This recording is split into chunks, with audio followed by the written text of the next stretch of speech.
Chapter 1708. In one of the areas of the fantasy village, there was an antique village. The human realm. In the fantasy village, there were all kinds of non-human creatures such as monsters, fairies, and demon spirits. Even the gods lived in it. Although there were also humans, compared to those non-human creatures, humans were a weaker race.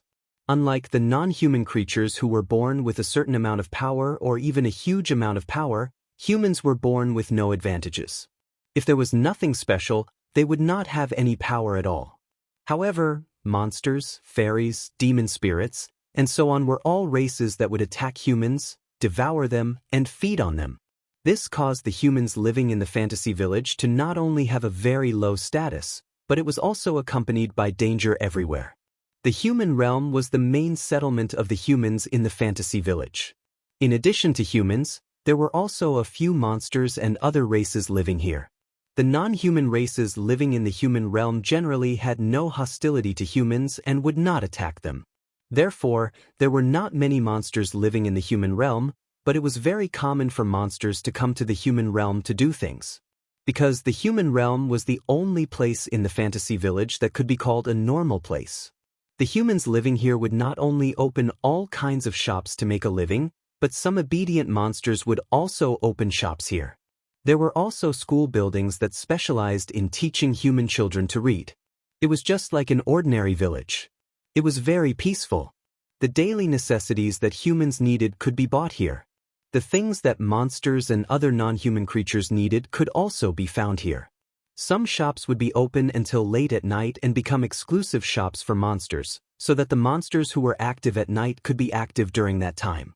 So, during normal times, even the monsters and other races outside the human realm would come to the human realm to shop. In addition, there were people who specialized in repelling monsters living in the human realm. Boli Witch and the Monster Sage would also protect the human realm from behind. If one lived in the human realm, it was very safe and wouldn't be attacked by life forms of other races. Of course, it was another story if one went out.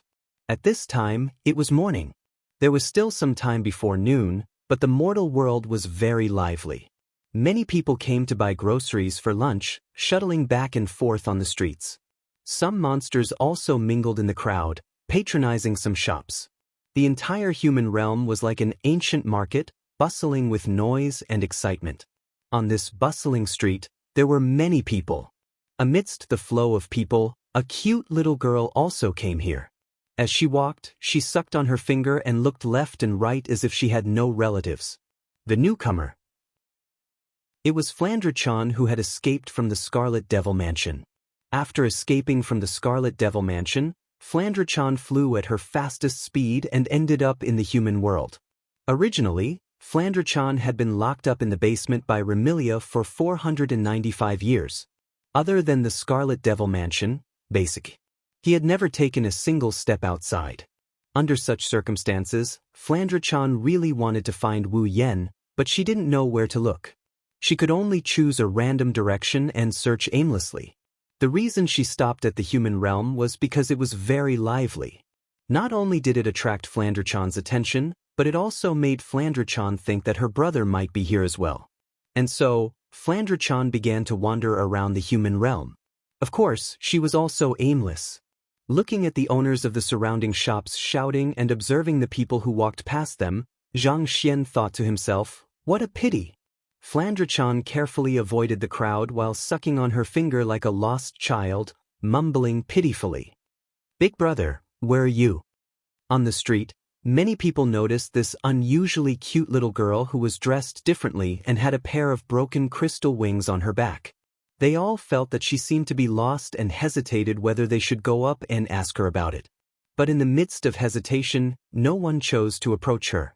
It wasn't that the humans in Fantasy Village were all cold and indifferent. It was just that this little girl with broken wings and a crystal was obviously not a human. Moreover, she had never shown her face in the human realm before. Facing such an unknown existence who might be a monster, no matter how cute she was, no one dared to approach her recklessly. Who knows, maybe she hates humans and doesn't want to interact with them. If she approached, she might be attacked. Under the gazes of many passers-by, Flandre-chan sucked on her finger and looked around. But not long after, Flandre-chan stopped in her tracks and fixed her gaze on a shop in front of her. It was a shop selling baked bread. Looking at the piping hot baked bread, Flandre-chan couldn't help but cover her stomach, feeling a little hungry. Flandre-chan was in a dilemma. Big brother. She wanted to continue looking for her brother, but she also wanted to buy something to eat. For Flandre-chan, this small conflict was enough to make her feel a little troubled. But in the end, Flandre-chan couldn't overcome her desire for the baked bread. She walked to the front of the shop and stared at the baked bread. Little girl. The shop owner seemed to have noticed Flandre-chan standing in front of the shop. He hesitated for a moment before choosing to approach her and ask carefully, "Do you want to eat a baked bread?" Flandre-chan looked up, her cute big eyes looked at the shop owner who was at least 10 years old and nodded. Flandre-chan is hungry. Seeing that this non-human little girl didn't seem to reject humans, the shop owner heaved a sigh of relief and a smile appeared on his face. Then, "Do you want to buy a baked bread?" "Yes." Flandre-chan nodded without hesitation. Her adorable look made the shop owner's face soften despite knowing that she wasn't human. "Alright, 1 baked bread." The shop owner grabbed a piping hot baked bread and stuffed it into a paper bag that could only hold half of it before passing it to Flandre-chan. "Thank you for your patronage." Flandre-chan smiled happily. Just as she was about to reach out for the baked bread, an anxious voice sounded behind her. "Flan." Hearing the voice, Flandre-chan's happy smile instantly crumbled. She turned her head around indignantly and looked towards the source of the voice. Not far away, on the other side of the street, 2 figures were standing there. One was a petite girl about the same height as Flandre-chan. The other was a silver-haired maid holding a parasol for the petite girl. The other was a frail girl dressed like pajamas. She was panting slightly. They were Remilia, Lai Yi and Patrice. "Flan." Remilia's anxious expression softened when she saw Flandre-chan standing in front of a shop. She was about to reach out for a biscuit when she saw Flandre-chan. Instead, she was filled with anger. "I finally found you. Little sister." Patrice calmed her rapid heartbeat and breathing. She was surprised to see Flandre-chan standing on the street. "Not only are you not afraid of water, you're not even afraid of sunlight?" "Second miss." Lai Yi said worriedly. "Why don't you come over and let me hold the parasol for you?" "I don't need it." Flandre-chan said angrily. "Big sister, how did you find this place?" "A fairy reported that she saw you enter the human realm, so we rushed over." Patrice explained. "Little sister, Remy was very worried about you. She didn't even care about the sun outside and insisted on coming out to find you." Hearing this, the anger on Fran's face dissipated. She looked at Remilia who was cowering under the parasol and lowered her head. "Big sister is such an idiot. You're the idiot. You almost caused the entire Scarlet Devil Mansion to collapse." Remilia shouted. "Hurry up and come home with us. Flan won't compromise on this." Flandre-chan stubbornly said. "Big sister is a bad person. Why did you have to lock Flandre-chan in the basement? Isn't that because you're always causing trouble?" Remilia said irritably. "Do you want to keep causing trouble for big sister?" "Of course not." Flandre-chan retorted. "Then big sister, do you think Flandre-chan is causing trouble for big sister?" Remilia, Patrice, and Lai Yi were all speechless. Chapter 1709. At this moment, Remilia, Patrice, and Black Knight finally calmed down after Flandre-chan broke out of the Scarlet Fiend Mansion. Questions arose in their minds one after another. The first question was, of course, the reason why Flandre-chan wasn't afraid of water or sunlight. As a vampire, Flandre-chan's strength was above Remilia's. However, in terms of vampire bloodline, both of them weren't that far apart. Logically speaking, since Remilia was afraid of water and sunlight, Flandre-chan should be the same. That was why whenever Flandre-chan caused trouble and tried to break out of the Scarlet Fiend Mansion, Patrice would cast a spell to make it rain outside the mansion and force Flandre-chan back. This method had clearly worked the last time, but this time, it had suddenly lost its effect. How could Remilia and the others not be puzzled, surprised, or even shocked? The second question was, of course, Flandre-chan's current state. Even though it didn't sound nice, Flandre-chan had been in a crazy state ever since she was born. She basically didn't stop and wanted to find someone to play with her all day long. However, she didn't know the key point, and the more she played, the crazier she got. In the end, those who played with Flandre-chan were all smashed into pieces. Even the items in the surroundings were affected. Flandre-chan, who had gone crazy from playing, destroyed everything. It was because of this that Remilia had no choice but to lock Flandre-chan up in the basement. But this time, Remilia, Patrice, and Black Knight were shocked to discover that the trace of craziness in Flandre-chan's beautiful wine-red eyes was gone. Moreover, in the human world, in a place where there were so many people around, Flandre-chan wasn't like before. Every time she met someone, she would crazily ask them to play with her and play with them until they broke. She even blended into the crowd like an ordinary child.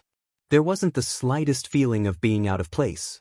Remilia, Patrice, and Black Knight, who thought that Flandre-chan would start a massacre upon encountering strangers, looked at each other in dismay.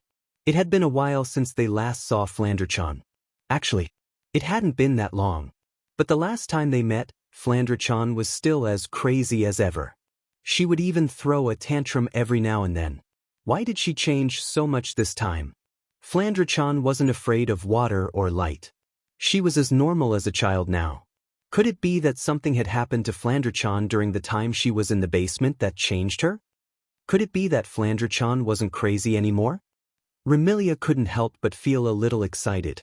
If Flandre-chan was really like a normal person, then wouldn't the two sisters be able to live a good life together and not have to imprison her? Yi seemed to have thought of the same thing, and a trace of surprise appeared on her pretty face. Patrice was the only one who remained calm. She looked at Flandre-chan and probed. "Sister, don't you want to find someone to play with you?" Remilia and Lei Yi couldn't help but hold their breaths. Play? Flandre-chan's eyes lit up. She seemed to be tempted. But when she remembered that she had other matters to attend to, she withered away like a frosted eggplant. "Flan wants to play too, but I have to find my brother." Brother? This time, Remilia, Patrice, and Night Eye were stunned. Brother? Since when did Flandre-chan have a brother? That. The shop owner, who was holding a sesame seed cake, was troubled. "Sesame seed cake, do you want more?" "Yes." Flandre-chan replied without hesitation. She took the biscuit from the shopkeeper's hands with a bright smile. Then, as if she had thought of something, she rummaged through her clothes and took out a gold coin. "Here's the money." With that, Flandre-chan slammed the gold coin on the counter in front of the shopkeeper, leaving the shopkeeper dumbfounded. Not to mention the shop owner, even Remilia, Patrice, and Midnight were dumbfounded. A gold coin? Why would Flandre-chan have a gold coin? No, that's not right. When did Flandre-chan learn how to buy things and know that she has to pay for things? That little girl. The shop owner didn't know that the cute little girl in front of him was once a killer fiend. He picked up the gold coin on the counter and handed it to Flandre-chan with fear and trepidation. "This amount is too big. I don't have any spare change for you." It wasn't just big. With this one gold coin, even if it wasn't enough to buy the shop, it would definitely be more than enough to buy him a month's worth of sesame seed cakes. With a small business like the sesame seed cake shop, how could they find any extra money? Flandre-chan blinked her eyes. She looked at the sesame seed cake in her hand with reluctance. "But Flandre-chan only has a gold coin and I'm hungry." This? The shopkeeper's face was filled with embarrassment. After a long time, he sighed. "Forget it. This sesame seed cake is a gift for you, little girl." "Really?" Flandre-chan looked like a blossoming flower with a happy smile on her face. "Thank you." Haha. Seeing how happy Flandre-chan is, the shopkeeper also laughed. Flandre-chan picked up the gold coin and sneaked a glance at Remilia, Patrice, and Dark Knight. Then she turned around and ran away like a wisp of smoke. "Fran." Remilia was shocked. "Chase after him." Remilia, Patrice, and Little Knight also ran after Flandre-chan. "Fran, stop right there." It was Remilia's exasperated yell that sounded like she was going crazy. "Sister, go back quickly." Flandre-chan yelled without even turning her head. Second miss. Please stop. While carefully holding an umbrella for Remilia, she ran in small steps to match her young miss footsteps. No way. Flandre-chan started to bite the sesame seed cake in her hand, but she still insisted on running away. Sister, sister, sister. Milady, it was Patrice who had a weak body and suffered from asthma. She had been squatting at home all this while and her stamina was starting to weaken. Patrice, you better go back quickly. Flandre-chan turned around and stuck out her tongue at Remilia, Patrice, and Dark Knight while making a face. Just like that, for beautiful girls, big and small, were engaged in a chase on a street in the land of the living. Along the way, Flandre-chan's bell-like laughter, Remilia's exasperated yell, Dark Knight's anxious and worried call, and Patrice's increasingly hurried breathing mixed together and attracted the attention of many. This state lasted for roughly 5 minutes before the sickly Patrice couldn't hold on any longer.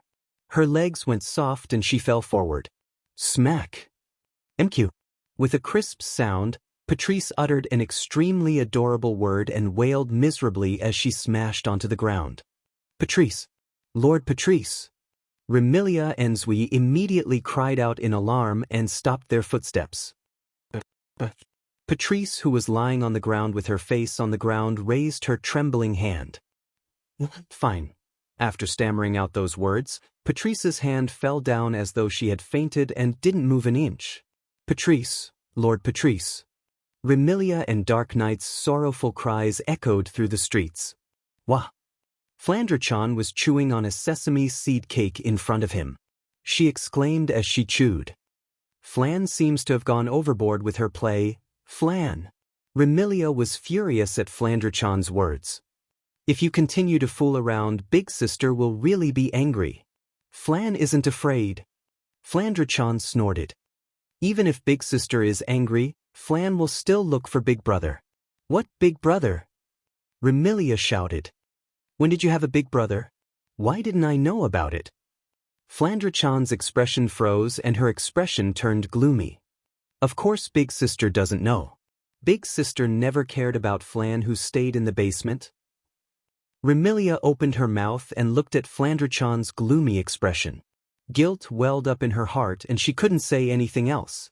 Flandre-chan composed herself and said angrily to Remilia.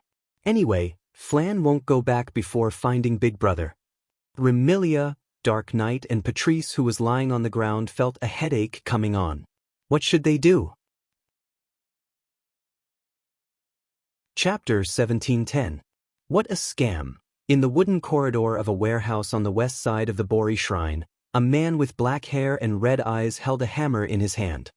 He looked at the sky and sighed, but at the same time, he swiftly nailed a few pieces of wood together with nails to make a money box. I didn't expect that today. I would pick up a hammer and work as a carpenter. If the people in the Spalier world knew that a peak rank 9 powerhouse who was about to ascend to the demigod level was working as a carpenter with a hammer, they would definitely be shocked. However, there was no other way. Bori Dream's money box had been completely destroyed. It was impossible to repair it with magic. If he wanted a money box, he would have to make something out of nothing. It was not that Wu Yin didn't know how to do magic of this level. Just like Blackie in the world of Magical Girl Ilya, didn't she know how to use class cards and projection magic to create something out of nothing? There were also magic similar to projection magic in the 103,000 magic books. Due to his personal issues, he couldn't create a noble artifact using that kind of magic. However, creating a money box is just a matter of time. However, just like the projection magic, this type of magic that was created out of nothing had the biggest drawback. That was, once the mana used to create an item was exhausted, the created item would also disappear. Wu Yin didn't want to keep replenishing mana just to maintain the existence of a money box. Therefore, he could only do it himself. He had enough food and clothing. As expected, common sense is the most useless thing in genjutsu. Holding a hammer, Wu Yen hammered on the money box that was slowly taking shape in front of him. Wu Yen had a conflicted expression on his face. That red-white, even the fiancé of the creator of Fantasy Village could be ordered to do this kind of thing. Who would have thought of this if it was somewhere else? Of course, he kept complaining, but in his heart, Wu Yan never thought that this kind of situation would be degrading just because he had some strength. He was just complaining casually. His consciousness took advantage of this moment to sink into the content of the 4th round of his Demigod Path mission. Special Mission, Demigod Path Mission Chain, 4th Mission World, Fantasy Village Mission Details. Obtain Blood Essence with Fantasy Power X1, Blood Essence with State Power X1, Blood Essence with Eternal Power X1, Blood Essence with Nature Power X1, Blood Essence with Time Power X1. After confirming the content of his 4th mission, Demigod Path, Wu Yan frowned. Blood Essence? This was easy to understand. It was just extracted from the human body. Blood without any impurities. Blood Essence containing Fantasy Power. Blood Essence containing Realm Powers Realm Power. Blood Essence containing Eternal Power. Blood Essence containing Nature Power. Blood Essence containing Time Power. There were a total of 5 types of Blood Essence. If he found all of them, Wu Yan will be able to complete the 4th segment of the Demigod Path quest. But where should he find these Blood Essence? Blood Essence that contains the power of one's realm? That should be referring to Purple's Blood Essence that had the ability to control realms, right? The other 4 types should refer to the Blood Essence of those who had the corresponding abilities. Blood Essence containing Fantasy Power referred to the Blood Essence of those who had the ability related to fantasy. Blood Essence containing Eternal Power referred to the Blood Essence of those who had the ability related to eternity. Blood Essence containing Nature Power referred to the Blood Essence of those who had the ability related to nature. Blood Essence containing Time Power referred to the Blood Essence of those who had the ability related to time. In other words, all he needed to do was to find existences with abilities related to fantasy, realm, eternity, nature, and time, and obtain their blood to complete the 4th round of the Demigod Path mission. Fantasy, eternity, time. Wu Yan swung the hammer in a daze as he hammered away at the money-stuffing box. If it's realm, it must be Z. In the fantasy village, no one else has the ability related to realm except for Z. I more or less know about eternity and time. If it's nature, it should be that person. But who is this fantasy? While mulling over the background of the person he's looking for, Wu Yan also completed the money box in his hand. Bang, bang, bang. That's it. Wu Yan hit the money box a few more times before he put down the hammer in satisfaction. He patted the box that was almost the same as the one he destroyed, but it was much bigger. Hurry up and give this to that shameless red-white. Then, go and get a drop of blood from Violet. If I'm not wrong, Violet should be in the House of the Lost. That's where she was before I summoned her. Wu Yan's face froze at the end of his sentence. The place where Violet was before she was summoned by Meng-Chi? Flandre-chan should be in the same place, right? Is there any other place where Flandre-chan was before she was summoned? The basement of Scarlet Fiend Mansion. It was a place that left Flandre-chan with endless trauma and hatred.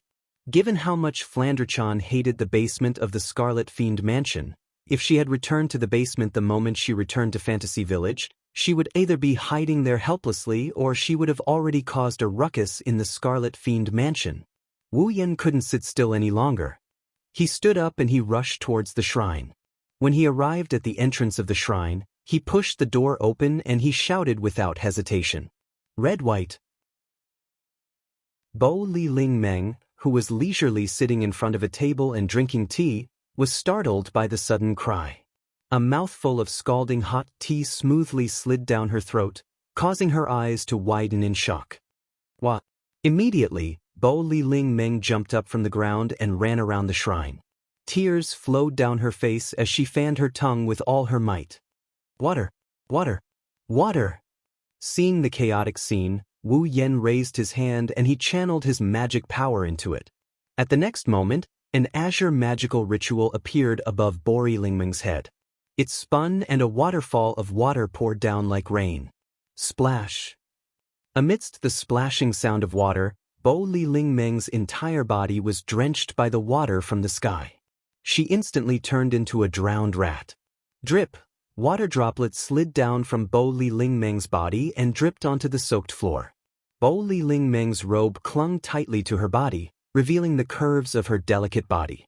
Bo Li Lingmeng's tongue seems to have cooled down, but she didn't look happy at all.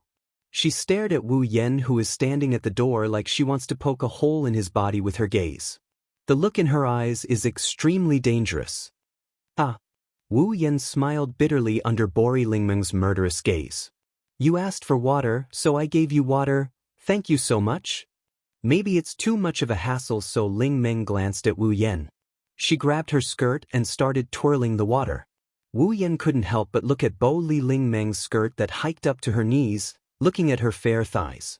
Wu Yen retracted his gaze after a quick glance, and he asked Ling Meng instead. Red White, where is Red Devil Mansion? My name is not Red White. My name is Ling Meng. Bo Li Lingmeng glared at Wu Yen. Red Devil Mansion? Why are you looking for Red Devil Mansion? I don't have time to explain, tell me the location first. Wu Yen raised his voice. Otherwise, if things get out of hand, as the manager of Fantasy Town, you won't be able to relax. Things get out of hand? Bo Li Lingmeng's brows furrowed as well. What are you talking about? Didn't I tell you to tell me the location first? Anxious, Wu Yen jumped in front of Bo Li Lingmeng and grabbed her shoulder. Hurry up and tell me the location of Red Devil Mansion. Let me go. Bo Li Lingmeng's body trembled as it was the first time she was touched by someone of the opposite sex. An unnatural expression appeared on her face as she struggled. In the end, as she struggled, Bo Li Lingmeng was hit by the water dripping from her body. She let out a cry of surprise as she fell forward. Chapter 1711. In the air not far from the Bo Li Shrine, a figure is flying towards the Bo Li Shrine at a leisurely pace. However, rather than saying that it is a figure flying towards the Bo Li Shrine, it would be more accurate to say that it is a figure riding on a broom. Like a witch, using the broom to fly towards the Bo Li Shrine.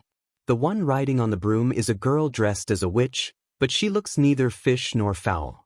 She had curly blonde hair that reached her waist and fluttered in the wind. There was a braid at the front of her bangs that hung in front of her body. There was a bow ornament on the braid that swayed along with her long hair.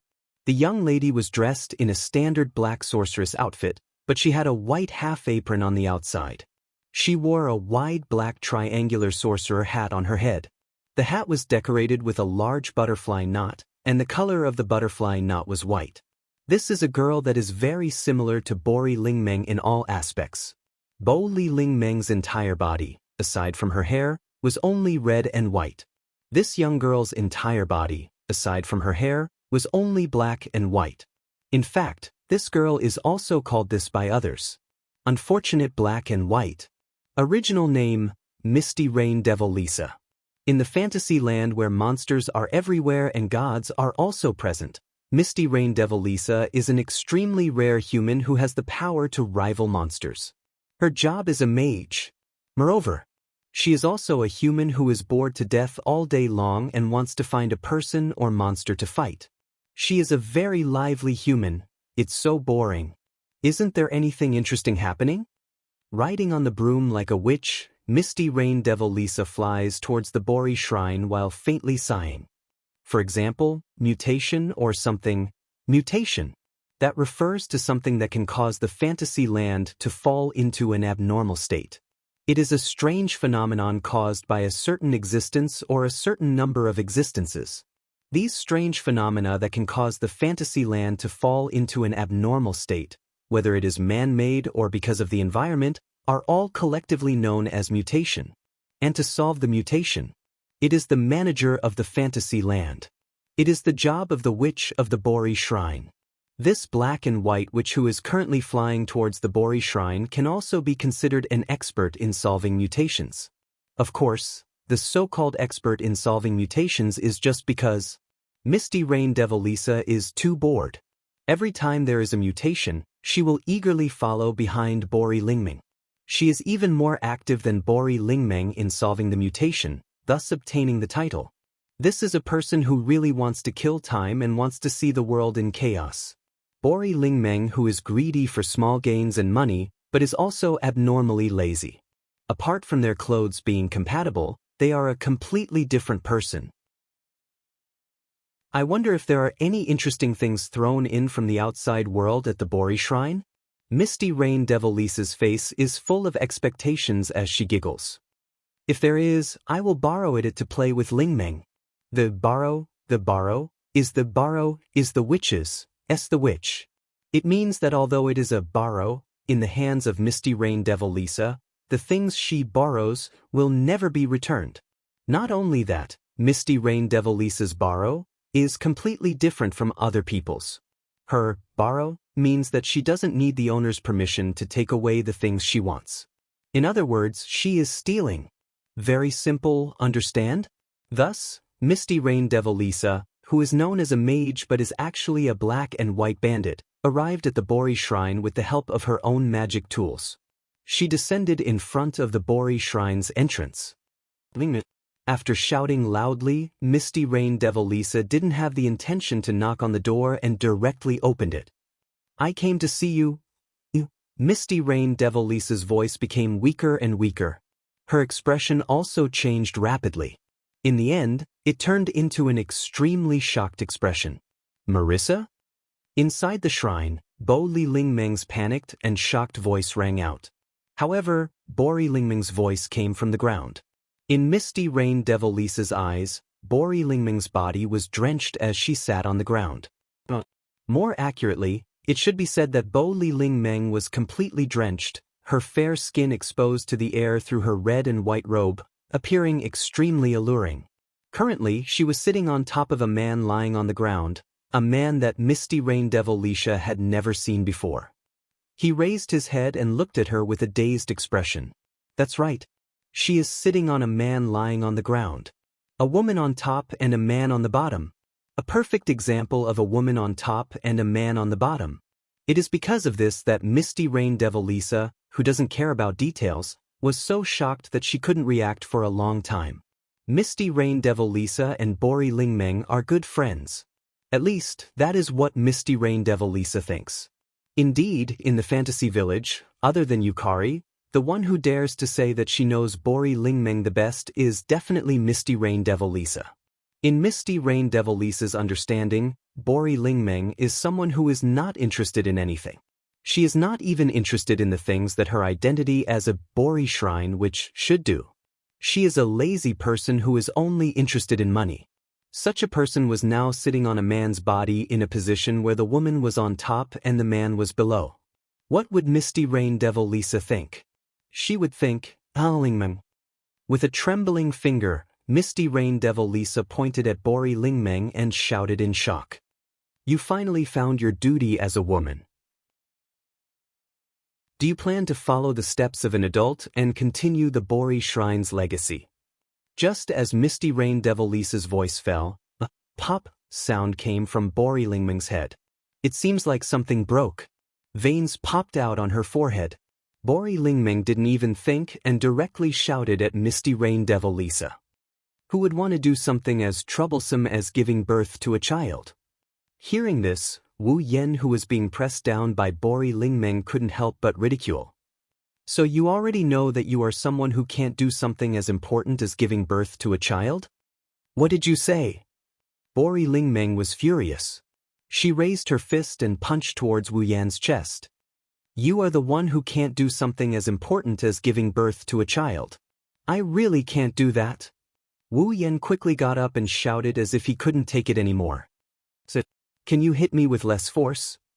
Can you get up first? Hearing this, Bori Lingmeng remembered that not only was she in close contact with the man under her, she was also twisting around on top of him. She was being taken advantage of. Bori Lingmeng jumped up as if she was electrocuted. She pulled away from Wu Yan and shouted at Wu Yan. I'm sure now. You are the one who caused my broom to break 11 times this morning. You are the one who will bring me misfortune. Don't talk nonsense. Wu Yan got up from the ground and patted the dust off his body. He curled his lips and pointed at Misty Rain Devil Lisa. The only one who will bring misfortune is that black and white. You are that black and white. Your whole family is that black and white. Misty Rain Devil Lisa was furious. However, she quickly asked with a face full of curiosity. Say, you actually have the ability to make Ling Meng push you down. Who exactly are you? Devil. Bo Li Ling Meng couldn't help but take out her own imperial coin. It was a wooden stick with 2 long strips of paper wrapped around its tip. She angrily pointed it at Misty Rain Devil Lisa. Do you want me to treat you? I am not a devil nor a spirit. Why would you treat me? Misty Rain Devil Lisa was dissatisfied. However, she licked her lips in the next second. However, if you want to fight with me, I am more than happy to. You, stop yes me. Tell me where Scarlet Devil Mansion is. Let go of me. Bori Ling Meng struggled. Scarlet Devil Mansion? Misty Rain Devil Lisa looked at Wu Yen in confusion. You want to go to Scarlet Devil Mansion? I don't have time to talk to you. Wu Yen looked at Misty Rain Devil Lisa impatiently. Just tell me where Scarlet Devil Mansion is. Misty Rain Devil Lisa was startled. She stretched out her hand and pointed in a direction. But, following this voice, the 3 figures in the shrine disappeared without a trace. Chapter 1712. On the other hand, in the human realm. Excuse me. Flandre-chan stopped a middle-aged woman who was shopping for groceries. She tilted her head and asked in an innocent tone. Have you seen Fran's brother? Fran's brother? The middle-aged woman who was buying groceries was stunned. Who is Fran's brother? Fran's brother? Flandre-chan was stunned for a moment before she answered seriously. Fran's brother is Fran's brother. The middle-aged woman was at a loss. She smiled bitterly. I'm sorry, I don't think I can help you find Fran's brother. Oh! Flandre-chan lowered her head with a dejected expression, but she quickly pulled herself together and pulled on another passerby. Excuse me, have you seen Fran's brother? Fran? Who is Fran? Fran is Fran. Not far behind Flandre-chan, Remilia, Patrice, and Black Knight were left speechless as they watched Flandre-chan pull one person from the left and the right to question her so-called brother, and watched her answer others' questions with a godlike theory. Although Flandre-chan looked a lot more normal than before, and she wouldn't attack people or play with them anymore, Flandre-chan's mind was still very much intact. She's still like a child. With Flandre-chan's way of questioning, she wouldn't be able to find out where her brother was even if she asked for the year 495. Pyuki. Remilia clenched her fists, loosened them, clenched them, loosened them, and loosened them again. She kept repeating this action. Do you think Fran has become normal? Mississippi. Young mistress. Hearing Remilia's hopeful and nervous words, Remilia's voice was filled with hope. Kui Yi, who had never seen her mistress before, showed a gentle expression. Milady seems normal now. She looks normal. Really? Remilia's eyes never left Flandre-chan, but the joy in her eyes was obvious. Does that mean Fran can live with us from now on? She doesn't have to be locked up in the basement anymore? Then, Zui wanted to say something positive. By the side.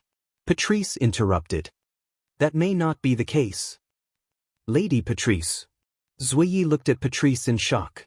Patrice. Remilia couldn't help but look at Patrice. He asked nervously. Do you see any problems? Isn't the problem obvious? Patrice calmly explained. Although my dear sister looks like a child and is no longer as crazy as she used to be, but something that we can't understand also happened to my sister. Right now, my dear sister isn't afraid of light or water. Her mind is like that of a child's, but her rationality is very complete. Can this be considered no problem? Patrice reminded him. Also, don't you think that there's something wrong with my sister's constant mention of a brother? Don't you think there's a problem? How is that possible? They clearly met not too long ago, and Flandre-chan had always been locked up in the basement. After a period of time, she suddenly came out, and not only did she become more normal, her weakness was also gone. Just like what Patrice said, apart from becoming normal and overcoming the weakness of being a vampire, Flandre-chan also gained a big brother. All these signs point to the fact that something must have happened to Flandre-chan. It was because of these things that Flandre-chan was able to become normal and overcome her weaknesses. Patrice, you mean? Remilia spoke with a gloomy expression. Someone snuck into the Red Devil Hall without us noticing at all and even made contact with Fran? It's not as simple as that. Patrice nodded heavily. The person who came into contact with my dear sister might be the reason why she returned to normal and overcame her weakness as a vampire. Lady Patrice, in Fantasy Village, there are people who can infiltrate Scarlet Devil Mansion without us noticing. Zhuyi frowned. But, is there someone who can help the second young mistress return to normal and overcome her weakness as a vampire? Remilia and Patrice went silent. If such a person really exists, Remilia would have gone up to them and even kneeled down to invite them back. Naturally, she wouldn't have let Flandre-chan live a life of darkness for 495 years. There's no point in overthinking it. Patrice looked straight ahead at Flandre-chan, who's still questioning the passers-by. Remy, I think we should ask my dear sister. That's right, young mistress. Zhuyi nodded in agreement. If the second young mistress really came into contact with someone while she was locked up in the basement, we should be able to get some information out of her. Remilia hesitated for a moment before nodding. That's true. After that, Remilia, Lai Yi, Patrice, and Remilia trotted behind Flandre-chan and grabbed her hand. Flan, big sis, what are you doing? Flandre-chan, who was about to ask more questions, turned around in dissatisfaction. Flan said she won't go back until she finds her brother. You. Remy. Patrice stepped forward and called out softly when Remilia was about to spit out another word of anger. Let me do it. Remilia took a deep breath and turned her head away with a displeased expression, silently expressing her agreement. Dear sister. Patrice squatted down and looked at Flandre-chan. Can you tell me who this brother you're talking about is? Didn't Flan say it already? Perhaps because she felt she was being obstructed, Flandre-chan's tone wasn't polite. Brother is brother. Even if you put it that way, we still don't understand. Patrice said patiently. You have to tell us so we can help you find your brother, right? Flandre-chan's eyes lit up and she spoke excitedly. Are you all going to help me find my brother? Seeing how happy Flandre-chan was, Remilia muttered in jealousy. Is that brother more important than big sister? Dear sister, you have to tell us what's so special about that brother of yours so we can help you find him, right? Patrice pondered for a moment. For example, what does your brother look like? My brother? Flandre-chan tilted her head and thought for a moment. My brother has the same eyes as Flan. Same eyes? Remilia and Zai Yi started to recall the existences with wine-red pupils in Fantasy Village. Patrice continued to ask. What else? And. Flandre-chan bit on her thumbnail. My brother has the same smell as Flan. Same smell? Remilia and Zhuyi were startled. Patrice was also startled and asked doubtfully. What does that mean? Flandre-chan doesn't understand. Flandre-chan said with a troubled expression. But my brother said he's the same as Flan. The same? Remilia, Bei, and Patrice looked at each other in dismay. Oh, that's right. Flandre-chan exclaimed as if she suddenly remembered something important. My brother said he's the true ancestor of vampires. What did you say? Patrice lost her voice. Zai Ye's expression froze and Remilia cried out in agitation. Impossible. The true ancestor of vampires shouldn't be around anymore. What? Flandre-chan got angry. Big sister, do you think I'm lying? That's not it, but... That's enough, Remy. Patrice comforted the agitated Remilia and turned to Flandre-chan. Dear sister, why don't you follow us back to Scarlet Devil Mansion? No way. Flandre-chan said stubbornly. Flan wants to find my brother. That's why you need to follow us back to Scarlet Devil Mansion. Patrice said. Dear sister, You should know that I have a lot of books with information about the true ancestor of vampires. Let's go back and do some research to find your brother, right? Flandre-chan hesitated, unsure of what to say. Will you really help me find my brother? Patrice and Dark Knight hurriedly nodded. Only Remilia turned her head away with a gloomy expression. After a while, Flandre-chan nodded unwillingly. All right then. Remilia, Patrice, and Zai Yi let out a sigh of relief. Chapter 1713. In the center of the fantasy village, there was a mountain. The Mountain of Monsters. This was a mountain where many ancient monsters and deities lived. On this mountain, the monsters and gods had jointly established a cultural society that was different from other humans and monsters. Their unity was very strong. When they encountered outsiders, they would reject and drive them away.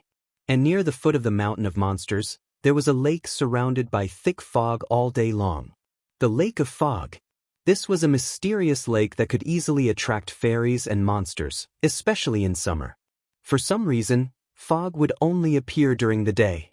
Because the Lake of Fog was surrounded by fog all year round, the vision was not very good. It was easy for people to think that the Lake of Fog was very large. In fact, although the fog made the visibility of the Lake of Fog very low, in terms of area, it would take less than an hour to circle the Lake of Fog. And the Red Devil Mansion was located at the edge of the Lake of Fog. When they arrived near the Lake of Fog, people could easily see that there was a vast manor house here. The Red Devil Mansion. A manor house that was comparable in size to a castle. As the Red Devil Hall was directly transferred from the outside world, the Red Devil Hall was located at the edge of the Lake of Fog. It was abnormally out of place with the nearby scenery. However, the Red Devil Mansion was indeed a very luxurious manor house. From the outside, people could first see a wall that was covered with green vines and branches. In the middle of the wall was an iron gate, and inside the gate was a vast courtyard. At the end of the courtyard was the mansion used for living. The manor house that was comparable to a castle was made of red stone bricks. There were not many windows on it. Perhaps it was because the owner of the Red Devil Mansion was a vampire and did not like the sunlight. There were many windowless rooms inside. On the roof of the manor house, there was also a huge clock tower. There was a huge dial on it. It looked luxurious and intimidating. It was a pity that the manor house was so big. At this moment, not only was the door not closed, the door of the manor in the courtyard also exploded with sawdust all over the ground. And there seemed to be no one in the manor. The silence was terrifying. At a certain moment, ripples suddenly appeared in the space right in front of the door of this terrifyingly silent manor house. Then, 3 figures emerged from it and landed on the ground. Wow! Ling Meng and Marissa only felt a blur before their eyes. Not only did their field of vision completely change, even the texture of the ground beneath their feet felt different from the wooden planks of the shrine. This caused the 2 of them to stumble and nearly fall to the ground. This place is... Marissa cried out in astonishment when she saw the scene before her. Red Devil Hall? You. Princess Ling Meng reacted and looked at Wu Yen in surprise. You actually have the same ability as Violet? You have a big misunderstanding. Wu Yen rolled his eyes.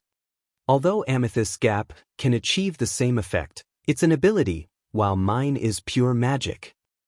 Magic? It's magic, Wu Yen casually replied. Space magic, the magic that can directly transfer from one space to another. That's it. That's really convenient, Princess Ling Meng exclaimed. It takes at least 10 to 20 minutes to fly from Boli Shrine to Red Devil Hall. You arrived in the blink of an eye. If I could do it too, it wouldn't be so troublesome to go out. Using space magic just to make it convenient to go out? Can you be any lazier? That's true. On the other side, Marissa agreed. If I could do it, I wouldn't have been caught borrowing books from Patrice. Using a space manipulation magic just to avoid being caught while borrowing books? Can you be any more talented? Also, that's called stealing, not borrowing, resisting the urge to ridicule. Wu Yen turned his gaze to the front. Looking at the entrance of Red Devil Hall and the manor house in the courtyard, his face sank. Am I too late? How did Red Devil Hall become like this? Marissa seemed to have noticed something amiss as well. Where's that sleepy door? Where are the people inside? Why do they seem to have disappeared?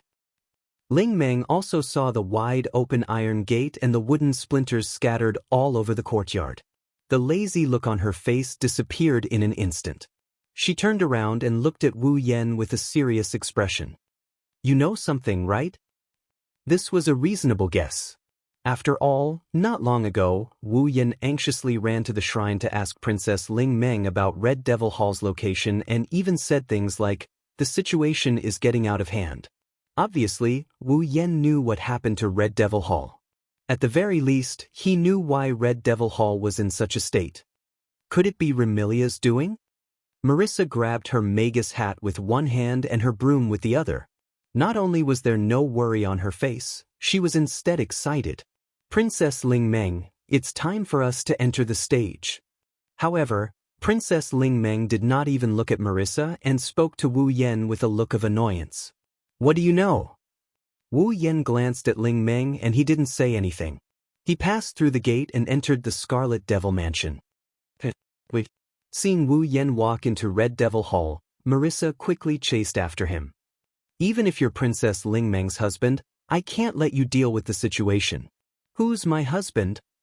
Originally, Princess Ling Meng wanted to sneak away quietly, but upon hearing Marissa's words, anger appeared on her face and she chased after him. Marissa, if you continue to speak nonsense, I'll really have to treat you. That's right. Wu Yan nodded and agreed with Princess Ling Meng's words. If I become the husband of this lazy witch, won't my assets be in danger? Assets? Marissa was slightly taken aback. Assets? The laziness in Princess Ling Meng's eyes turned into light. How much assets do you have? I don't know, I didn't count them carefully. Wu Yan replied while walking into Red Devil Hall. However, even if you add up all the money in Fantasy Village, you shouldn't have as much as me, right? All right then. Princess Ling Meng said without hesitation. I'll reluctantly let you be my husband before I spend all your assets. Wu Yan's legs went soft and he almost fell to the ground. Should I feel that your moral integrity and chastity is valuable? Or is it worthless? Moreover, is the validity period limited to spending all my assets? Isn't this nonsense? Princess Ling Meng looked at Wu Yan with disdain. Without money, you still want to be my husband? Wu Yan felt that it was better for him to remain silent. After passing through Red Devil Hall's courtyard, they arrived at Red Devil Hall's manor and entered the interior. A large hall that took up a lot of space was imprinted in everyone's eyes. It was a luxurious hall that seemed to be covered with a red carpet. Around the hall were corridors that led to unknown places. There was a luxurious chandelier on the ceiling and a flight of stairs at the front. At the top of the stairs was a platform with a round table and a tea set. However, there was not a single person in such a luxurious hall. In the middle of the hall, there was a large pool of water. Looking at this strange scene, Marissa called out, "Is there anyone here?" "Marissa, I'm here." Marissa's voice spread far and wide, but in return, only echoes were heard. There was not even a single response. No one. Princess Ling Meng tilted her head. Don't tell me they all went out? Wu Yan took a step forward and looked at the large pool of water in the middle of the hall. His eyes flashed with a thoughtful light. There is a small amount of magic residue left in the space of this hall. Magic residue? Marissa blinked her eyes. Princess Ling Meng understood. You're saying that there was a battle here earlier? No, it shouldn't be as serious as a battle. Wu Yan waved his hand. There is only a small amount of magic residue left in the air. If it was a battle, there should be more magic residue left. Then what happened? Princess Ling Meng sighed. Really, why do I have so much trouble the moment you come? I'm sorry to trouble you. Wu Yan unhappily replied to Princess Ling Meng. All of a sudden, a voice filled with surprise and joy rang out from the entrance. Brother. Chapter 1714. Big Brother. Following this tender and pleasant voice, Wu Yan, Ling Meng, and Marissa turned around and looked towards the door. Outside the door, 4 girls of different sizes were standing there. One of them had a ponytail on the left side of her head and a pair of broken wings with crystals hanging from her back. Another was petite but had a bluish-purple shoulder-length hair and a pair of canine teeth protruded from her mouth. Another was dressed in pajamas and had a head of long purple hair. She looked like a scholar. The last one was dressed in maid attire. From her appearance, one could see that she had a capable temperament. 4 girls of various sizes are standing in front of the entrance of Scarlet Devil Mansion. The one leading the group with a ponytail is looking at Wu Yan with an expression of ecstasy. The other 3 girls on the other hand are looking at Wu Yan in a daze, a stark contrast to the one leading the group. Looking at the little girl who is looking at him with an expression of ecstasy, Wu Yan let out a sigh of relief and at the same time, he also revealed a relieved smile. "You really made me look for you, Flan." Flandre-chan's ecstatic expression slowly turned into one of grievance as if she was being bullied. She leaped towards Wu Yan and pounced on him. "Big brother." Wu Yan quickly stepped forward and caught Flandre-chan in his arms. "Oniai-chan." Flandre-chan buried her head into Wu Yan's chest and she started sucking in his scent. She said in an aggrieved manner, "Flan, I finally found you." Wu Yan felt a slight pain in his heart. The 2 of them were separated for less than 3 hours, but Flandre-chan was already so attached to him. It seems like it was as Wu Yan guessed. She returned to the basement when she entered the fantasy village. Wu Yan could clearly feel Flandre-chan hugging him with an unprecedented strength, as if she was afraid that he would disappear again. With this kind of performance, if it was not unexpected, then she was definitely influenced by the basement. This made Wu Yan feel a little guilty. "I'm sorry, Flan." "Flan." Wu Yan rubbed Flandre-chan's head and he whispered into her ears. "Big brother is late. Big brother is a bad guy." Flandre-chan buried her head in Wu Yan's arms. Her voice was full of grievance. "You said you would return to the Scarlet Devil Mansion with Flan. But he ran away alone." "How is it Wu Yan who ran away alone?" The system must have misplaced Wu Yan, Flandre-chan, and Yukari when they entered the fantasy village. However, Wu Yan didn't explain. It was true that he didn't expect Flandre-chan to return to the basement in the first place. Similarly, he didn't rush over in time and could only pat Flandre-chan's head apologetically. "It's all Big Brother's fault. You can punish Big Brother however you want." "Really?" Flandre-chan's pound, "Of course." "Then I'll punish Big Brother by not leaving Flan again." "Oh?" Wu Yan pinched Flandre-chan's nose. Flandre-chan didn't want to let him off so easily, but she still smiled through her tears. It was only at this moment that the people around reacted. Before Ling Meng, Marissa, Patrice, and Zui could say anything, Remilia stood up and glared at Wu Yan with her scarlet eyes. "Put Flan down." "Put Flan down?" Wu Yan frowned. "But no reason. There's no why." Remilia glared at Wu Yan with a murderous glare. "If I tell you to put her down, then put her down." "Oh." Wu Yan sneered when he saw that Remilia wasn't going to be polite. "What if I refuse?" "Huh." Swish, swish, swish, swish, swish. As soon as he finished speaking, a chaotic sound of breaking through the air echoed throughout the entire Red Devil Hall. He saw that a formation of flying knives, which seemed to be nailed to an invisible wall, was arranged neatly in rows. It happened to be a square formation of flying knives with a side length of more than 2 meters. Without any warning, it suddenly appeared in front of Wu Yan and fell on Wu Yan. Boom. Unfortunately, although the neatly arranged flying daggers seemed to have appeared out of thin air and were extremely abrupt, a violent mana whirlwind suddenly shook and blasted out like an explosion when it was about to land on Wu Yan's body. Clang, clang, clang. All of a sudden, the flying daggers that formed a phalanx were all knocked away by the whirlwind formed by mana as if they had hit steel. The explosion caused Ling Meng and Marissa, who were the closest to Wu Yan, to cry out in surprise as they were pushed back, putting some distance between themselves and Wu Yan. At the entrance, Patrice gazed at Wu Yen, who was engulfed in a whirlwind of mana, and her expression turned solemn. What a powerful mana! Wu Yen gradually opened his eyes. His line of sight shot like an arrow toward a dashing female servant who stood before Remilia with a flying knife in her hand. Is this how the Red Devil Hall treats its guests? My apologies. My apologies. 16 Knights. Black Knight stood before Remilia and spoke in a neither servile nor overbearing tone. Although the Red Devil Hall is hospitable, we will never entertain someone who is rude to the Red Devil Hall's owner. I was the one who was provoked, but now I am the one who is being rude. I guess I got to see how overbearing Scarlet Devil Mansion can be. Wu Yen curled his lips and he looked at Sakuya with a look of contempt. But, in order to protect the authority of the first young miss, you actually disregarded the fact that the second young miss is in my hands and attacked me. Should I say that you are loyal? Or should I say that you are ignorant? Rest assured, Your Excellency, Black Knight said indifferently. With the second young miss's capabilities, it is impossible for her to be injured by an attack of this degree. Oh? Wu Yan's lips curled up slightly.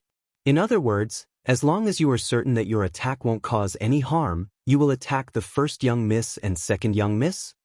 Sakuya raised her head and looked straight at Wu Yen. She didn't say anything else. She probably realized that she couldn't win against Wu Yen, so she just gave up. Such a decisive attitude made Wu Yen have a whole new level of respect for Black Knight. Don't think that this girl is just an ordinary maid just because she is dressed in maid attire. If you really think so, you will die a horrible death. 16 Black Knight. Not only was this girl in charge of all the affairs in the Red Devil Hall, but she was also Remilia's most trusted and capable maid. She also had the ability to control time. Therefore, even Wu Yen didn't notice when the flying daggers appeared just now. He only noticed when they were within a certain range of him. Come to think of it, Sakuya must have used her ability to stop time before throwing her throwing knives. Only when the throwing knives got close to Wu Yen did time return to normal. With such an ability, it was not strange that Wu Yen didn't notice when the flying daggers were thrown. After all, they were thrown when time was still. How could he notice? I'll say it one more time. Remilia fixed her gaze on Wu Yen through Black Knight's back. Put Fran down. Wu Yen smiled at Remilia's words that sounded like a threat and a declaration. His smile was unusually thought-provoking. Don't treat me like you. No matter if Fran is normal or abnormal, crazy or not, destroying things or not, I won't put her down. This time, Remilia's expression changed and became incomparably ugly. Wasn't Wu Yan's words poking at Remilia's sore spot? Of course, it also poked at Remilia's anger. With a flip of her hand, a scarlet spear that was taller than Remilia abruptly appeared in her hand. The tip of the spear resembled a demon's tail. Swish! Remilia brandished the scarlet spear in her hand. Her eyes turned completely blood-red and her canine teeth protruded from her lips like the sharp teeth of a wolf. She slowly floated up into the air. She looked down at Wu Yen, who is still holding Flanderchan. Her voice turned cold as she spoke to Wu Yen. I never repeat a sentence for the third time. That's unfortunate. I happen to be the type who likes to repeat myself. Wu Yen lifted his gaze and gazed at Remilia. So, no matter how many times you repeat yourself, my answer will always be the same. The conversation between the two of them caused the atmosphere of the scene to become tense and tense.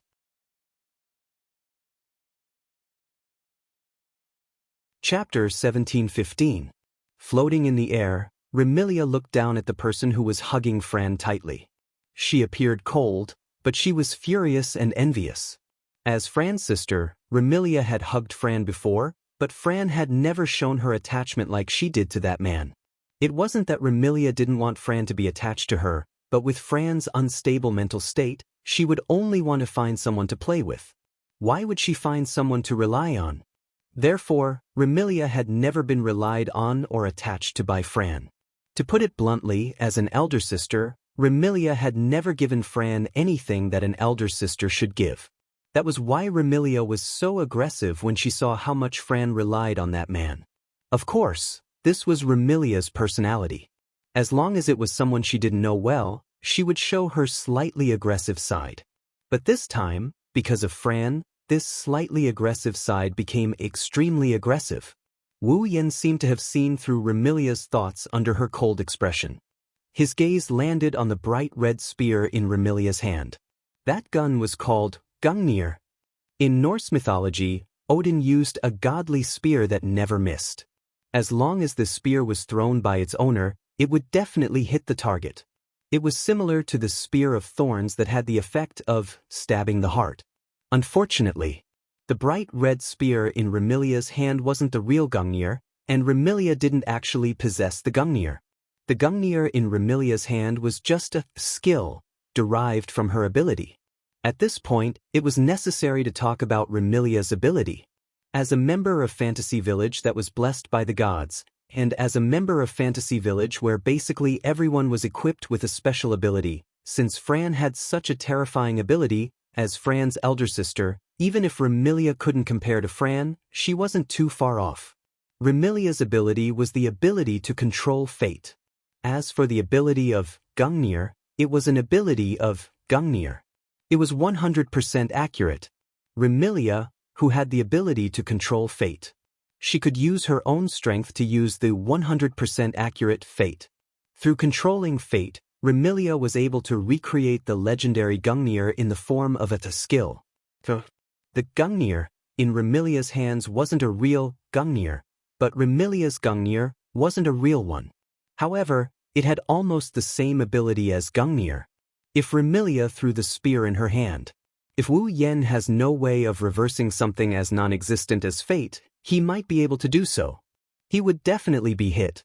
Of course, he would only be hit after Remilia took out the Gungnir. Fran, who had been silent all this while, lifted her head and glanced at Remilia. Just as she opened her mouth and was about to say something, she was interrupted by a voice beside her. "Let's stop here." Holding the coin, Soul Dream closed her eyes and moved to the middle of the floating Remilia and Wu Yan on the ground. She opened her eyes. "Do you really think I don't exist?" "Soul Dream." Remilia's cold voice carried a hint of anger. "Are you going to help him?" "I don't have the time to help anyone fight." Soul Dream glanced at Remilia. "But since you don't follow the rules of Fantasy Village, I have no choice but to stand up." Wu Yan, Remilia, and the rest of the people recalled something when they heard Ling Meng's words. Personal fights are not allowed in Fantasy Village. This was a rule set by Bunny Shrine's Bunny Spirit Dream as the manager of Fantasy Village. In the Fantasy Village, when humans, monsters, and other races fought against each other, Ling Meng had set up a rule to prevent them from using too much strength and causing damage to the Fantasy Village or causing other troubles. The Rule of Rune Cards. The so-called Rule of Rune Cards refers to when two parties are required to duel, they must use their abilities and skills as forms and give their abilities and skills a name. When used during the duel, they are known as rune cards. Before the battle began, both parties had to indicate the number of rune cards they used in the battle. If the opponent deciphered all the rune cards, or if one of the parties was the first to exhaust their strength, it would be considered as the loser. Even if both parties still have stamina left, if one party indicates that they have used up all their rune cards before the duel begins, then the party that uses up all their rune cards will lose. This kind of duel, other than comparing the power of the skills used by both parties, also relied on the magnificence of the moves to compete on the spiritual level. Rather than calling it a duel, it would be better to call it a game. However, this kind of game was recognized by all existences in Fantasy Village. This was because in Fantasy Village, the Bunny Shrine's Bunny Shrine's Bunny Shrine's Bunny Shrine's Bunny Shrine was absolutely invincible.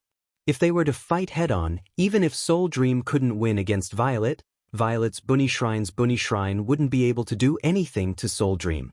However, if the rules of rune cards were used to determine victory and defeat, the invincible Bunny Shrine's Bunny Shrine would be defeated. Because of this, the rules of rune cards were recognized by all existences in Fantasy Village and no one could go against them. However, from just now, whether it was Black Knight's surprise attack, Wu Yan's counterattack, or Remilia's plan to use the Gungnir, none of them followed the rules of rune cards to duel. Thus, as the one who made the rules of rune cards, it was natural for Soul Dream to stand out at this time. It was so natural that the aggressive Remilia withered. Soul Dream. Remilia looked at Soul Dream unwillingly. Can't you make an exception for once? If you're just messing around, I don't have the time to care about you. However, looking at you, it's impossible for you to not get serious. Soul Dream pouted impatiently. Unless you can guarantee that your messing around won't affect the surroundings and won't cause any destruction. In that case, I can't be bothered. Instantly, Remilia's aura dissipated as if it had been dealt a blow. Won't affect the surroundings? Won't cause any destruction? It wasn't that Remilia couldn't do it. However, would an attack that wouldn't cause any destruction be able to achieve the goal of teaching that man a lesson? Obviously, that was impossible. It would be better for them to duel using rune cards. I'll say this first. From start to finish, I didn't intend to cause any destruction to the surroundings. Wu Yen spoke indifferently. You're the one who provoked him. Remilia looked at Wu Yen with a murderous look. You despicable bastard. Ling Meng grabbed Wu Yan's collar and for the first time, she screamed at the top of her lungs. You've already caused me a lot of trouble today. Don't cause me any more trouble, all right? I know. Wu Yen hurriedly spoke. I just want to say a few words to that lowly vampire. Is that all right? Lowly vampire? Remilia's eyebrows twitched. Her murderous aura filled the air once more. I'll definitely kill you. You want to fight? I won't accompany you today. Wu Yen sneered. His words caused Remilia to lose her composure. Today, Fran will be by my side. What did you say? Remilia cried out. I said I'll take care of Fran today. Wu Yen snapped. If you want to see Fran, then come to the shrine. Hey, why is it a shrine? Wu Yen grabbed Ling Meng before she could finish her sentence. Well then, goodbye. Leaving those words behind, Wu Yen and Ling Meng melted into the space and disappeared. Hey! Black White, who had been gloating on the side, suddenly flipped out. Don't forget about me. Black White picked up her broom and flew out of the Scarlet Devil Mansion's window without looking back. Phew! Fran was taken away? Remilia stared blankly at the direction Wu Yen, Fran, and Soul Dream disappeared. She lowered her head and her delicate body trembled violently. Eldest young miss. Seeing this scene, the nearbys Wei Yi cautiously asked. Why don't I go and bring the second young mistress back? Bring back that bastard's head as well. Remilia didn't care about her image and screamed. I want to suck his blood dry. Calm down, Remy. Patrice shook her head. Little sister said that person is a primogenite. Did you forget? How can that despicable fellow be the noble true ancestor of the vampires? Remilia glared at Patrice before speaking with a gloomy expression. No, now isn't the time to think about that. What's important is to bring Fran back. Let's go. We're going to the shrine. Yes. Chapter 1716. Fantasy Village, Bo Li Shrine. Because they had left in a hurry, and because they had used space teleportation, the gate of the shrine that Marissa had pushed open was still open, as if someone had come in to steal something. Don't think that there aren't any thieves in Fantasy Village. A certain rat who is black and white but isn't perverted, and whether or not he has lesbian tendencies is still unknown, is this so-called thief. It was a pity that the Bori shrine didn't even have incense money. The owner of the shrine was still a living treasure who was on the verge of despair because of an empty money box. Even if there were thieves in the Fantasy Village, no thief would choose to come here. Except for Marissa. Whoosh! Gusts of cold wind blew from the bottom of the stairs at the front of Bo Li Shrine. It whistled across the empty space in front of the shrine and rolled into the shrine. Buzz! Not long after, there was a violent tremor in the air within the shrine. A spatial ripple appeared like a mirage, and then a man and two women emerged from the spatial ripple. Among them, the slightly older girl fell on her buttocks, causing her to cry out in pain. If a family friend. Sitting on the ground, Soul Dream rubbed her small buttocks and glared at Wu Yen. Her lungs were about to explode from anger. You broke my money box and caused me to burn my tongue. You drenched me all over and even caused me to be misunderstood by Marissa. You brought me to the Red Devil Mansion without my consent and made me clean up your mess. Now, you casually brought me back and threw me on the ground. You're deliberately looking for trouble, aren't you? You. This is a big misunderstanding. Wu Yan raised his eyebrows at Soul Dream while hugging Fran. Breaking your cash box was purely an accident. I only drenched you because you scalded your tongue, but you were misunderstood by Marissa to have fallen down on your own. I brought you to Scarlet Devil Mansion because I expected Remilia to flip out. Now that I brought you back, I didn't mean to throw you on the ground. You're still denying it? Princess Ling Meng really wanted to use her imperial coins to beat this jinx to death. But after a while, she was stunned. You said that you knew Remilia would flip out. Is that why you brought me there? Well, I guess you can say that. He hugged Fran tightly. Wu Yan sat down and sighed helplessly as he helped Fran tidy up her messy hair. That Remilia is a complete siscon. With that lowly vampire's temper, it's only a matter of time before she explodes because of me visiting her and acting so intimately with Fran. Siscon? Fran, who was in Wu Yan's embrace, asked innocently. What's a siscon? Sisankon is a creature that commands respect and fear at the same time. Wu Yan pinched Fran's nose. Those who really like their younger sisters are siscons. He likes his sister very much? Elder sister? Does my sister like Fran a lot? Fran bit her thumb and said angrily. Then she's definitely not a siscon. Oh? Wu Yan asked in amusement. Because my sister doesn't really like Fran a lot. Fran said unhappily. That's why she's not a siscon. Silly girl. Wu Yan didn't know whether to laugh or cry.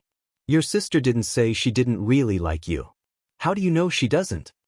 If she really likes Fran a lot, she wouldn't have locked Fran in the basement. Fran threw a tantrum. That's why my sister must hate Fran a lot. You can't put it that way. Wu Yan stroked Fran's cheek and sighed. There's a saying that goes concern leads to confusion. Perhaps, back then, your elder sister was too concerned about you, so she lost her sense of propriety and locked you in the basement. That's not for sure. Is that so? Fran looked at Wu Yan uneasily. Then will my brother lock Fran in the basement because he really likes Fran a lot? If my brother really did lock Fran in the basement one day, I'm sure he'll stay in the basement with Fran. Wu Yan smiled gently.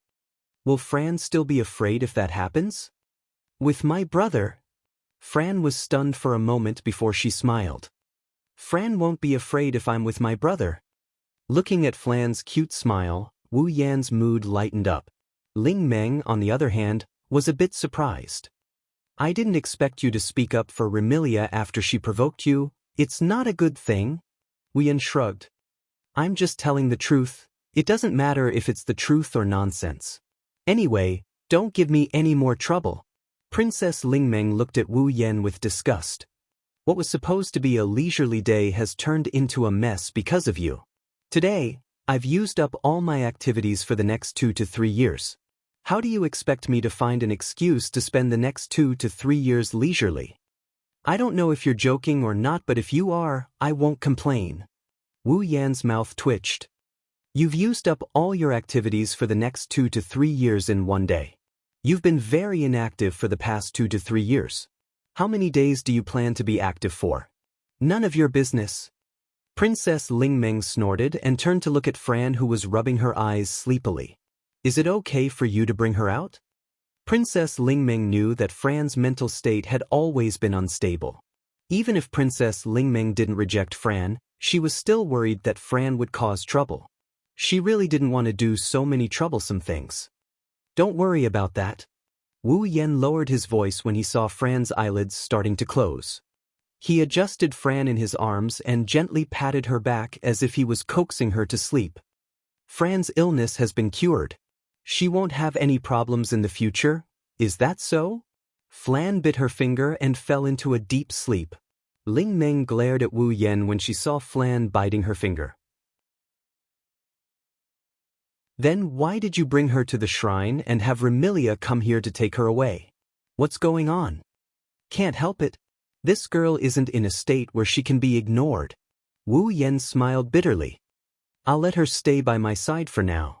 I'll bring her back to the Scarlet Devil Mansion when she's emotionally stable. I have some things I need to tell Remilia. Seriously, this is your first day in Fantasy Village. Why do you always cause trouble? Princess Lingmeng looked at Wu Yan as if he was a troublemaker. She couldn't stop complaining. Marissa is already a headache. Now there's another one. Mama, don't make it sound so bad. Wu Yan chuckled.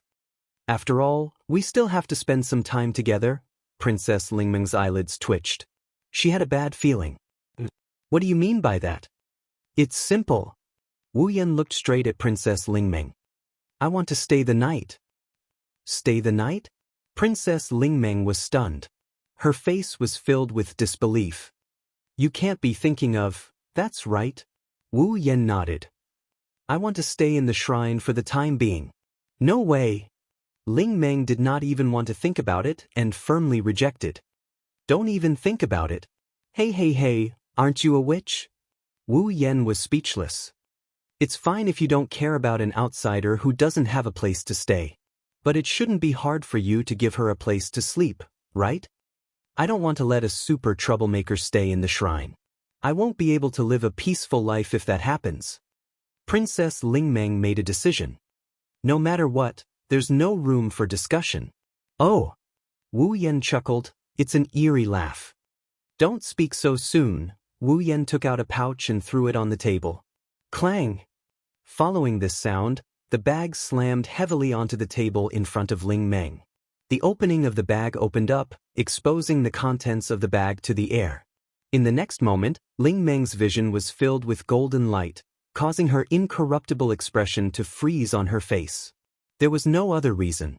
This was because the bag was filled to the brim with gold coins. Chapter 1717. There were at least 30 gold coins in the old pouch.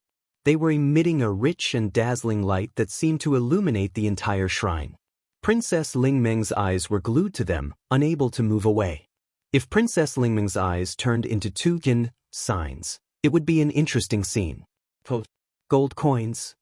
Princess Lingmeng struggled to speak as she looked at the bag of gold coins on the table. These gold coins should be enough to sustain the shrine for half a year, right? And these gold coins are enough to sustain the shrine for half a year. Now, you just need to say the word and they'll all be yours. Wu Yan reminded Princess Lingmeng. How about it? Can you promise me to live in the shrine? Ugh. Princess Lingmeng stared at the bag of gold coins on the table. Her eyes were filled with hesitation. She was struggling to make a choice between gold coins and leisure. As a greedy person, Princess Lingmeng was also an extremely lazy person. Now that money and leisure were placed on the table, and Lingmeng had to choose between the two. Wouldn't that be a very difficult choice? Of course, since ancient times.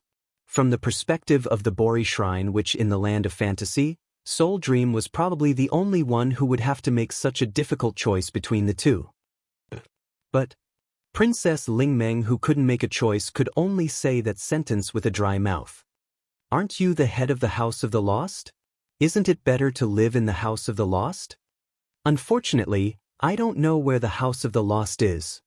Princess Lingmeng, who claimed to be the head of the House of the Lost, was implying that she didn't know the way home. So, I can only choose to live in the shrine. Princess Lingmeng's eyes were filled with hesitation. She kept muttering to herself. What should I do? Choose gold coins? But if I let this troublemaker live here, I won't be able to live a peaceful life. Choose to refuse? Then I'll have to take the risk of offending Yukari and fight with this troublesome person. That seems to be very troublesome. Hearing Lingmeng's mumbling, Wu Yan's mouth twitched. Feelings. If this girl chose to refuse, he would even fight with him for the sake of gold coins. Wasn't that daylight robbery? As expected, someone who could mix with Marissa, who was good at borrowing things, also had the potential to become a great thief. They were bandits, after a series of difficult choices. Princess Lingmeng suddenly exhaled. He tapped his palm as if he had suddenly realized something. I think it's more reliable for you to be my husband. This way I can accept your gold coins. I can even chase you out. Wu Yan's hand trembled, and he almost threw Fran, who was sleeping in his arms, out. His face twisted. I don't mind you selling your chastity for gold coins, but you let someone else be your husband, and you want to kick him out. Because it's too troublesome to have another husband. Princess Ling Meng said righteously. Anyway, there are many couples living separately in the human world. We just need to imitate them. Imitate your sister. Wu Yan couldn't help but want to slap the table. Just let me live here. Will it kill you to have some integrity? Integrity? Princess Ling Meng said with disdain. That kind of thing is too troublesome, I understand now. Your laziness is no longer a disease, but a realm. In order to not destroy his worldview, Wu Yan decisively chose to force her to abdicate. Now you only have two choices. You can choose the gold coins and I'll live there, or you can choose to refuse. I can also go to the human realm. I believe that no one will refuse to provide a place for me to find a rich man. Princess Ling Meng's delicate body trembled, and trembled again. You actually use money to force a girl to do something she doesn't want to do. How shameful. I just want to live in the shrine. I don't want to push you down. Wu Yan said weakly. Are you willing or not? Can't you just say it? Fine. Princess Ling Meng's face was resolute. Now that things have come to this, I can only... You want to rob me? Wu Yan said coldly. Then I'll kindly remind you that I won't feel bad even if I throw these gold coins into the gutter. If you want to take them for free, I don't mind giving them to you. But if you do, you'll offend a rich man like me. You won't have many chances to get rich in the future. Princess Ling Meng, who had just decided to choose between gold coins and leisure, was petrified on the spot. You really want to rob me? Seeing Princess Ling Meng frozen on the spot, Wu Yan's face was full of conflict. Then, he revealed a ruthless expression. Are you going to let me live here or not? If you don't, I'll go to the human world. The human world? Princess Ling Meng seemed to have just woken up. She waved her hand at Wu Yan in a daze. Go, just leave the gold coins behind. I beg you, can you give me a definite answer? Wu Yan forced a smile. If this goes on, I'm afraid I won't be able to resist burying you. Sigh. Princess Ling Meng seemed to have accepted her fate. Why do I have to get into trouble with you? Although she said that, Ling Meng seemed to have made a decision in her heart. With lightning speed, her hand turned into an afterimage as it flashed across the table in front of her. When the afterimage disappeared, the money pouch on the table had also disappeared. There's no place for you in the shrine. Princess Ling Meng gave a ruthless answer after taking the money. If you want to stay here, then go to the warehouse and move your old stuff. You can sleep on the floor. Listen carefully. Princess Ling Meng stood up and leaned forward. She put her face in front of Wu Yan with a serious expression. Don't cause any more trouble for me. If you do, I'll treat you like a monster and treat you. Well, don't worry. Wu Yan said straightforwardly. I won't cause any trouble. At least, I won't take the initiative to cause trouble. It's just that. Wu Yan turned to look at the entrance of the shrine and shrugged. If trouble comes knocking on my door, then I can't do anything about it. Princess Ling Meng couldn't help but be startled. She followed Wu Yan's gaze and looked at the entrance. Then, the corners of her eyes began to twitch. There were two figures standing at the entrance of the shrine. One was a silver-haired girl holding a parasol and wearing a maid's outfit. The other was a petite girl wearing a gothic lowly outfit and standing under the parasol. Her face was filled with anger. Of course, they were Remilia and Ziyi. As for Patrice, because of Fran, she didn't get to exercise for a long time. Now, she's lying in the Scarlet Devil Mansion, unable to walk anymore. Finally, I found you. Remilia's anger was reflected in her eyes, her voice, and her expression. When she saw Flan sucking on her finger and sleeping soundly in Wu Yan's arms, her anger only got stronger. You actually dared to kidnap my sister? You've got guts? Don't blame me for reminding you. Wu Yan didn't even look at Remilia. He picked up a cup of tea from the table and casually took a sip. Firstly, Fran willingly followed me. I didn't kidnap her. Secondly, Fran is also my sister. Even if I took her away, you have no right to say anything. Remilia widened her eyes. Then, a strong killing intent burst out from her eyes. You said I have no right to say anything? What? Do you have a problem with that? Wu Yan calmly looked at Remilia with a cold smile. To me, you who didn't give Fran a good life indeed have no right to say anything to me. Remilia's delicate body trembled violently, and the killing intent in her eyes dissipated. Her pretty face seemed to have lost all color, becoming a little pale. Let me give you a piece of advice. Don't go overboard with your words. Seeing Remilia's pale face, Supriya showed a trace of worry. She looked at Wu Yan with a cold tone. To us, you who popped out of nowhere also have no right to say anything to the Scarlet Devil Mansion's master. To me, the Scarlet Devil Mansion's master is nothing. Wu Yan looked at Remilia with a forceful gaze. The only reason I can interact with you is because you're Fran's sister in name.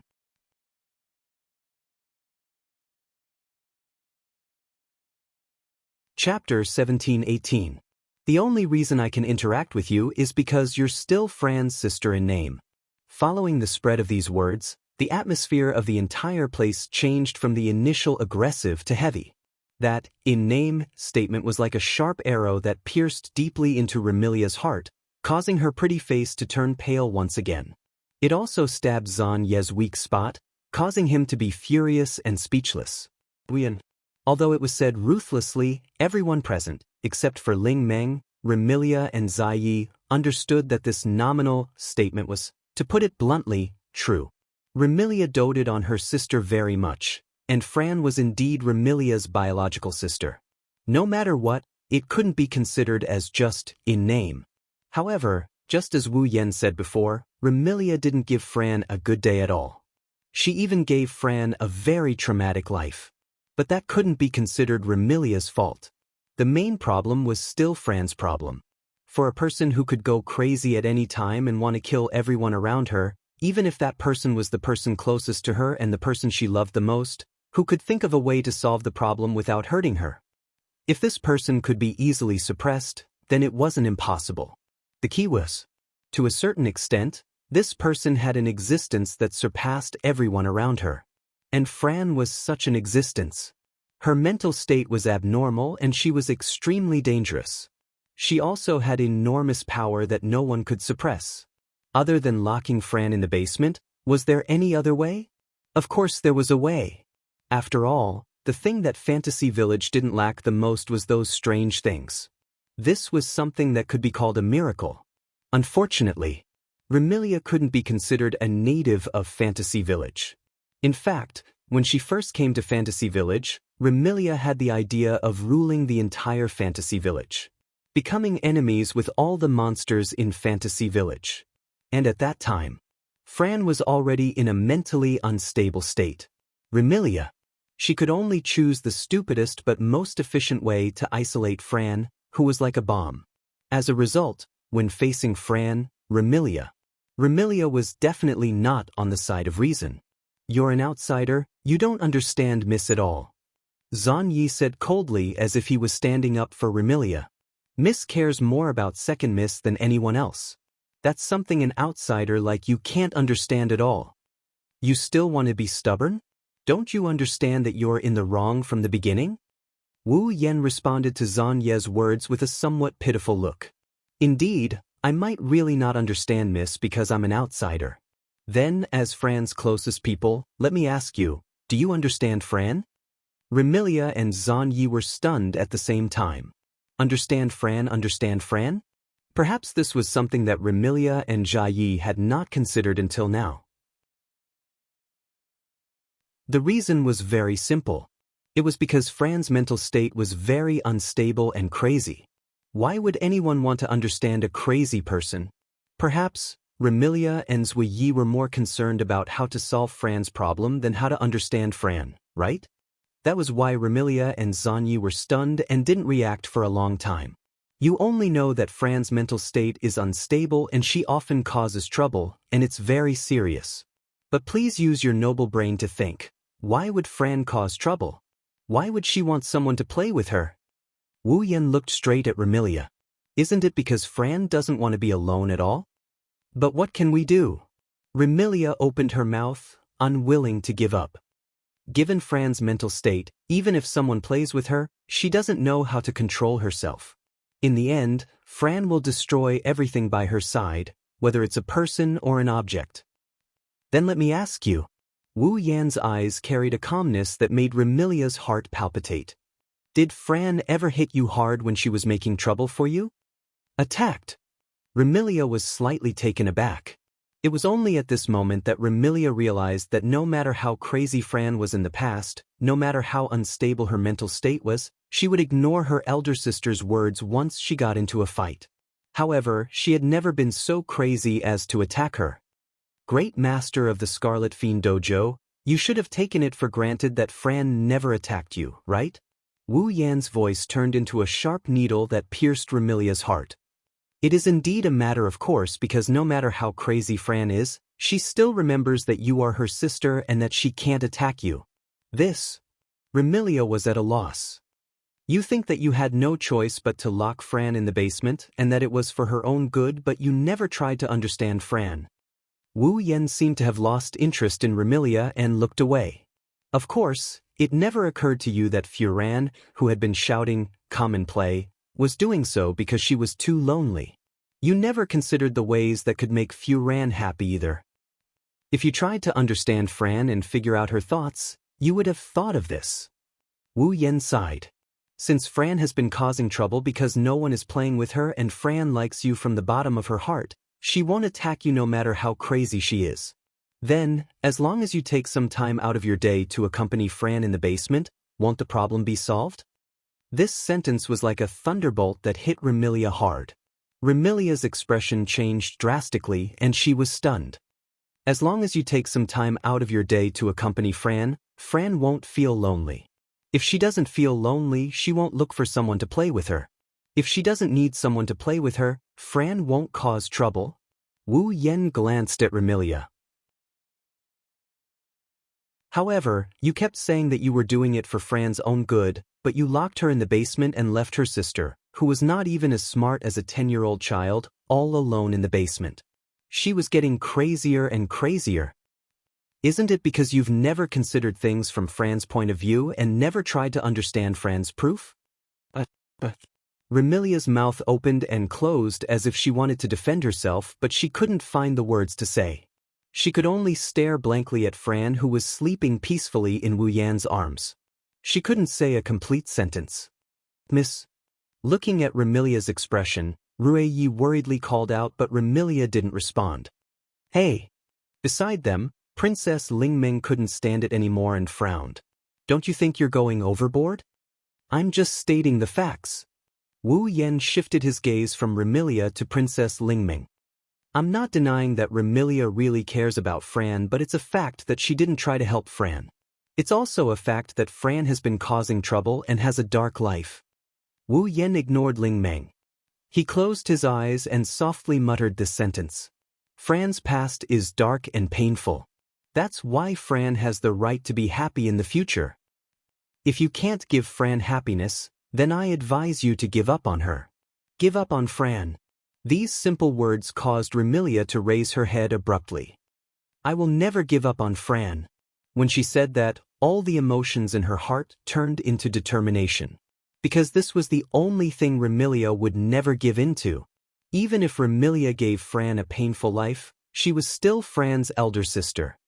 "That's not something you can decide." Wu Yan snorted and stood up to look at Remilia. "Tomorrow, I will bring Fran to the Scarlet Devil Mansion. At that time, let me see if you have the right to keep Fran by your side." After saying that, Wu Yan walked past Remilia and walked out of the shrine. Remilia didn't move from the start to the end, but her back revealed a sense of desolation. Princess Lingmeng and Rueyi could only watch this scene silently for a long time.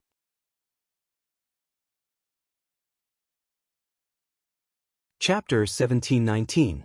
Fantasy Village, Scarlet Devil Mansion. Sitting by the round table at the end of the staircase, Patrice wore a pair of spectacles and held a book in her hand. She looked like a scholar who was improving her knowledge and possessed a tranquil feeling that made others unable to speak their mind. Beside Patrice, an imp held a tray and observed her master with a trace of helplessness on her face. Even though the imp was a demon, she wasn't considered powerful among demons. Therefore, the imp became Patrice's familiar. It wasn't impossible for ordinary demons to become the familiar of witches and magicians. However, if witches and magicians wanted powerful demons to become their familiar, they would have to pay a price. After all, wasn't it the demons who became their familiar? However, the imp's strength was considered weak among demons. Therefore, even if she became someone else's familiar, she didn't have the qualifications to ask her master to pay a price. Therefore, the imp became Patrice's familiar out of her own free will. It was also because the imp was willing to become Patrice's familiar and respected her master from the bottom of her heart. Therefore, the imp noticed a detail that others couldn't. Even though Patrice seemed to be engrossed in her studies, Kieran could not help but sigh. But now, Patrice definitely didn't read a single word in the book. Speaking of which, Patrice, who had always stayed in the Scarlet Devil Mansion's underground library, was reading in the main hall. This proved that her true purpose wasn't to read. Moreover, ever since Remilia and Xianxia left the Scarlet Devil Mansion and went to the Bo Li Shrine, Patrice hadn't even flipped a single page of the book. Clearly, Patrice wasn't seriously reading the book. Come to think of it, he must be very worried about Second Miss, right? Thinking until here, the imp couldn't help but turn her gaze towards the entrance of the Scarlet Devil Mansion. When she looked, the imp was taken aback. Then she hurriedly called out, "Madame Patrice." Patrice seemed to have heard the commotion at the entrance before the imp called out. She lifted her head and looked towards the entrance. When Remilia and Night Eye walked through the door, Patrice saw the images of Remilia and Night Eye. Patrice's heart sank slightly. He saw, walking into the Red Devil Hall, Zui, who followed behind Remilia step by step, had a look on his face. Not only was there a trace of worry, but there was also a heavy feeling. As for Remilia, her head was completely lowered, making it impossible to see her expression. However, this only showed that something had happened. At least, ever since Patrice met Remilia, she had seen Remilia's dignified side, childish side, willful side, and even angry side. However, she had never seen Remilia in such a preoccupied state. Patrice's expression turned heavy. She stood up and gazed at Zui, who was slowly ascending the stairs behind Remilia, and questioned him silently. Noticing Patrice's gaze, Zui looked at Patrice and the worry on his face seemed to have deepened. He shook his head at Patrice. What Zui wanted to express was not that he did not know, but that it was not easy to say. This made Patrice feel the importance of this matter. Not only did Zui return with a heavy heart, he didn't even bring back Fran, who he wanted to bring back. This was enough to show the severity of the matter. What's wrong? In the end, Patrice chose to ask Remilia. What happened? Remilia didn't answer Patrice's question. Instead, she sat at the head of the table and lifted her head, revealing a helpless expression that Patrice had never seen before. Patrice. Remilia asked in a daze. Tell me, did I do something wrong? Looking at Remilia, who had never displayed such a weak side, Patrice more or less sensed that something was amiss. She asked in a probing tone, "Are you referring to little sister's matter?" He said that I never tried to understand Fran and never gave her happiness. Remilia's expression became more and more confused and helpless. In the end, she even showed a trace of depression. Also, he wanted me to give up on Fran. Hearing till here, Patrice gradually connected the dots and understood the gist of the matter. Remilia had always felt guilty about what happened to Fran. Even though she didn't think that she was the one who caused Fran to become insane, she still hated the fact that she was the one who locked Fran up in the basement. Therefore, Patrice guessed that the person who took Fran away must have exposed Remilia's guilt towards Fran. Otherwise, Patrice found it hard to imagine that Remilia would show such a weak side to anyone other than Fran, the little sister she cared about the most. One must know that when she was defeated in the battle to conquer Fantasy Village, Remilia didn't show such a weak side even when she didn't realize her dream of becoming the ruler of Fantasy Village. I don't know what that person said to you. After deliberating over her words, Patrice spoke indifferently. But, Remilia, no matter what you did, your concern for Fran is something no one can deny. I am certain of this. Remilia's expression didn't turn for the better, and she even bitterly smiled. That man also said he didn't deny my concern for Fran, but he felt that I couldn't give her happiness. Did that person say that? Patrice knitted her brows as though she was surprised that Wu Yan would say something like that. Her expression tensed up. That's true, but in the past, there was no other way. My dear sister was mentally unstable, but it's different now. Different? Remilia's spirit jolted as though she had found a life-saving straw. She stood up from her chair and placed her hand on the table as she leaned towards Patrice. How is it different? I think you're confused because of your concern, Remilia. Patrice shook her head with a smile. Before, little sister was in that state and you couldn't give her happiness. But now, little sister seems to have returned to normal, right? Remilia stared blankly for a moment before her scarlet eyes lit up. That's right. Just because I couldn't give Fran happiness in the past doesn't mean I can't in the future, right? Now that Fran had returned to normal, he didn't need to worry about Fran losing control anymore. He could live with Fran without any worries. Then, couldn't he just give Fran the happiness that he couldn't give her in the past? Like a blow to the head, Remilia's heart that had been immersed in guilt towards Fran all this time suddenly brightened up. The haze that had been shrouding her heart was also swept away. Phew! Remilia let out a long sigh and her expression returned to her usual confident and arrogant self. Her voice also carried a hint of pressure. Thank you, Patrice. Lady Patrice.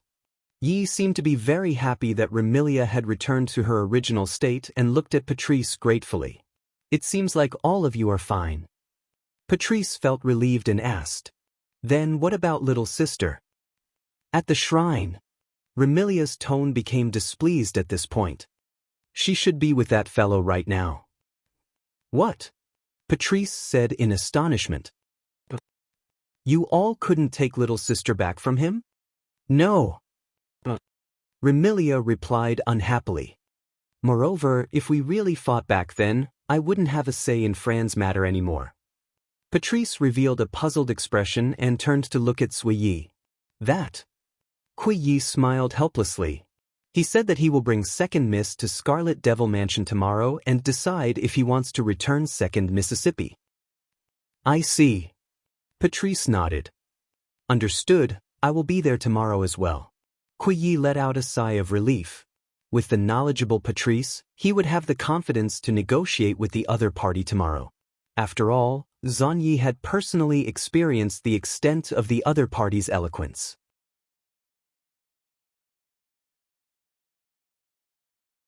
Chapter 1720. The next morning. In his dreams, Wu Yan felt something furry poking his nose. It tickled the bridge of his nose and he couldn't resist the urge to sneeze. In a daze, Wu Yan wrinkled his nose. He even reached out to touch his nose until the furry thing that stuck in his nose seems to be gone. Only then did he go back to sleep. However, when Wu Yan was about to fall asleep again, the furry object poked his nose again, making Wu Yan frown. Sensing that something isn't right, he slowly regained consciousness and opened his sleepy eyes. Hee, Big Brother is awake. Hearing this tender voice, the last bit of his drowsiness dissipated and his mind cleared up completely. He lowered his head and looked at his chest. Over there, a young girl wearing a gothic lowly outfit with a pair of broken wings full of crystals on her back is looking at Wu Yan with a pair of bright red eyes. She has a mischievous expression on her face as if her prank was discovered. In the little girl's hand was a ponytail tied to the left side of her head. She was sweeping it in front of Wu Yan's nose.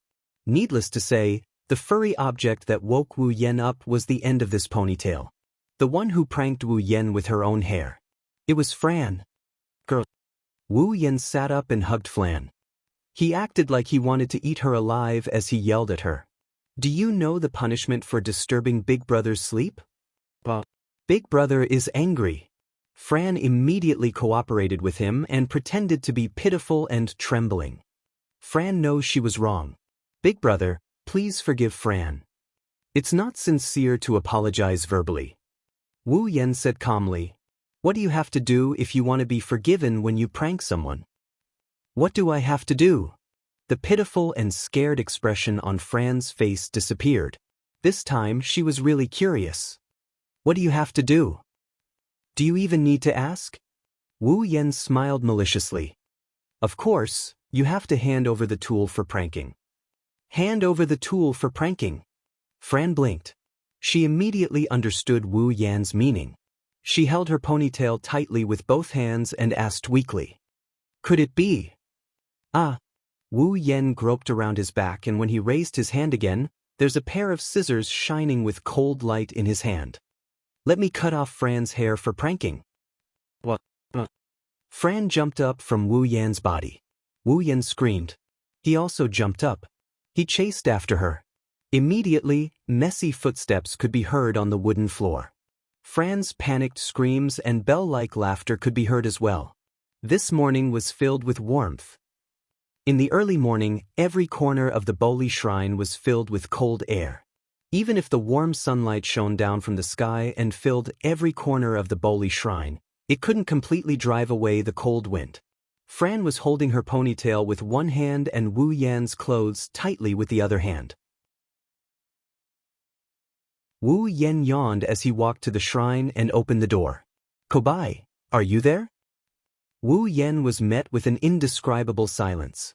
Within the not-so-spacious shrine, Ling Meng, who hadn't even changed her clothes, was lying on a quilt.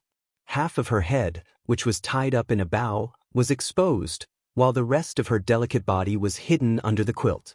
She looked just like a large butterfly stuck to the quilt, an exceptionally comical sight. When the door to the shrine was pushed open, Ling Meng's face was exposed. When the light from the outside shone on her face, she immediately retracted her head into the quilt like a tortoise. She looked just like a vampire that had been exposed to the light. Aren't we the vampires? Wu Yan ridiculed her. Flan looked at him with curiosity and amusement as he walked into the shrine. He slammed the table in front of him. Kobai, the sun is shining on your butt. So noisy. A half-dead voice came out from the quilt. Call me when the sun is shining on your feet. Wu Yan was silent for a moment. He slammed the table again. The sun is shining on your feet. What? The sun is only shining on your feet. The half-dead voice came from the quilt again. Call me when the sun is shining on your butt. I thought I was the laziest in the morning. I didn't expect you to be even lazier than me. Wu Yan almost choked to death. Get up. What about breakfast? Breakfast? The bow knot under the quilt shook like a pair of ears. Ling Meng poked her head out of the quilt and asked in confusion. What's breakfast? Don't we eat lunch directly after waking up? Wu Yan was embarrassed. Even Fran looked at Ling Meng as if she was an alien. What does this mean? Isn't this saying that Ling Meng usually wakes up in the afternoon? Wu Yan likes to sleep in, but he's never slept until noon. In a way, Akaga's laziness is a realm of its own. Forget it. Wu Yan gave up. Tell me where the kitchen is.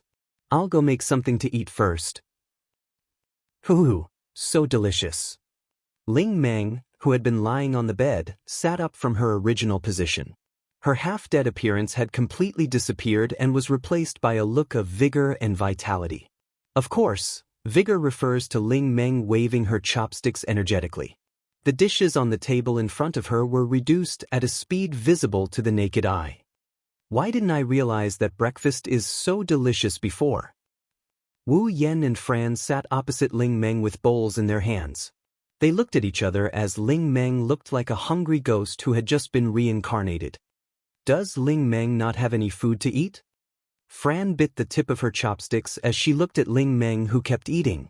Her eyes were filled with sympathy. So pitiful. Well, she used to eat lunch the moment she woke up. She has never tasted breakfast before. It's inevitable that she would be like this. Wu Yan said. So, let's be considerate of her. Got it, brother. After choosing to ignore Ling Meng, Wu Yan and Fran began to eat their breakfast in silence. By the way, Wu Yan and Fran secretly hid the dishes after seeing how fast Ling Meng ate. They didn't want Ling Meng to clean up all the dishes on the table. Therefore, if someone were to come here, they would see the Miko of Bori Shrine eating and drinking without any care for her image. The other two Miko sat opposite each other, took out a few dishes hidden in the stove, put them on the ground, and started eating. Not long after, whether it was the plates on the table or on the floor, all of them were cleared. Oh! Ling Meng lay down on the floor and narrowed her eyes in satisfaction. I haven't eaten so much in a long time. I can see that. Wu Yan put away the dishes and handed them to Fran, who was happily cleaning up.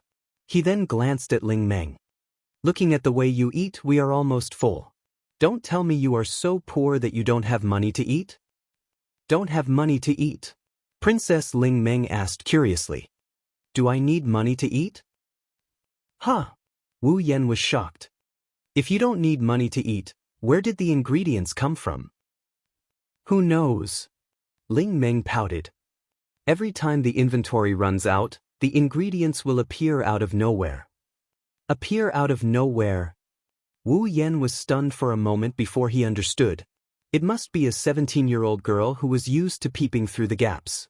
When she saw that Ling Meng did not even have money for incense, she naturally did not have money to eat. In order to keep the life of the manager of Fantasy Town alive, she must have secretly brought the ingredients over. Wu Yan did not know whether to laugh or cry as he shook his head. He put all the cutlery aside and reached out to Fran. Fran, come here. What is it?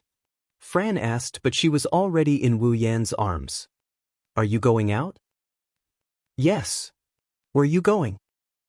Scarlet Devil Mansion.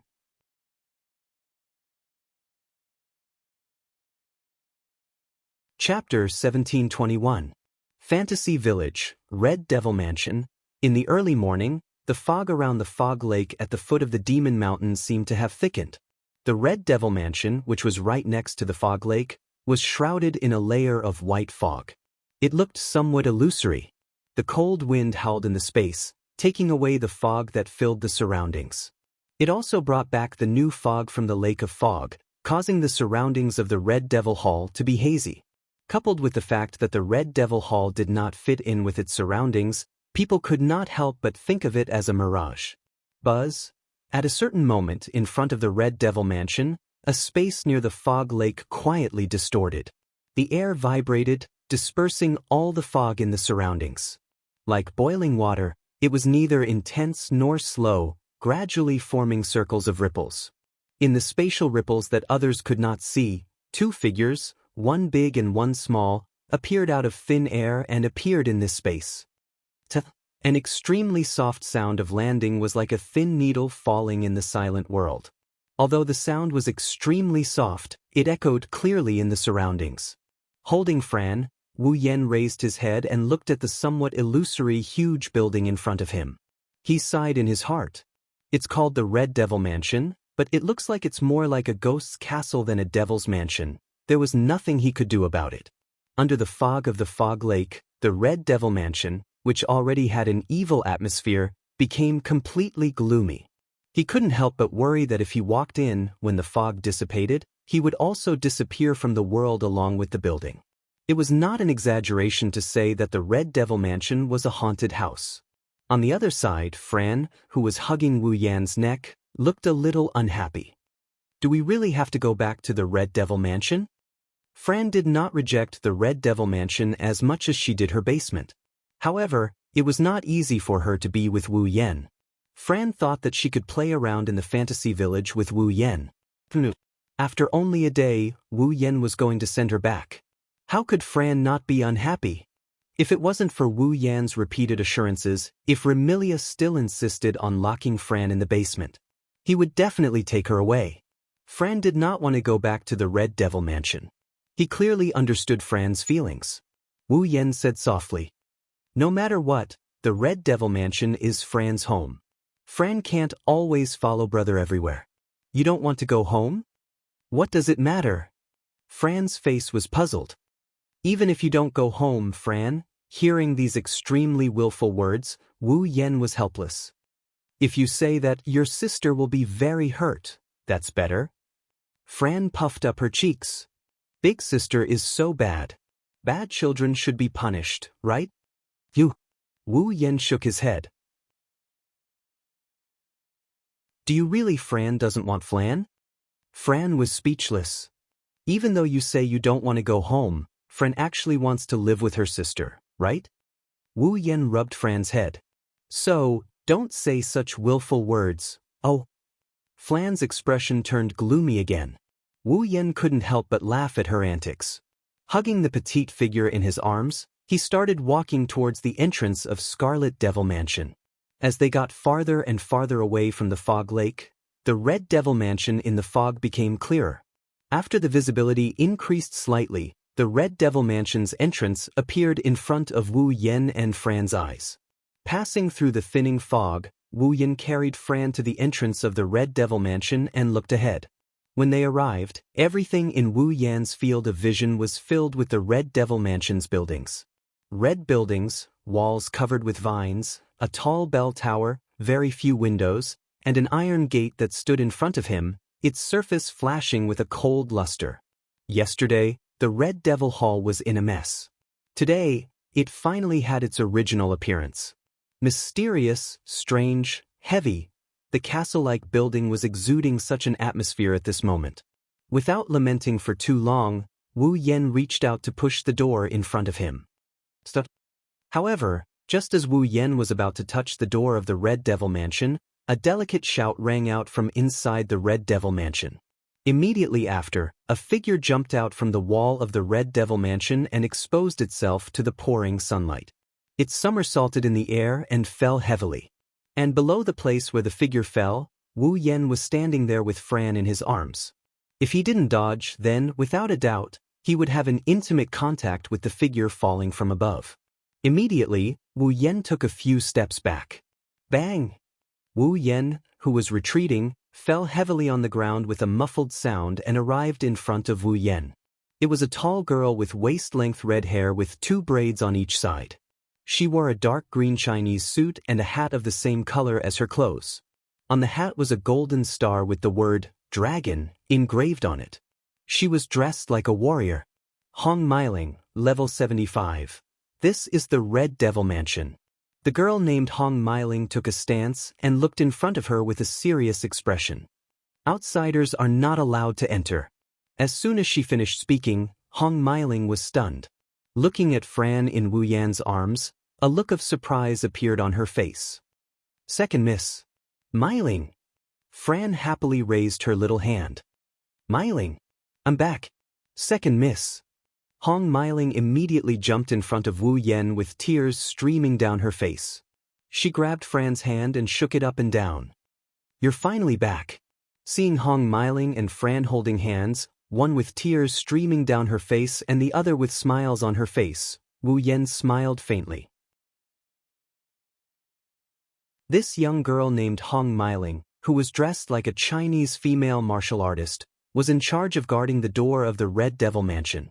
It could be said that she was the person with the lowest status in the Red Devil Mansion. She might not even be comparable to an ordinary fairy maid. Although her status was lower, Hong Meiling was still a rather important existence in the Red Devil Mansion. After all, excluding Remilia, Patrice, and Black Knight, Hong Meiling was the strongest existence in the Red Devil Mansion. Her level was also only below the 3 people in front of her. It was because of this existence that Remilia made her the gatekeeper of the Red Devil Mansion and put her in charge of the mansion's first line of defense. However, this line of defense was usually a little lazy, causing a certain black and white bandit to frequently sneak into the mansion and steal books from Patrice's library. It was this gatekeeper who had the best relationship with Fran in the entire Red Devil Mansion. Hong Meiling was the only one in the entire mansion who didn't fear Fran's strength and dared to secretly play with her. Therefore, no matter how depressed Fran was, she couldn't help but say, "I'm back," when she saw Hong Meiling. The moment Hong Meiling saw Fran, She wasn't worried that Fran would lose control of herself at all. Instead, she excitedly walked up to her. Wu! Hong Meiling suddenly burst into tears, scaring Wu Yen and Fran. Meiling! Fran quickly reached out and touched Hong Meiling's head. What's wrong? Second miss, why did you suddenly run away yesterday? Hong Meiling complained with tears in her eyes. Miss Kuyi has been blaming me for not keeping an eye on you and docking my salary for the next 10 years. Whoosh! Just as Hong Meiling's complaining voice fell, a cold light flashed out from inside the door and fiercely stabbed into the center of Hong Meiling's hat, giving everyone a fright once again. That's because you didn't do your job. Along with such a voice, a tall figure suddenly appeared at the door without the slightest warning.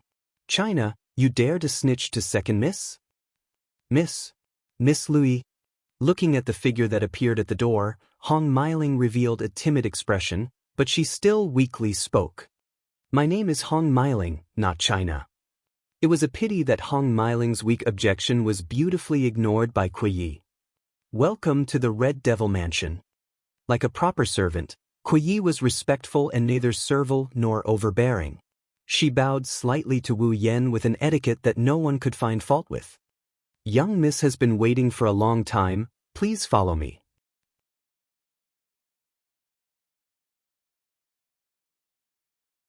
Chapter 1722. Under the lead of Zui Yi, and under Hong Meiling's aggrieved and pitiful eyes, Wu Yen carried Fran and walked into the territory of the Red Devil Mansion. The structure of the Red Devil Mansion was a bit similar to that of an ordinary city. The most important residence of the Red Devil Mansion was in the center, surrounded by 4 walls. Between the walls and the mansion was a vast outer courtyard with some flowers and trees planted. It was extremely luxurious. At first glance, it was located in the center of the Red Devil Mansion, surrounded by 4 walls. The mansion used for living didn't seem very big, but in fact, the interior of the Red Devil Mansion was much bigger than it looked from the outside. The reason was naturally because of the handsome maid leading the way in front of him. Although Zui Yi was just an ordinary human, he had the ability to control time. That kind of time ability wasn't like Kurumi's, who could only choose a target through bullets and let the time ability act on the target hit by the bullet. Zui Ye's time ability couldn't act on himself like Kurumi's, but it could act on his surroundings. For example, Kurumi could stop the opponent's time and then attack the opponent who had stopped time. Zui Yi could stop the time within a certain range and then let the only person who could move in time attack. The difference between the two was that one could only act on an individual, while the other could act on a certain range of space. Because of this, Kurumi's and Zui Ye's time abilities more or less had their own advantages and disadvantages. Like Kurumi, although he could only use the power of time on an individual, he could freely turn back time on himself. No matter how serious his injuries were, he could still recover. Zui Ye's ability had a large range of effect, but even if he could turn back time within this range, the things that had changed couldn't be restored to their original state. That was to say, Zui Yi couldn't do something like recovering from his injuries. Compared to Kurumi, Zui Ye's ability could work within a certain range, which meant that while controlling time, she could also control space to a certain extent. However, the ability to control space was only a subsidiary of Zui Ye's ability to control time. It couldn't be considered Zui Ye's true ability, so Zui Yi couldn't control space with high difficulty. However, to expand a space, Zui Yi could still do it. In between, the space in the Red Devil Mansion had also been expanded a lot by Zui Yi. It was much bigger than it looked from the outside. Just in the hall alone, Wu Yen walked quite a distance before arriving at the front of a flight of stairs. Welcome to the Red Devil Mansion. Up ahead, at the end of the stairs, Remilia was floating in the air with her bat-like wings on her back. She had one hand on her waist and the other on her back casually. Her scarlet eyes looked down at Wu Yen, who was standing at the bottom of the stairs. Her face was brimming with confidence, pride, and a noble smile.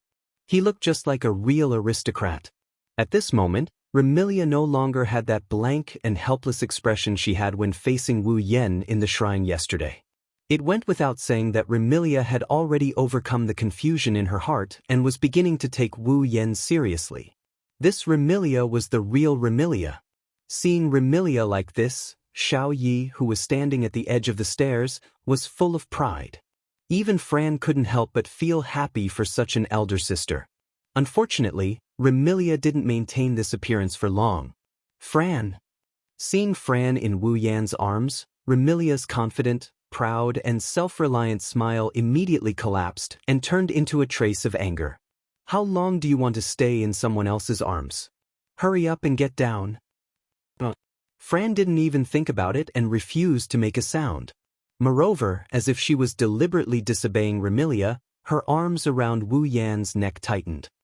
Fran wants Big Brother to hug her. You've been hugging her since yesterday, haven't you hugged her enough? The more she said, the angrier Remilia became. No matter what, get down first. No way, Fran likes to hug Big Brother. Why does Big Sister keep going against Fran? Fran snorted and turned her head away. Big Sister like this is the most annoying. Annoying?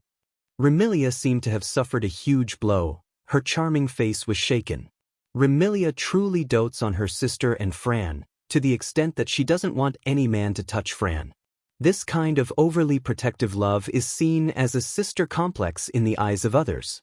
In other words, at the scene, a Siscon suffered a blow because of his younger sister's unintentional words. Wu Yan didn't know whether to laugh or cry. He could only carry Fran and walk up the stairs to the platform at the end of the stairs. When he reached the platform, Wu Yan discovered that Remilia wasn't the only one here. Other than Remilia, there is another person who is sitting at a seat near the round table. He is looking at Wu Yan with a judgmental gaze. He had long, straight purple hair, pajama-like accessories, and a pair of purple gem-like eyes that were filled with intellectual light. He looked just like a scholar. It's Patrice. He exchanged glances with Patrice. Both of them could see each other sizing them up, but they tacitly remained silent and continued to observe. After a long time, Patrice broke the silence. I heard that you are a vampire ancestor. As soon as these words came out, the air in the audience seemed to have frozen, and the atmosphere became heavy. Vampire ancestor. The king of vampires. That's the noblest and most powerful existence of the vampire race. In terms of bloodline, the vampire ancestor is comparable to the legendary gods. In this world, there are also vampires. Naturally, as the ancestor of vampires, the ancestor of vampires also exists. However, that is a thing of the past. Now, even in Fantasy Village, the only vampires whose identities could be confirmed were Remilia and Fran. Apart from Remilia and Fran, the rest of the vampires had disappeared. No one knew if they had disappeared or if they had gone into hiding. As for the true ancestor, he had disappeared long before the establishment of the Fantasy Village and had never appeared again. This was also the reason why Patrice asked so directly. As a bookish witch, Patrice looked gentle and weak, but she was curious. In addition to her calm personality, she inquired about Wu Yan's identity the first time they met. Without a doubt, this wasn't a wise and abrupt action. However, Patrice didn't intend to hide it. Remilia and Zai Yi also wanted to know Wu Yan's identity. Thus, they didn't say anything and looked at Wu Yan, waiting for his answer. Wu Yan only smiled and didn't reply. He looked at Remilia. It seems like you have your answer. Tell me your answer. You give up on Fran? For the second time, the air in the Scarlet Fiend mansion froze because of this short sentence. Like Patrice, Wu Yan went straight to the point. But this time, Remilia couldn't choose to learn from Wu Yan. She clenched her fists and stared straight ahead. I already gave you my answer yesterday.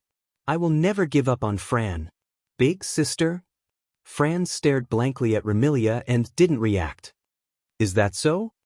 Wu Yan nodded and he asked in a cold tone. In other words, you dare to say that you can make Fran happy? Of course. Of course. Remilia confidently puffed up her flat chest. Since Fran is back to normal, I won't let her suffer anymore. Wu Yan sneered. In other words, if Fran falls into a state of mental instability again, you will imprison her again? The confidence on Remilia's face froze. Patrice hurriedly stood up. She wanted to say something, but Wu Yan didn't give her the chance to speak. He turned around and walked down the stairs. Seeing this, Remilia, Patchouli, and Xianxia tensed up at the same time. Is he really going to take Fran away? While Remilia and the other two were having wild thoughts, Wu Yan said as he walked down the stairs. Follow me. Remilia, Patrice, and Zai Yi were startled. They looked at each other and followed. To be continued.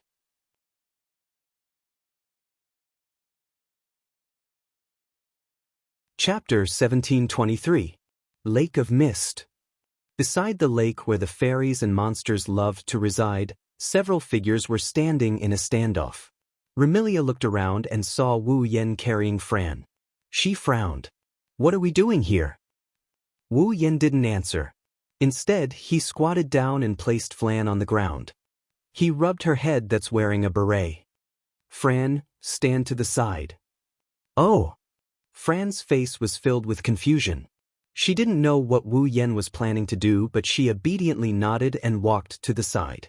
Remilia grumbled when she saw Fran defying her in every possible way but obeying Wu Yan's every word. Alright, tell me quickly. What are you planning to do by bringing me here? Wu Yan glanced at Patchouli, Susuya, and Hong Meiling, who followed behind Remilia. Tell them to back off first.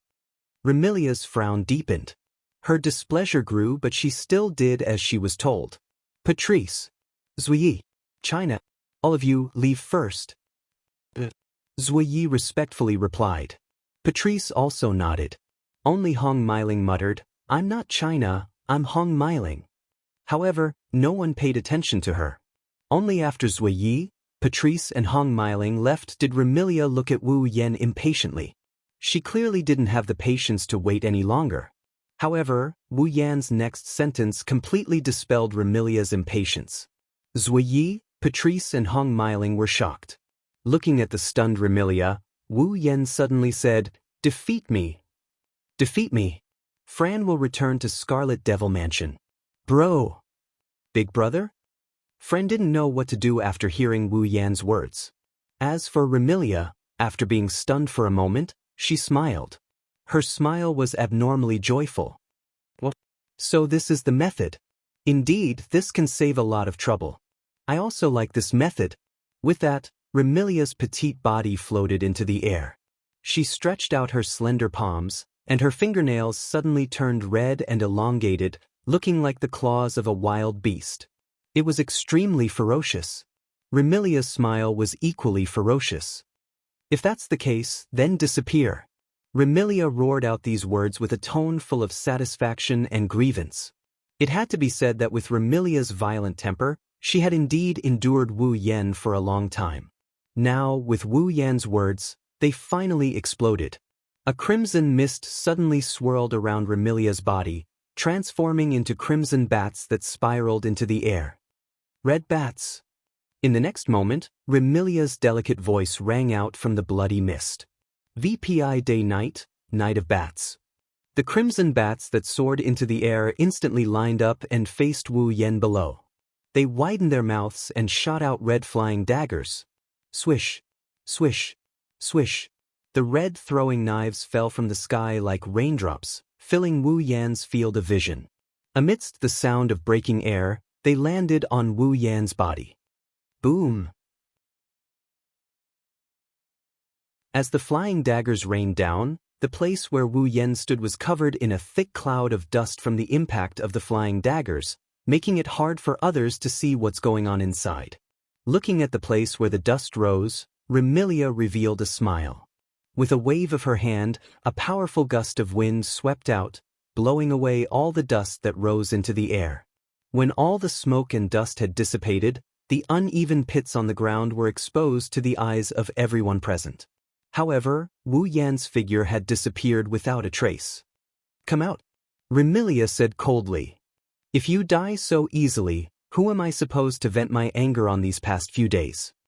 Don't be so anxious. As soon as Remilia's voice fell, a voice sounded from behind her. The show has just begun. Remilia was startled. She quickly turned around and looked behind her. Wu Yan, who was obediently waiting for Remilia's attack, had appeared less than 5 meters away from her. He floated there with a relaxed expression. Do. Remilia stared at the smiling Wu Yen in shock. When did? That's. Patrice's eyes glinted as she gazed at Wu Yen, who suddenly appeared behind Remilia. That's a spell. A spatial teleportation spell. Oomph. Remilia seemed to have heard Patrice's voice. She coldly snorted and didn't say anything else. She raised her hand and a dense blood mist appeared once more. But this time, Wu Yen had disappeared before Remilia could attack. When he reappeared, he was behind Remilia. You're too slow. As soon as she finished speaking, a tremendous amount of mana soared into the sky from Remilia's back, transforming into the purest of shockwaves that spread out. Boom! The powerful impact smashed into Remilia's body, causing her petite body to fly backwards with a muffled groan. She flew backwards for over 100 meters before coming to a stop and stabilizing herself. Young mistress, Remy. Bu Yi and Patrice couldn't help but step forward. Big sister? Fran revealed a worried expression. Damn it. Remilia's pretty face was filled with anger. She glared at Wu Yen with bloodshot eyes. Her body started glowing with a dark red light. Remilia's cataclysmic killing formation. The dark red halo covering Remilia suddenly burst apart, turning into countless red beams that shot out in all directions. Swish, swish, swish. Amidst the whistling sounds in the air, the crimson beams of light were like meteors, cutting through the space like blooming fireworks, shooting at the surroundings in all directions. Wu Yen curled his lips in disdain when he saw such a magnificent and earth-shattering amount of light shooting towards him. But it's a pity that the power is scattered into so many light beams and the might of each light beam is much weaker. At most, it can only threaten a low-level or mid-level 8th stage being. Wu Yen said something only he could hear. He raised his hand and pure mana surged out of his hand.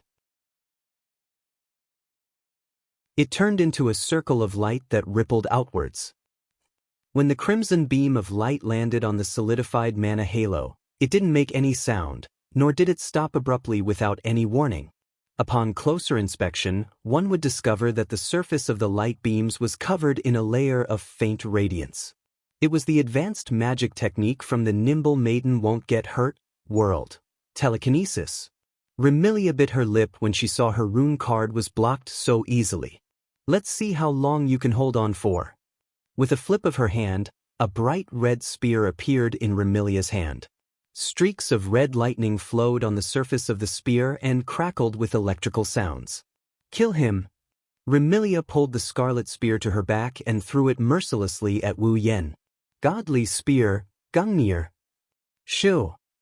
The bright red spear turned into a flash of red lightning, flashing through the air and shooting out explosively. Hum. Wherever the spear passed, the air vibrated violently and space trembled. The Gungnir, that resembled a red comet with a long tail of light and scorching airflow, flew straight at Wu Yen as though it had a mind of its own. At this moment, Wu Yen began to take Remilia's attack seriously. However, he didn't do anything to the Gungnir. The Gungnir was a godly gun that never missed a single shot. No matter what he did to the Gungnir, he wouldn't be able to avoid the fate of being hit. Therefore, dodging was foolish and meeting force with force was unnecessary. The only thing he could do was to block. That was why Wu Yen only did one thing. He extended his hand toward the red lightning bolt that was shooting at him.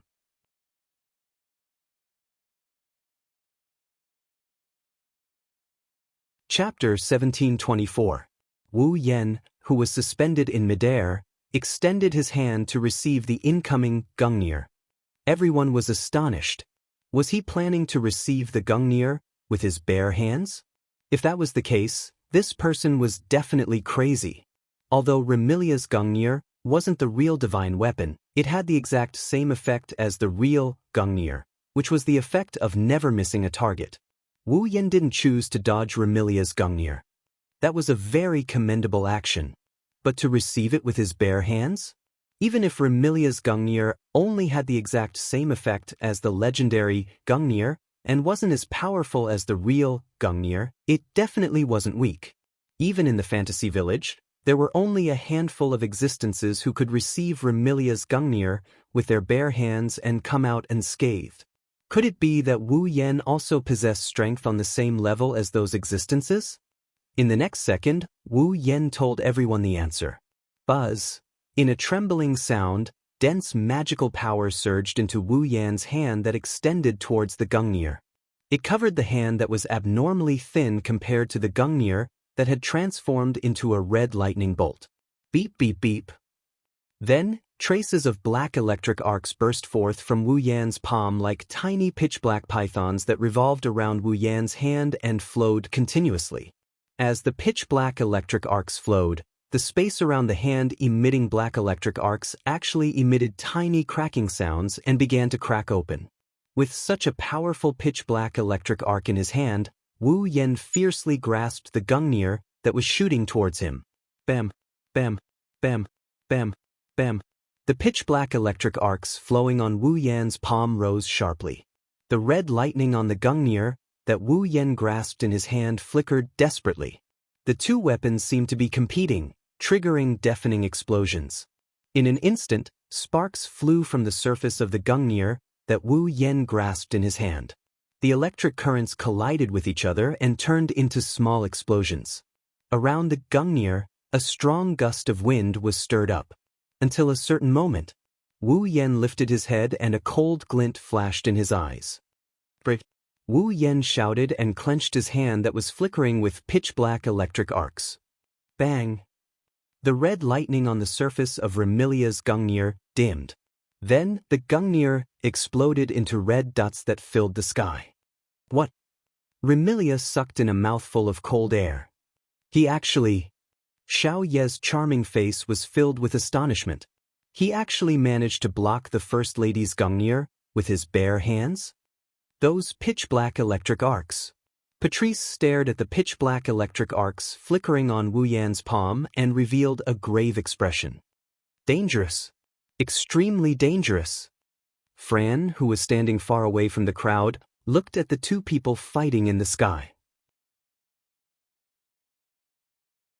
Her wine-red eyes kept fluctuating, and no one knew what she was thinking. What's wrong? Is it over? While everyone was astonished by Wu Yan's strength, Wu Yan let out a disappointed sigh. Since that's the case, it's my turn to attack. Hearing this, Remilia's heart frantically rang with warning signs, causing her expression to change and her movements to become sluggish. Following the warning signs in her heart, she decisively chose to retreat. Buzz! At the same time, a fiery red vortex spun above her head and gushed out a vast amount of magical power. I shall follow the rules of Fantasy Town and give you a gorgeous rune card. As soon as he finished speaking, the fiery red whirlpool above him trembled violently. Then, a hand that was 10 meters long and completely red like a giant's arm reached out from the fiery red whirlpool. The 5 fingers of the hand spread apart, making cracking sounds that even the space couldn't bear the weight of the hand. Giant strike, reverse Titan's hand. The fiery red arm flipped over and stirred up a violent airflow. Remilia's expression changed abruptly. It was as though an enormous mountain had crashed down from the sky. Boom! Remilia couldn't dodge in time. With a muffled sound, her petite body exploded like a peanut that had been hit by a hammer, exploding into a bloody mist that filled the sky. Young Mistress, Remy. Looking at this scene, Patrice, Zuiyi, and Hong Meiling turned pale instantly. Even Fran was dumbfounded. Remilia is dead? As this thought arose in their minds, a feeble laughter echoed in the surroundings. If only it were that easy. As if responding to the content of this sentence, red bats suddenly appeared out of thin air in the sky. Like bees surrounding a beehive, they flew all over the sky and wandered in the same direction, gathering into a cluster. Shortly after, the red bats gathered together and formed a wheel that emanated a crimson radiance. Amidst the crimson radiance, the red bats fused together. When the crimson radiance dissipated, Remilia once again appeared before everyone's eyes. But looking at the reappearance of Remilia, not only did Patrice, Zuiyi, and Hong Meiling's expressions not look better, but they also revealed traces of anxiety. Not only was Remilia's complexion incomparably pale, but she was also panting heavily. Her noble Gothic lowly costume had also become tattered and she looked extremely miserable. "Is this your regenerative ability?" Wu Yan exclaimed as he gazed at Remilia, who looked extremely miserable but wasn't injured at all. From a vampire's point of view, this regenerative ability isn't something that ordinary vampires can compare to. Not bad. Remilia didn't seem happy at all after hearing Wu Yan's praise. Instead, her expression turned ugly. "Who exactly are you? Why haven't I heard anything about someone with this level of strength in fantasy country? I don't mind telling you. But first, let's deal with Fran's problem." Wu Yan curled his lips. "If you can't defeat me, you won't be able to snatch Fran back? Stop joking around." Remilia clenched her fists and glared at Wu Yan. "I won't give up on Fran. I won't lose to you. Haven't you realized?" Wu Yan revealed a smile that made Remilia's heart skip a beat. "I've always been going easy on you." The crimson radiance in Remilia's eyes intensified. "What do you mean by that?" "What I mean is that I have a way to defeat you in an instant, but I haven't used it." Wu Yan lifted his head and scanned the surroundings. "For example, what do you think I'll find if I blow away the mist coming from the lake of fog?" "Blow away the mist?" Remilia tilted her head to the side in confusion. On the surface, Patrice seemed to have thought of something. Her expression changed and she yelled at Remilia. "Remilia, don't let him blow away the mist. Once he does, sunlight will shine in and you'll be dead." Remilia finally realized what was going on. It wasn't night, it was daytime. "Since you don't want to admit defeat." Wu Yan raised his hand in front of Remilia's fearful expression. "Then, have a taste of sunlight that you've never experienced in your entire life." A whirlwind of mana surged out from Wu Yan's hand. It turned into a raging storm. Remilia couldn't help but despair. Once the mist dissipated and sunlight shone in, even if Remilia didn't die, her vitality would be greatly damaged and she would lose without a fight. Just as Remilia was about to give it a try, the surrounding space suddenly changed color. Wait to continue.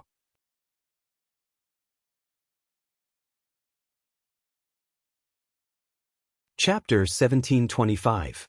It happened in an instant. The surrounding space turned into a red mist for a moment. It was as though the air in the world had been dyed red. Everyone couldn't help but feel sluggish and unable to move. Even Wu Yan, who was about to raise his hand and blow away the surrounding mist, was the same. However, it only lasted for a moment. After a moment, the world returned to its original state, but a delicate voice replaced it and reverberated in the surroundings. "Illusory talisman, Murd meat doll." Along with the ice-cold, delicate voice, streaks of cold light suddenly flashed in the surrounding space and coiled together, spinning in circles. Those cold lights were all sharp flying daggers. The throwing knives flew through the air as if they were being held by an invisible hand. The throwing knives danced in sync with each other as they smoothly circled one circle after another. Then, with a sudden jolt, they rained down on Wu Yan like raindrops that blotted out the sky and covered the earth. It wasn't just falling.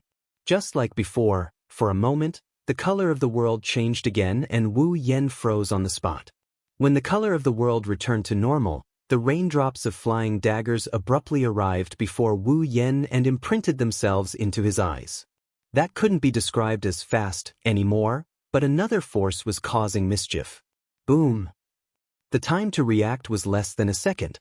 After immediately reacting, Wu Yan's body trembled and a burst of magical power burst out from his body. In a series of frequent collisions, all the flying daggers were sent flying. Only then did the people present realize. Holding a flying dagger with a stern expression, the maid exuding a carefree temperament stood in front of the pale-faced Remilia and fearlessly looked at Wu Yan, who was suppressing her master with overwhelming strength. Looking at the maid in front of her, Remilia was slightly surprised. "Yi, Miss Yi?" Patrice and Hong Meiling were unable to react in time as well. On the other hand, Wu Yan, who was floating in front of Yi, revealed a meaningful smile and spread his hands. "I said, This is a battle between me and your Missy. If you interfere, I can treat it as your Missy asking for help. Are you trying to cheat? Hearing this, Remilia's expression became slightly excited. Just as she was about to say something, she was interrupted by Luo Ye's words. This is just my own decision. It has nothing to do with eldest miss. Zui Yi said coldly in an indifferent tone. Please forgive Yi for acting on my own initiative, Missy. No matter what, I can't watch Missy get hurt. Yi. Remilia was moved and helpless, but more so, she felt sullen. In the fantasy village, there were existences stronger than Remilia, perhaps even stronger. But which one? Did Remilia need her own maid to help her? Thus, Remilia didn't know how to describe her feelings towards Ye's intervention.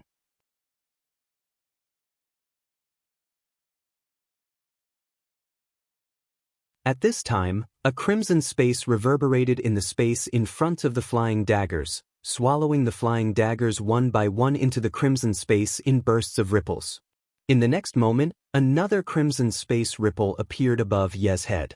Feeling the abnormality above her head, Yi suddenly raised her head and saw the crimson space ripple. Her charming face turned cold and her slender hands suddenly spread open. Illusion, Kate of Moon God's Bell. With just a movement, a voice, and a few words, brand new flying daggers appeared around Zui Yi without any movement.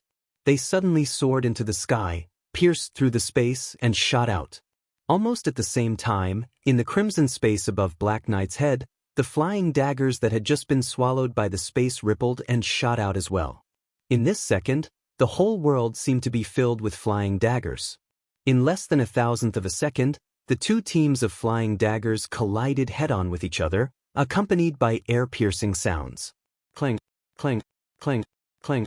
The densely packed flying daggers suddenly seemed to be targeting each other. They collided one-on-one without giving way to each other. Amidst the sounds of metal colliding, they all bounced off each other. Smash. Just as the throwing knives collided fiercely, the space behind Zui twisted and spat out a figure. The figure extended a hand and placed it on Zui Ye's shoulder with a clear sound that sounded as if it was transmitted directly into Zui Ye's mind. Ye's delicate body trembled violently and her expression sank. She gritted her teeth and circles of strange, invisible waves flickered abruptly. Time stop, Ye's world. Heaven and earth turned into a world of dead silence wherever the strange, invisible waves passed by. The air seemed to carry weight and the space seemed to carry color. The wind stopped blowing and the flowers and trees stopped swaying. Remilia, Patrice, Hong Miling, and the others seemed to have frozen as well. Their movements and expressions were all frozen. Everything came to a standstill. In this world of absolute stillness, only Yi could move. However, at this moment, Zui Yi only did one thing. Her pupils shrunk to the size of a needle tip. In this absolutely still world, a white flame slowly burned in front of Zui Yi. In Zui Ye's silver eyes, it slowly grew bigger and bigger.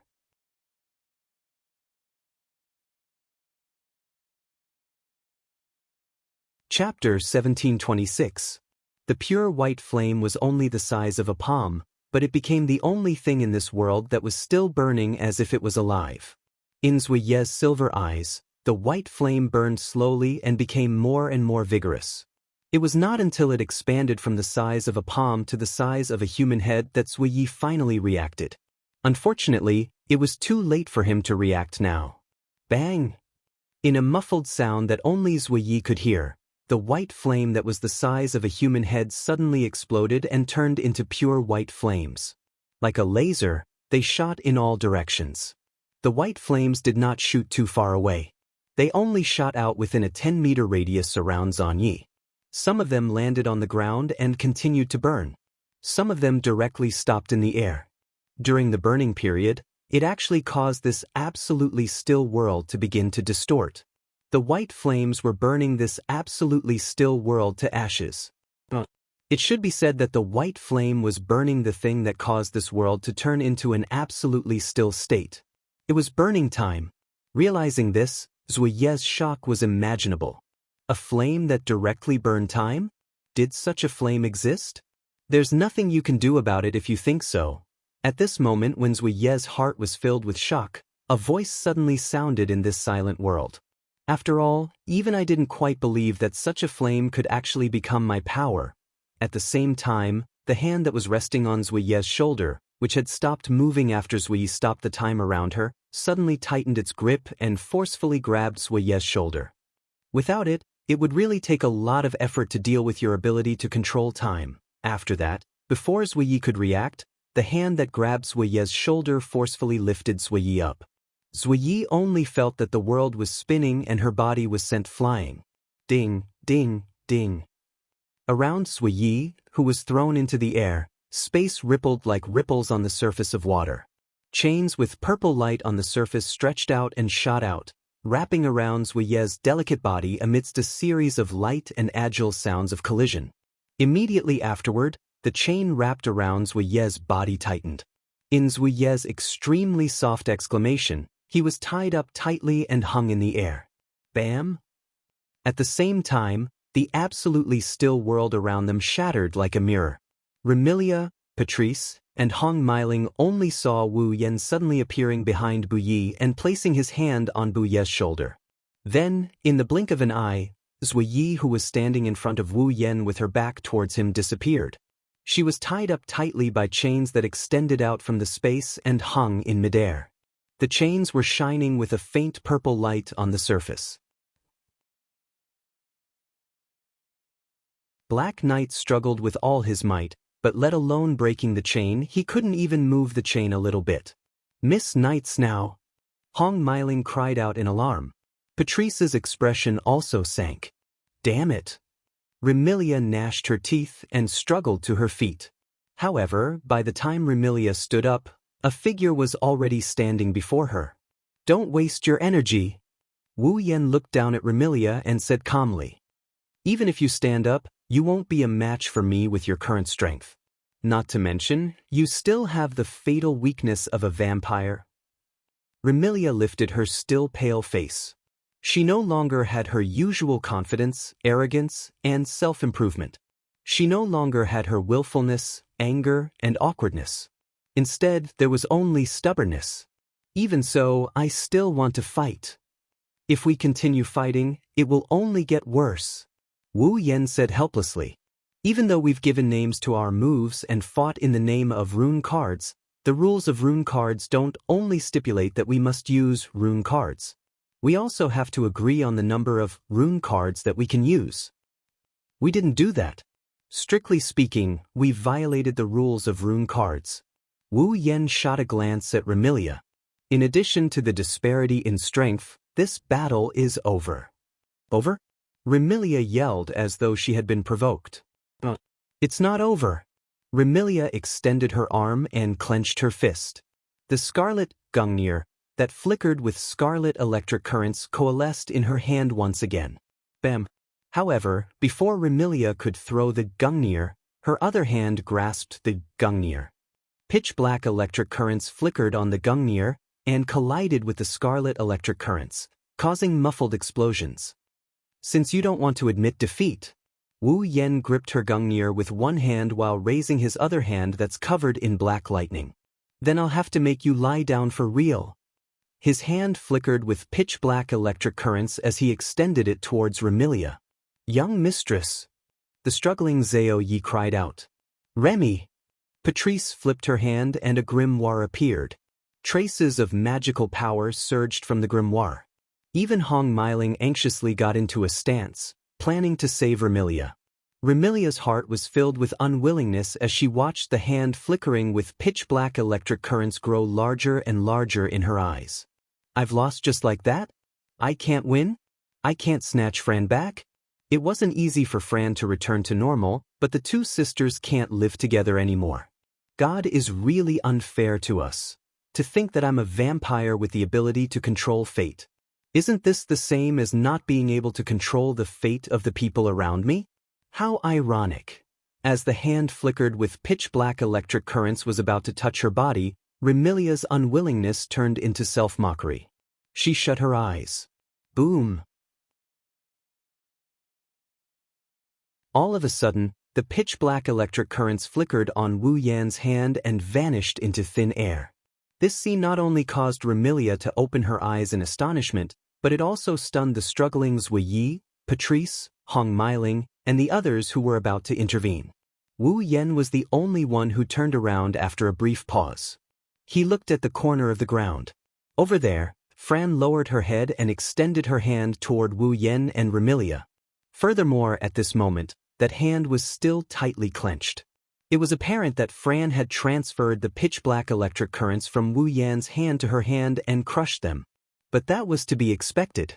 Apart from Fran, who could destroy everything, even in the fantasy village, it was extremely difficult to find an existence that could destroy pitch-black electric arcs that could shatter space. Fran? Remilia also noticed Fran's actions, and the astonishment on her face turned into astonishment. Flan. Wu Yan retracted his expression and he looked at Flan. He didn't say anything, as if he was waiting for an explanation from Flan. Don't fight anymore. Fran squeezed out a sentence and lifted her head slowly. Her burgundy eyes were filled with reluctance. Fran doesn't want to see big brother and big sister fight. Fran? Remilia's lips trembled and her eyes were filled with complicated emotions. Why? Wu Yan continued to look at Fran with a smile. Doesn't Fran hate big sister the most? That's right. Fran hates big sister, who locked Fran in the basement and never came to see Fran, play with Fran, or eat with Fran. Fran's voice sounded as though she was sobbing, but her face was filled with a smile. However, what Fran hates the most is still seeing her sister get hurt. Our 1152 said.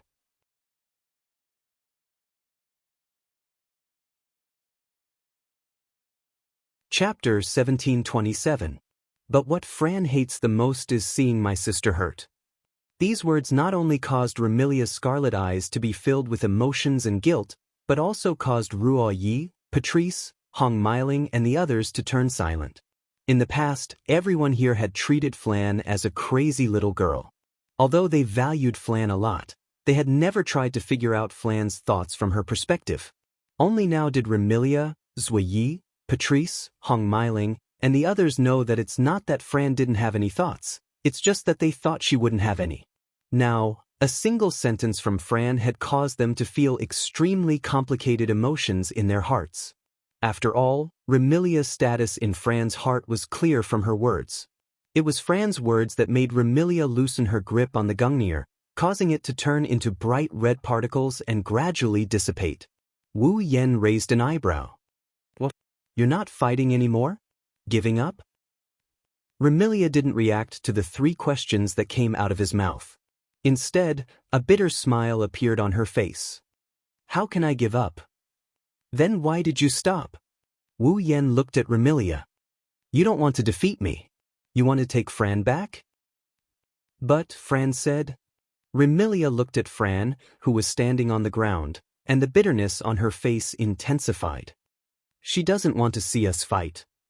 In other words, even though Remilia didn't want to give up, she had to take Fran's feelings into consideration. This was the choice that Remilia, who had never respected Fran's opinion before, had made. This choice made Ruo Yi, Piqialu, and Hong Meiling fall silent. It also made Fran turn her gaze towards Remilia. She never looked away again. Wu Yan smiled helplessly. Do you finally understand that Fran's thoughts are the most important? Remilia thought that Wu Yan was mocking her. He glared at Wu Yan. Don't stare at me. I'm just telling the truth. Remilia glared at him. Wu Yan curled his lips in disbelief. However, if you still don't understand what I mean, then you're really stupid. What do you mean? Remilia was slightly taken aback. He frowned. What do you mean? Do you really not understand? Wu Yan sighed. As I said, Flan's opinion is the most important. Naturally, it should be Flan's decision whether to return to the Red Devil Mansion or not. It's not up to me, her brother, to make the decision, and it's not up to Flan to go back just because you say so. Remilia was stunned. Let alone Remilia, even Bu Yi, Patrice, and Hong Meiling were stunned. After glancing at Remilia, Zui Yi, Patrice, and Hong Meiling, Wu Yan flew towards Fran. He slowly landed in front of Fran. "Brother!" Fran immediately stepped forward and grabbed Wu Yan's clothes. "Flan." Wu Yan squatted down and he rubbed Flan's head while smiling. "Do you want to return to the Red Devil Mansion?" All of a sudden, Remilia, Lai Yi, Patrice, Hong Meiling, and the others became nervous. Especially Remilia, her eyes were filled with anticipation and hope. She even looked at Fran as if she was asking for help. "You saw how hard your sister worked to get you to return to the Red Devil Mansion?"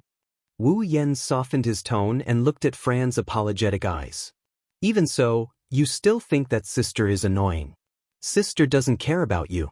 Sister locked you in the basement to prevent you from causing trouble. She doesn't want to be with you."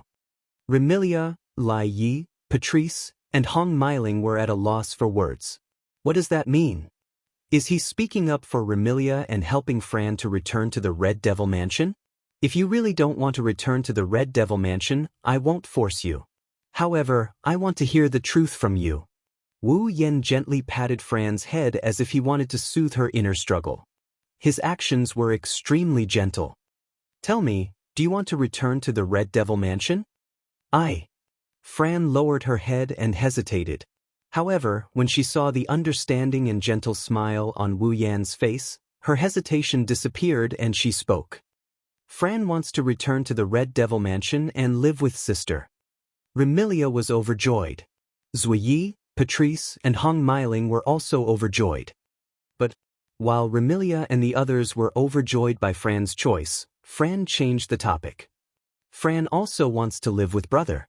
Therefore, brother wants to live with Fran in the Red Devil Mansion." "Me!" Wu Yan exclaimed. Zuyi, Patrice, and Hong Meiling looked at Wu Yan in shock. "What?" Remilia's eyes widened and she jumped up. "Why?" Fran looked at Remilia angrily. "Why can't brother do it?" This is because..." Remilia couldn't find an excuse. Could it be that she hated this person so she couldn't do it? However, he seemed to be speaking up for her.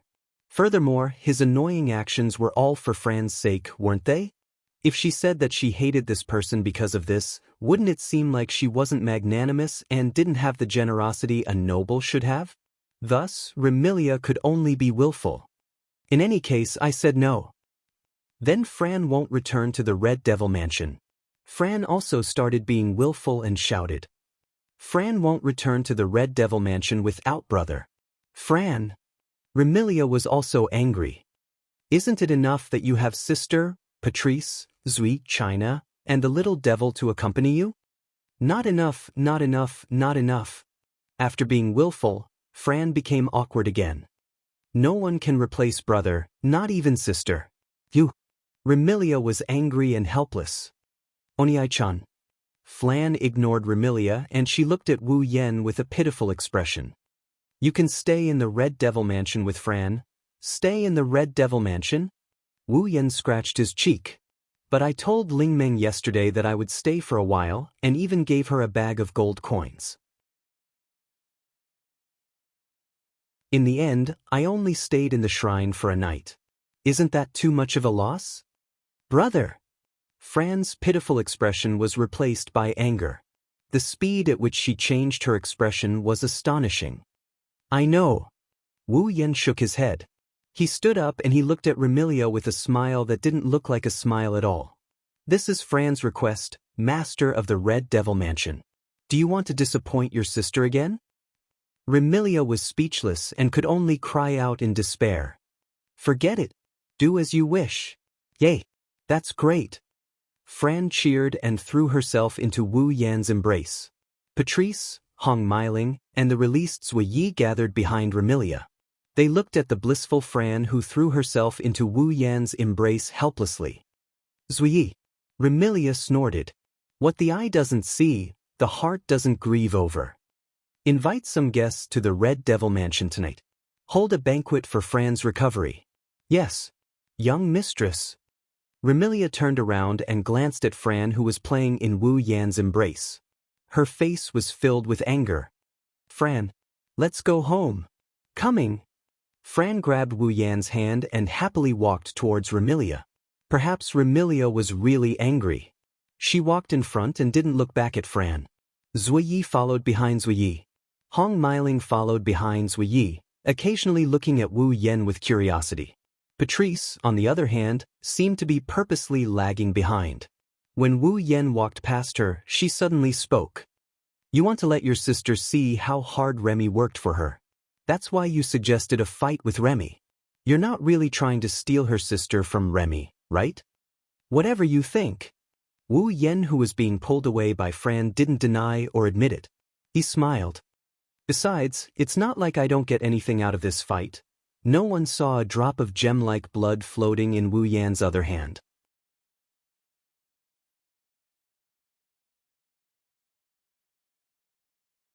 Chapter 1728. Fantasy Village, Scarlet Devil Mansion.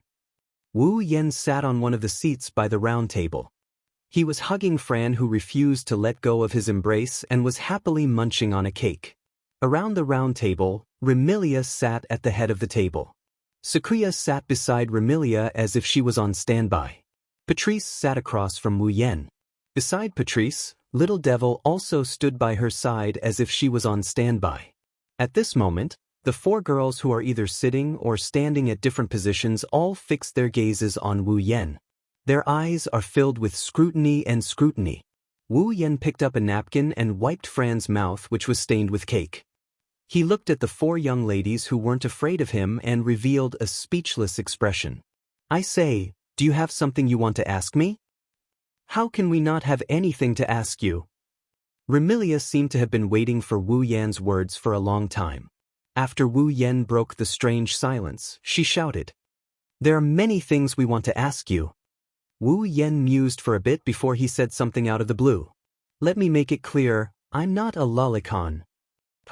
Patrice, Little Knight, and Little Devil's expression fell. Remilia almost fell off her chair. She glared at Wu Yen. Isn't your explanation even more suspicious? Don't tell me you really have some dirty thoughts about Fran. Remy, you're looking in the wrong direction. Patrice spoke with a headache. This isn't the question we want to ask, right? Not this. Wu Yen was puzzled. Don't tell me you want to ask about my type of girl? Who would ask you that? Remilia almost went berserk. Even Patrice glared at Wu Yen. What we want to know is, when did you get to know my sister, and what method did you use to make my sister return to normal? I see. Wu Yen sighed in disappointment.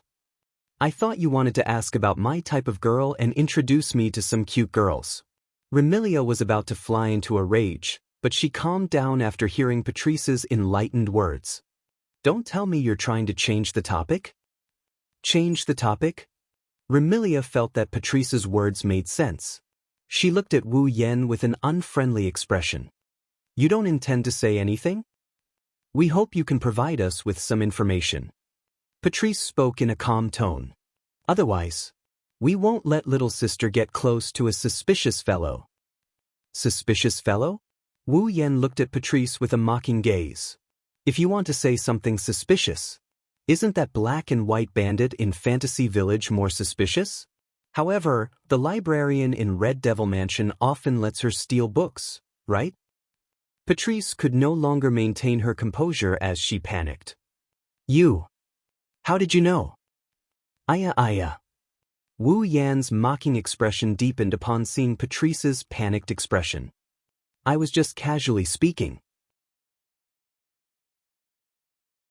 It seems that the librarian really did let that black and white bandit steal books. Remilia, Dark Knight, and the imp all looked at Patrice. Their eyes were filled with curiosity.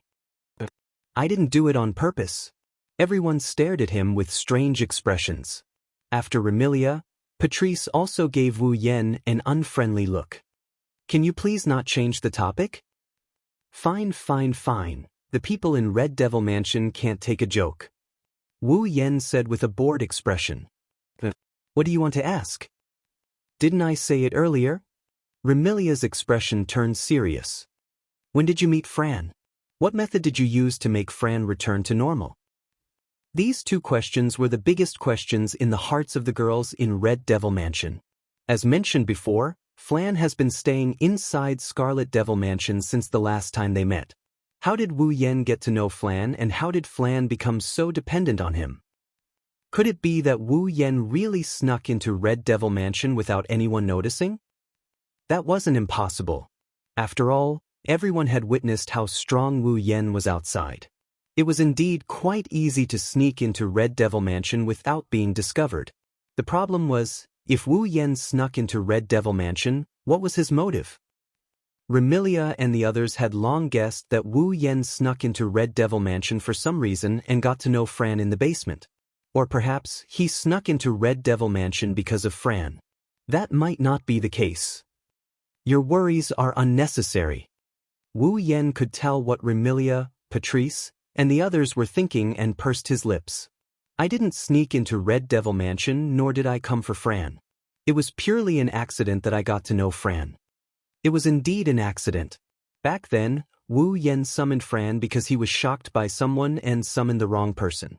Originally, Wu Yen wanted to summon 16 Knights Black Knight, who was standing respectfully beside Remilia and playing the role of his head maid.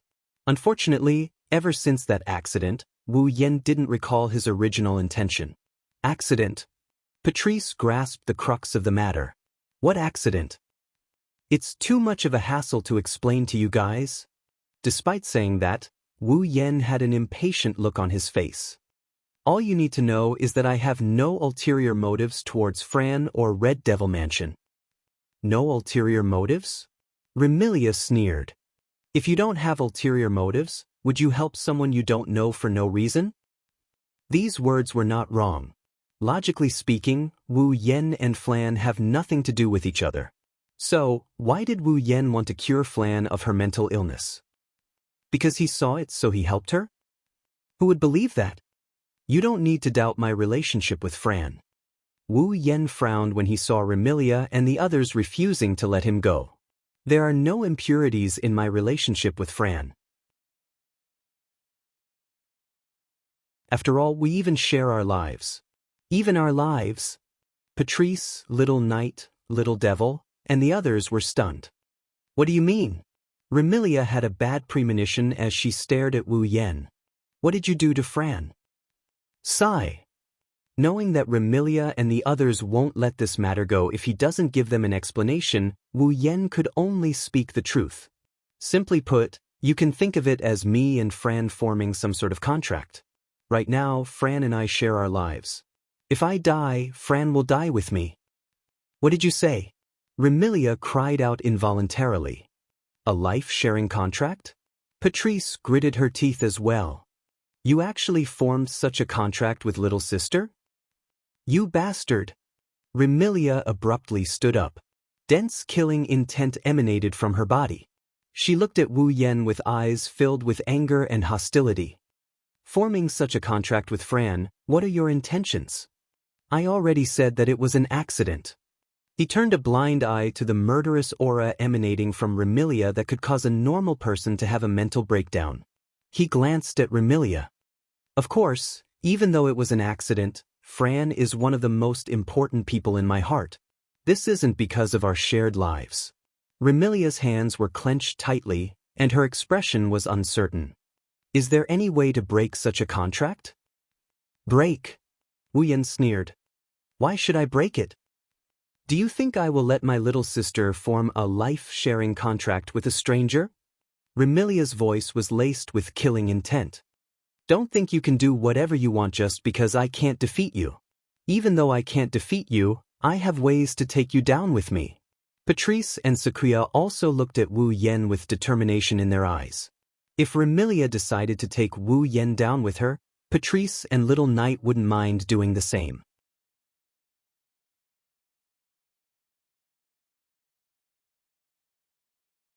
Chapter 1729. For a moment, the entire hall of the Red Devil Mansion was covered in a tense atmosphere and hostility, causing the surrounding fairy maids to retreat with faces full of fear. It also caused Fran, who was eating the cake, to stop. With Fran's intellect that wasn't even comparable to a 10-year-old child, she naturally couldn't understand why Wu Yen and Remilia were at daggers drawn. However, she could sense the disharmonious atmosphere between them. Thus, Fran could only tug at Wu Yan's clothes with an uneasy expression. Wu Yan rubbed Fran's head and comforted her. Then, he looked at Remilia with a non-committal look. In other words, rather than letting your sister form a life-sharing contract with someone you hate, you would rather let your sister die with the person you hate?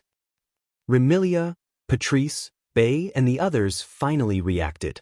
If he were to perish together with this mysterious being, wouldn't Fran, who had formed a life-sharing contract with him, die as well? This caused Remilia's expression to become rather unsightly. Are you threatening me with Nafra? You don't need me to use someone else to threaten you. Wu Yan sneered. I'm just reminding you. Even though I know that you care a lot about Fran and it's natural for you to lose your sense of propriety because of your concern, you're still a vampire who has lived for 5 years. There are some words that you'd better consider carefully before. The fury in Remilia's heart surged, but she suppressed it and turned her gaze to Patrice. Patrice, do you have a way to dissolve the contract? Patrice was a demoness. Moreover, she was a witch who had lived for a year and studied magic. She was a knowledgeable witch. Not only was Patrice's magic level the highest in the entire fantasy village, but she had also researched magic for many years. Her knowledge of magic was exceptionally profound. Basically, anything that could be found in books couldn't be hidden from her. Furthermore, Patrice was the librarian of the Scarlet Devil Mansion's underground library, which had the most books in the entire fantasy village. In magic, contracts were an extremely important field. With Patrice's attainments in magic, it was impossible for her to not know about contracts. Naturally, it was impossible for her to not know the most effective method to dissolve a contract. However, facing Remilia's question, Patrice revealed a rare expression of difficulty. There are indeed many ways to cancel a contract, but Remy, there are many different ways to cancel a contract. If you don't understand the structure of a contract and cancel it casually, it will be harmful to both parties, not to mention a contract related to life and death. What Patrice meant was that if she didn't properly understand the structure of the life-sharing contract, even she wouldn't dare to dissolve the contract. I advise you not to waste your time. Wu Yan replied with an indifferent tone. I'm not afraid to tell you that Fantasy Village's Sage Yakumo and House of the Lost's Yakumo also formed a similar contract with me. Back then, even she couldn't interfere with the contract. Even now, she is still vexed over this matter. With your words, you won't be able to find a way to dissolve the contract. Yakumo also formed a contract with you? Remilia, Sakuya, and the others looked at Wu Yan in shock. A contract that even Sage Yakumo couldn't interfere with. Patrice's expression was grave. It seems like the level of this contract has reached a level that I can't comprehend. Also, if you want to tamper with my contract with Fran, don't blame me for not warning you. Wu Yan shrugged. Fran was able to overcome all her weaknesses as a vampire because she formed a contract with me. If the contract is broken, I can't guarantee that these weaknesses won't return to Fran again. This is the truth. After becoming Wu Yan's summon, Fran's life force fused with Wu Yan's body. Because of this, the system removed all of Fran's weakness as a vampire. If Fran really broke the life-sharing contract with Wu Yan, would the removal fail? To be honest, even Wu Yan didn't know. However, he couldn't rule out this possibility. It seems like Remilia, Patrice, and the others won't be able to find a way to dissolve the life-sharing contract. First of all, it's a mystery that even Yukari can't resist. Even if Remilia and the others find a way to dissolve the life-sharing contract, it's impossible. After all, Fran's life force has already fused with Wu Yan's body. If they want to dissolve the life-sharing contract, they must first separate Fran's life force from Wu Yan's and have it return to Fran's body. Otherwise, once the life-sharing contract is dissolved, Fran's life force that is still in Wu Yan's body might lose her own life force. It wouldn't be strange if she died. After telling this to Remilia and Patrice, their expressions were filled with helplessness and helplessness. They didn't know what to do. Or you. Patrice looked straight at Wu Yan. Her beautiful eyes were filled with sharpness. How can you form such a high-level and tyrannical contract? Who am I? Wu Yan met Patrice's gaze and revealed a smile that wasn't a smile. Didn't you already know who I am? Didn't you ask me about it when I visited you? Hearing those words, Patrice's expression froze. Are you really the missing true ancestor of vampires? Remilia, Patrice, Demon, and the others looked at Wu Yan without uttering a word. Wu Yan still didn't answer Patrice's question. But this time, Wu Yan didn't do nothing. He closed his eyes. Roughly 2 seconds later, he opened his eyes and revealed himself to Remilia and the others. But when they saw Wu Yan's eyes, Remilia, Patrice, Black Knight, and the others narrowed their eyes. The pair of deep, wine-red eyes that were like aged wine had suddenly disappeared. In its place was a pair of cold golden eyes that seemed to look down on everything in the world. There wasn't a single trace of emotion in them. They were exceptionally noble and pure. Looking at that pair of noble golden eyes, the young ladies of the Red Devil Dojo trembled and felt a sense of oppression. As a vampire, Remilia, whose bloodline level was not high, paled and felt a sense of panic that made her want to kneel. The true ancestor was the king of vampires. This wasn't just in terms of strength, but also in terms of bloodline. Facing the king of vampires as a vampire, it was already commendable for Remilia to be able to endure the pressure from her bloodline and not kneel down. By the time the girls from Scarlet Fiend Mansion felt their pressure disappear, Wu Yan's eyes had returned to their usual wine-red color. His expression also became undisciplined. Don't ask me why I appeared when the true ancestor disappeared. Before the girls could react, Wu Yan waved his hand and said, "Because, even if you ask me, I probably won't be able to answer. At least, I won't be able to answer for now." Remilia and Patrice, the two people with authority in the Red Devil Mansion, fell silent. In the end, not only did Remilia, Patrice, and the others' doubts weren't resolved. Instead, more questions arose. Who was this man before them? Why would the true ancestor, who had disappeared, reappear? Why haven't they heard of such an existence in fantasy countryside? Why would such an existence form a life-sharing contract with Fran? Even the creator of fantasy countryside, the Sage of Demons, formed a life-sharing contract with him. It seemed like their relationship was extraordinary. Why haven't they heard of him before? Mysterious. This man before them was too mysterious. Remilia couldn't help but feel apprehensive when facing such a mysterious existence. Even Ziye's heart was raised. While Patrice felt heavy, she was also filled with curiosity towards Wu Yan. To the knowledgeable Patrice, who was infatuated with the sea of books, this mystery was undoubtedly the factor that triggered her eagerness to solve this riddle.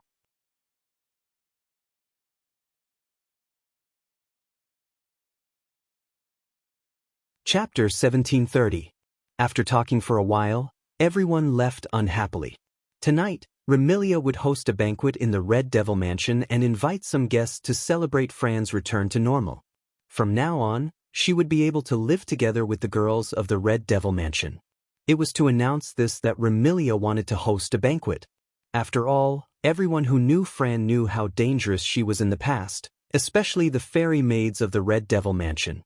It wasn't as if Fran hadn't played with them before, causing the fairy maids to fear Fran to a great extent. In order to stop others from fearing Fran and to let others know that Fran had returned to normal, they could treat and interact with her like a normal person. This was the main purpose of Remilia's banquet. Thus, Zuyi obeyed Remilia's orders and invited those familiar people to attend the banquet of the Red Devil Hall at night. Fran was also forcefully pulled away by Remilia and went to the room to have a long-lost exchange between sisters. Of course, the so-called exchange was bound to involve a lot of speechless topics. Although Remilia didn't have much hope, she couldn't obtain a certain amount of information from Wu Yan, so she could only start with Fran. No matter what, Fran should not know how she met Wu Yan and how she formed a life-sharing contract with Wu Yan, right? Remilia was destined to be disappointed. Every time Wu Yan summoned a character, the system would store a certain amount of information into memory. It would directly instill information into the summoned character, allowing the summoned character to understand the existence of the system and their current situation. Logically speaking, Remilia should be able to get some information from Fran. Unfortunately, the questions were too profound for Fran. Even if Remilia asked, she knew the answer but didn't know how to express it in words. Remilia asked Fran how she met Wu Yen. Fran would definitely answer like this. Fran suddenly met Big Brother. If Remilia asked Fran how she formed a life-sharing contract, Fran would definitely answer like this. What is life-sharing? If Remilia asked Fran why she was so close to Wu Yen, that's what Fran would say. Because Big Brother treats Fran the best. Remilia asked Fran if Wu Yen was a bad guy. That's what Fran would say. Big Brother is not a bad guy. Sister is the bad guy. Therefore, this long-awaited exchange between sisters would definitely end with Remilia going crazy. Everyone in the Red Devil Hall had their own things to do. Only Patrice and the imp returned to the underground library with nothing to do. In the Scarlet Devil Mansion, Patrice had a unique identity. She was neither a guest nor a servant, but a rare friend of Remilia. Therefore, in the entire Scarlet Devil Mansion, apart from Remilia, the one with the most authority was Patrice. Naturally, apart from Remilia, the most leisurely person in the Scarlet Devil Mansion was Patrice. Patrice's daily routine was to hide in the library and read books. The imp was Patrice's familiar. While Patrice was reading, she was in charge of organizing the library. While everyone in the Scarlet Devil Mansion was busy with their own work and Remilia had brought Fran away, Wu Yen followed Patrice to the underground library. It was an underground library that was very close to Fran's previous residence. It was a very spacious library. The area was comparable to 3 or 4 large sports fields. The surrounding area was filled with bookshelves that were at least 10 to 20 meters tall. There were at least a few dozen or even 100 bookshelves. On the bookshelves that were comparable to buildings, old and thick books were neatly arranged. Some were scattered around, some were crooked and unorganized. Some even fell to the ground and piled up into small mountains.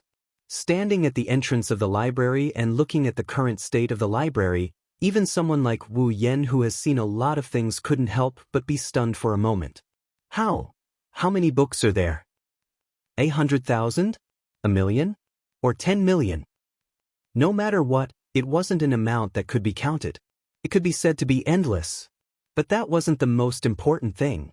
The most important thing was that Wu Yen sensed traces of obscure mana fluctuations from some of the old and thick books. A book with its own magical powers? Isn't that a book of magic? Not to mention, there aren't just 1, 2, 10, 20 books in this library. Wu Yen sensed that there are at least a few hundred of these books in this library. After calculating the area of the library and the number of magic books he sensed, Wu Yen was shocked to discover that there were at least 10,000 or even 100,000 magic books in this library. 100,000 magic books? Isn't that equivalent to 103,000 magic books? Thinking of this, Wu Yen couldn't help but feel excited. Nah muck. Wu Yen asked Patrice with an itch in his heart. Can I take a look at the magic books here? My name is Patrice. Patrice didn't know how Wu Yen knew about her unique nickname, but that didn't stop her from feeling dissatisfied. She knitted her brows and asked in astonishment, "How did you know about the existence of magic books here?" Isn't that obvious? Wu Yen rolled his eyes at Patrice. Although the mana fluctuations of the grimoire here are very obscure, my perception isn't that weak. I can still sense those obscure mana fluctuations. But the magic waves from the magic books can only be sensed by those with a certain degree of understanding in magic. Those with sharp senses can only sense that there's something wrong with the magic books. Patrice's furrowed brows relaxed. But seeing how proficient you were in using spatial magic, your understanding of magic shouldn't be weak. It's not strange that you can sense it. Then, do you agree? Wu Yan's eyes lit up. Then, let me take a look. Hearing this, Patrice felt a trace of resistance in her heart. Patrice wasn't interested in many things, but she had a unique obsession with books. Under normal circumstances, she wouldn't allow others to touch her books, Not even those close to her. Let alone Wu Yan. But from Wu Yan's eyes, Patrice saw the same glint as when she was reading. It wasn't a thirst for knowledge, nor was it a desire for the magic books. It was the pursuit of magic. Patrice couldn't help but ask, "Are you proficient in magic?" "Proficient in magic?" Wu Yan stared blankly. He folded his arms and replied thoughtfully, "Rather than being proficient in magic, it's more accurate to say that I have the capital to be proficient in it. After all, my head contains the knowledge of 103,000 magic books." The knowledge of 103,000 books of the demonic path? Patrice was stunned. The imp by her side was similarly stunned. The knowledge of 103,000 books of Devil's Path? This level of knowledge shouldn't be inferior to Patrice's, right? Patrice looked at Wu Yan suspiciously. After asking him a few questions about the demonic path, Patrice was shocked to find out something. This man in front of him was absolutely comparable to him in terms of research on the demonic path. In fact, in terms of theory, he even surpassed her by quite a bit. How could Patrice, who had the title of the largest moving book vault in Fantasy Town, not be shocked? While Patrice was still in shock, Wu Yan went to the library and he started flipping through the books on the magic path. A magic book isn't an ordinary book. It contains magic and can be considered a magic tool. Not only does a magic book contain the method to use magic, it also contains the spell patterns. Generally speaking, as long as one has a magic book and possesses magic power, they can use the magic within the book. However, the words used to write the grimoire were cuneiform from the mythological era and ancient Latin. They were not the words used by modern people. Without a certain level of knowledge and understanding of magic, there was no way for people to understand the grimoire. Disregarding everything else, the 103,000 magic books in Wu Yan's head were written in different languages. Naturally, he could also understand the magic books in the library. Wu Yan discovered that the contents of the magic books in the library were mostly different from the 103,000 magic books in his head. Wu Yan got even more excited and he got even more engrossed in the game.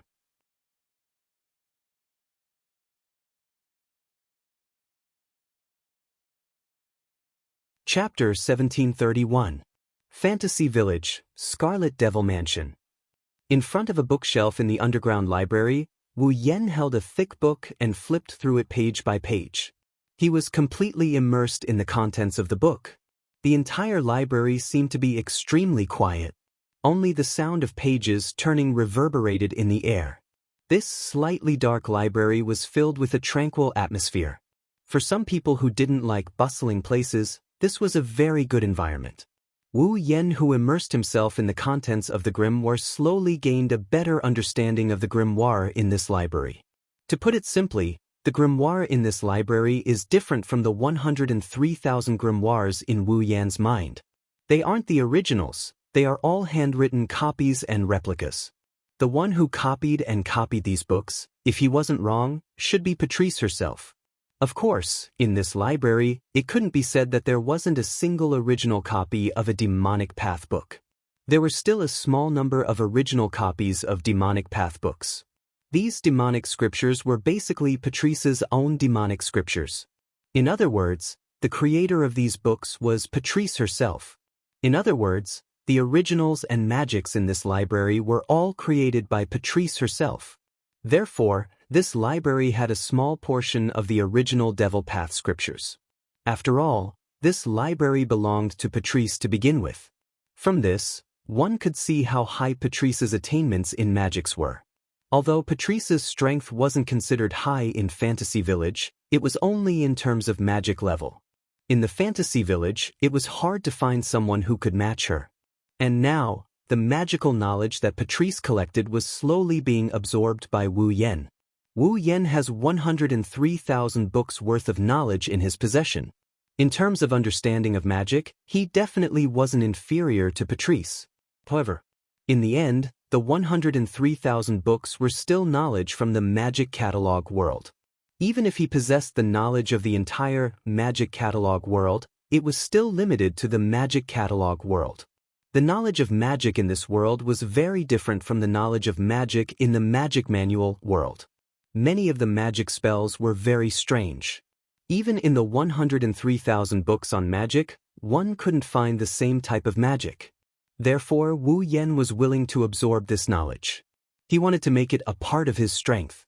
Wu Yan didn't notice that while he was immersed in the contents of the book, a head wearing a hat quietly popped out from the corner of the bookshelf. The person who popped her head out was Patrice. At this moment, Patrice was holding a thick tome that didn't fit in with the other books around her. This book didn't even look old. It was obviously a book without any history. However, its surface was bright and beautiful. If one were to examine it carefully, they would be able to see through it. If one were to examine it closely, one would discover that there were all sorts of colors on it, but it also seemed transparent. Patrice first glanced at Wu Yan, who was engrossed in the book. He glanced at the dreamy book in his hand and a malicious smile appeared on his face. The Book of the Soul, a book of magic that can trigger one's nature. Let me see if you really don't have any designs on my sister and the Red Devil Mansion.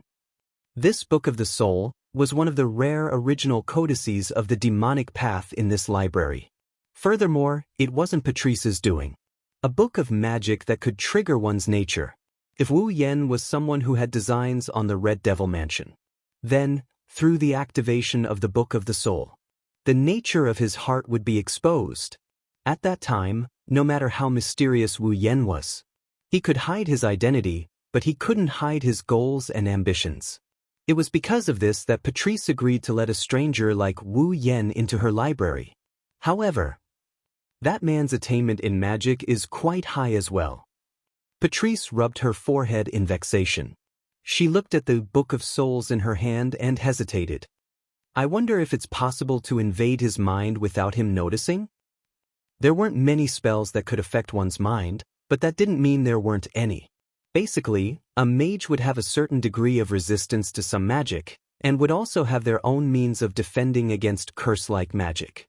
Needless to say, magic that could invade one's mind and spirit would naturally have to be prepared to defend against it. The Book of the Soul, in Patrice's hand, was a book of magic specifically used to invade one's mind.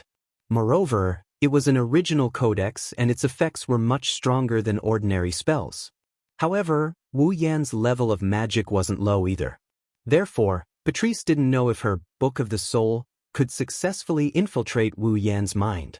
If he were to be seen through, the entire Red Devil Hall would probably become the target of his anger.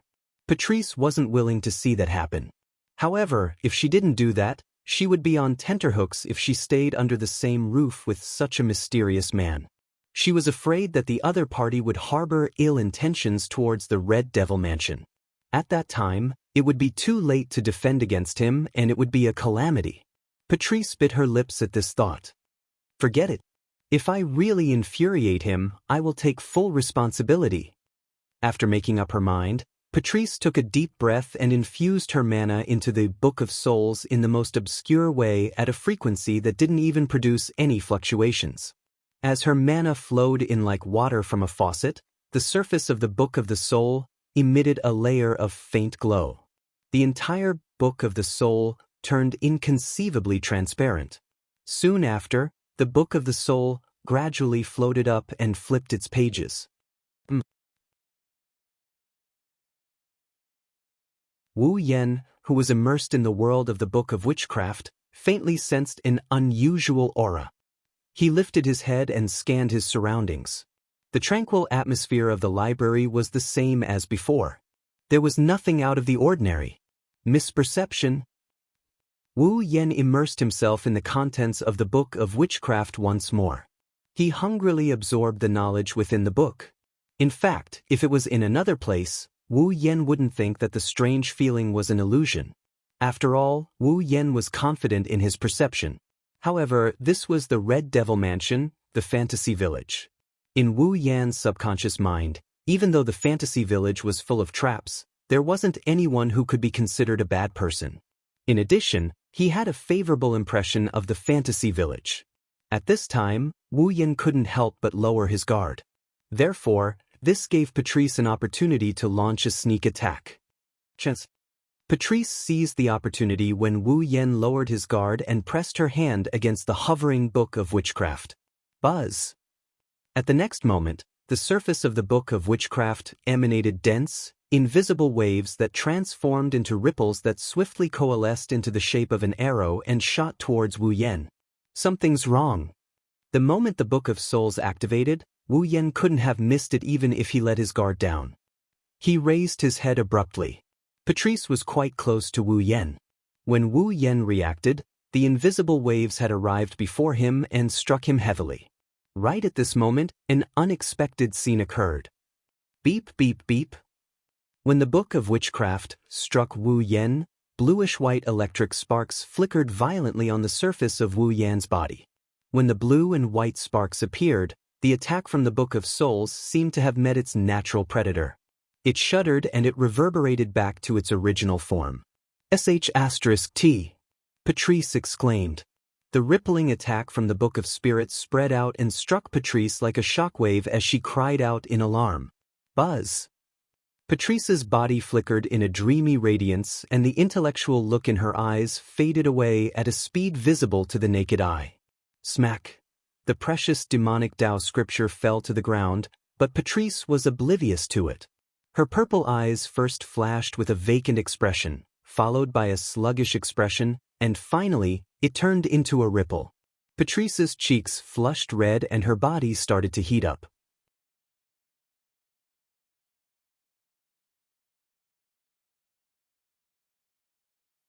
Chapter 1732. Beep, beep, beep. The dense blue and white electric arcs were still flashing, drawing circles and circles, illuminating the entire dark library. It wasn't until the dense blue and white electric arcs on the surface of his body dimmed that Wu Yen finally put down his crossed hands in front of him. Traces of light flashed past his wine-red eyes. The electromagnetic barrier has been activated. In other words, someone is launching an attack that can interfere with my mind and soul? Electromagnetic barrier. That was one of the side effects of the electromancer's superpower. It was able to resist all attacks that affected the mind and spirit. Because of this electromagnetic barrier, Shokuha Misaki's mind control ability was ineffective against Mikoto. She could only control others to attack Mikoto. Now that the electromagnetic shield had been activated, it meant that someone was attacking Wu Yan's mind and spirit. And the direction of the attack was... Wu Yen sensed the dissonance in the air and instantly found the direction of the attack just now. He turned his head forcefully and looked over. But Wu Yen was stunned by what he saw. There was a young girl standing there, swaying as if she was drunk. Her face was filled with an alluring red as she stared at Wu Yen. She had a charming smile on her face as she walked over step by step. Looking at the young lady who was staggering towards him, Wu Yen spoke with uncertainty. Patrice? Yes. Something was wrong with the young girl who was approaching him. It was Patrice. However, the flushed face, bewitching smile, and intoxicated young lady was completely different from Wu Yan's impression of Patrice. It was no wonder that his tone was filled with uncertainty. Hee. Patrice revealed a mesmerizing smile as she approached. Marissa, you've come? Marissa? Wu Yen was stunned and asked doubtfully. Are you drunk? I'm not drunk. Patrice panted heavily as she muttered the words of a drunkard. I'm very conscious. Just that my head is a little dizzy. I think you're really drunk. Wu Yen was speechless. But Patrice arrived in front of Wu Yen and lifted her head to look at Wu Yan's face. She giggled. Marissa, how did you become taller? Who is that unfortunate black and white? Looking at Patrice's face that was extremely close to his. Wu Yan's expression turned unnatural and at the same time, he was filled with doubt. What happened to you? Patrice didn't speak anymore. She looked at Wu Yen in a daze. Then, she wrapped her arms around Wu Yan's neck. Wu Yan's face. What's this situation? Could it be that Patrice didn't receive any information from me and decided to use a soft approach because she knew that force wouldn't work? Honey trap? Patrice responded to Wu Yan's question with a nasal voice and a sleep-talking voice. Marissa, today, I'm not letting you go. Wake up for me. You're a lily librarian.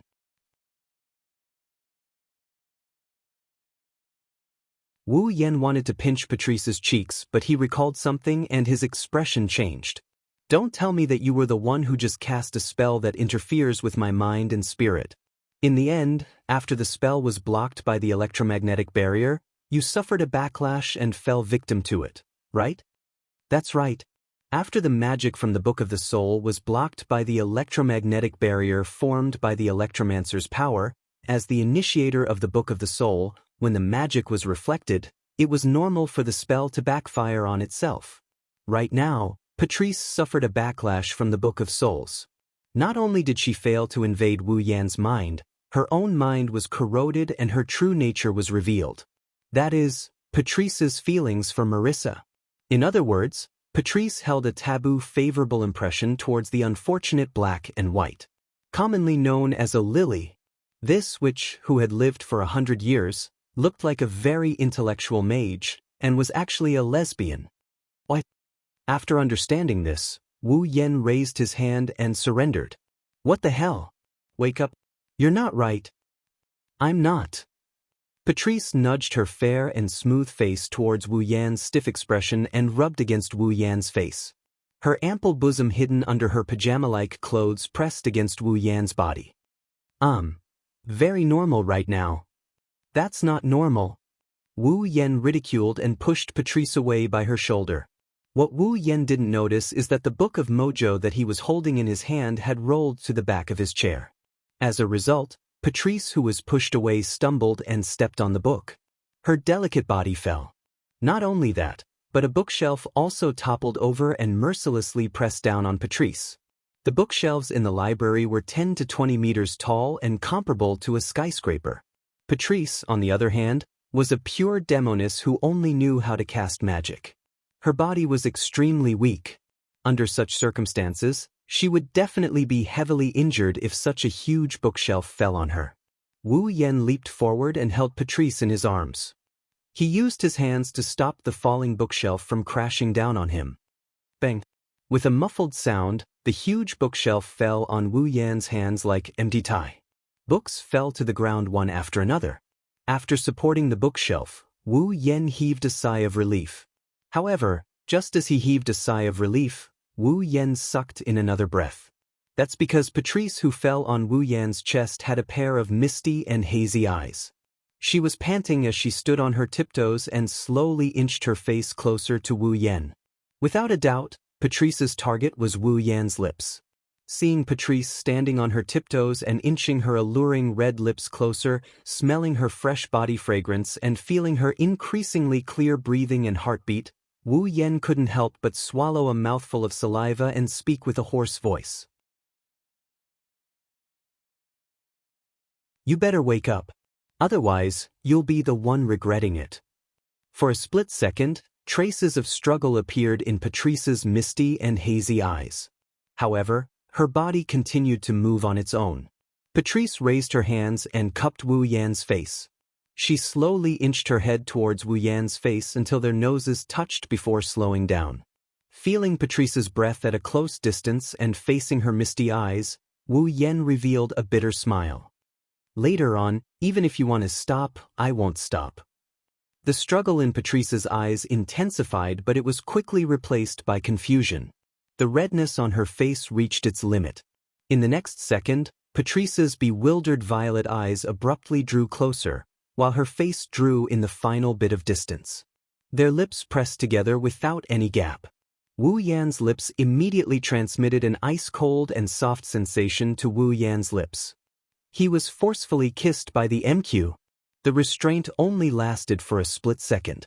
When Patrice stuck out her tongue and gently licked Wu Yan's lips in an attempt to enter, Wu Yan no longer hesitated. He pushed the bookshelf in his hands back to its original position with perfect force. He then extended his arms and embraced the soft and delicate figure in his embrace. With this hug, Patrice's soft body sunk into Wu Yan's embrace. Wu Yan could feel her well-endowed breasts. Wu Yan couldn't help but caress Patrice's body. His fingers roamed all over Patrice's body, making her gasp for air. Patrice's clothes were thick, extremely thick. It was so thick that her ample bosom, which was comparable to Violet's, was completely hidden. Wu Yan reached one hand into the thick clothes and caressed the soft flesh that was smoother than anything else. He rubbed it heavily, causing Patrice to groan. Her lips parted as she panted violently. At this moment, Wu Yan extended his other hand and caressed Patrice's perky buttocks. He then lightly bit her ear. It's still too early to stop. Ugh. In the dusky library, charming panting sounds continuously reverberated in the air. The dusky library was filled with traces of pink warmth.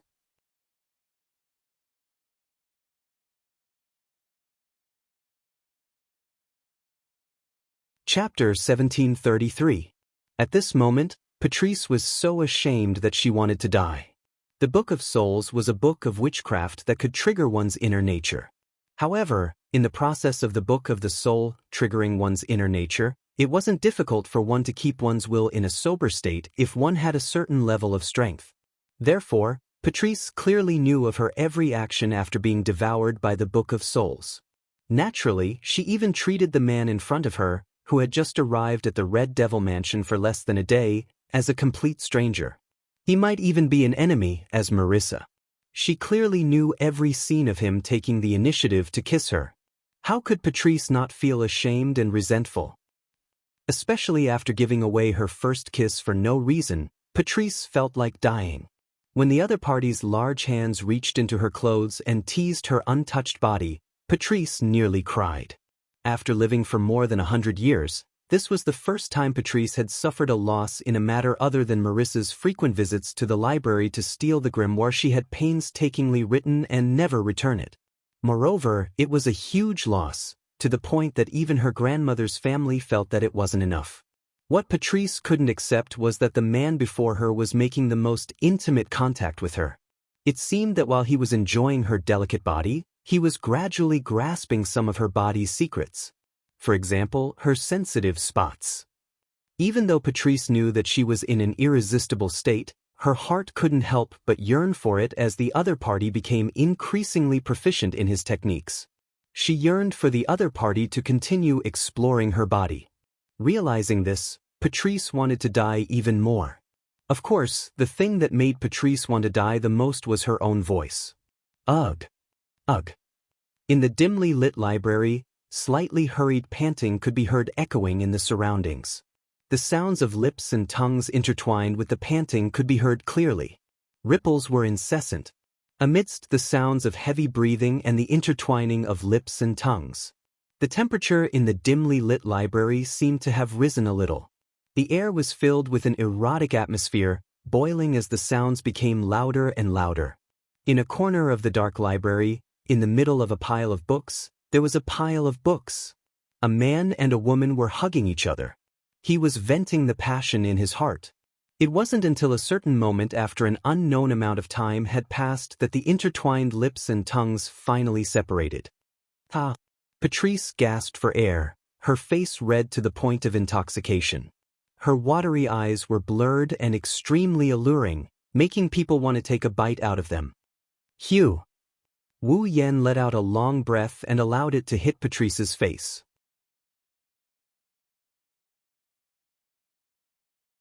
He lowered his head and gazed at the aroused Patrice. One of his hands was still fumbling inside her clothes while the other was hugging her waist. He gradually regained his composure. It's been so long, and Mumu is a demoness with high attainments in magic. No matter how powerful her magic is, she should have recovered by now, right? As though confirming Wu Yan's words, the panting Patrice trembled all of a sudden.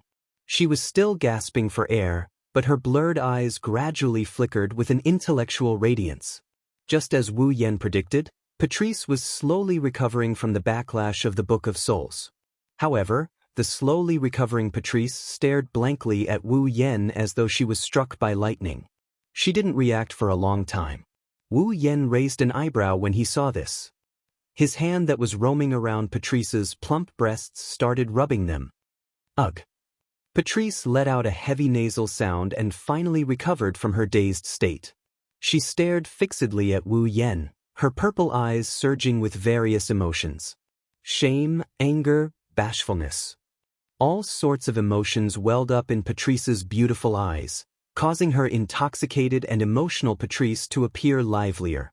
Moreover, her lovable body began to twist and turn as though she was struggling. Let me go. Instead of saying that Patrice was struggling, it would be more accurate to say that she was trying to resist yet welcoming him.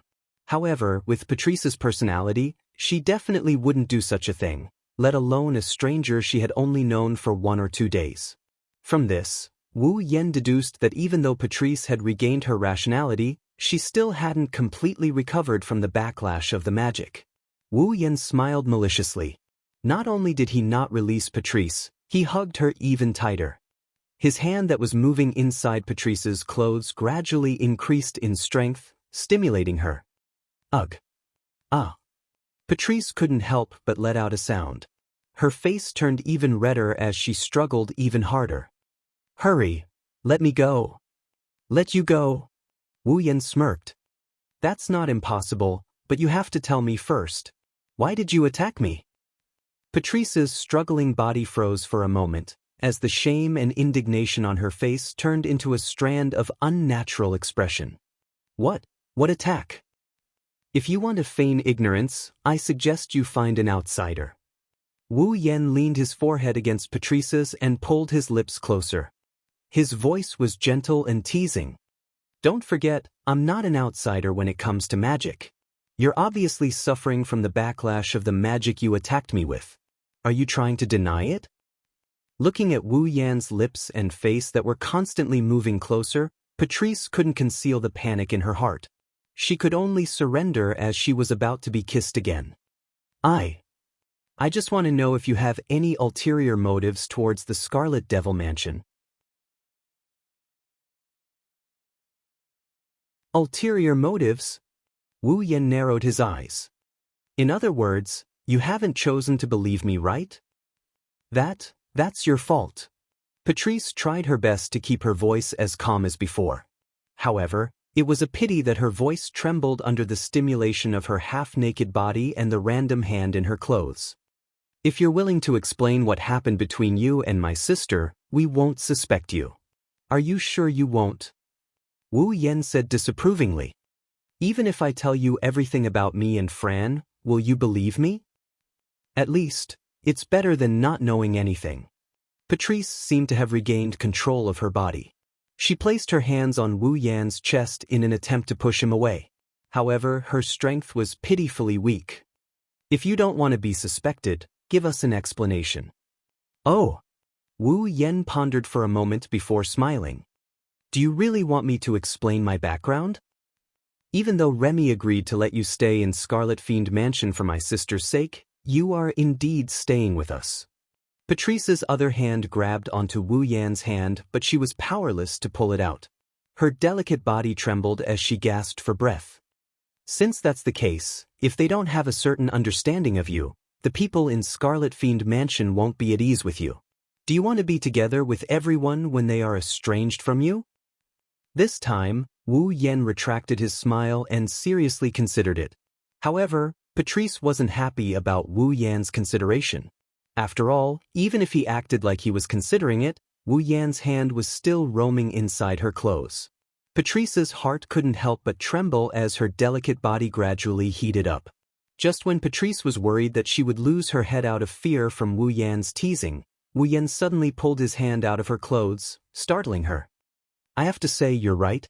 Since we're staying under the same roof, we should at least have no pressure. Wu Yan lifted Patrice's chin and lightly pecked her lips. I will seriously consider your words.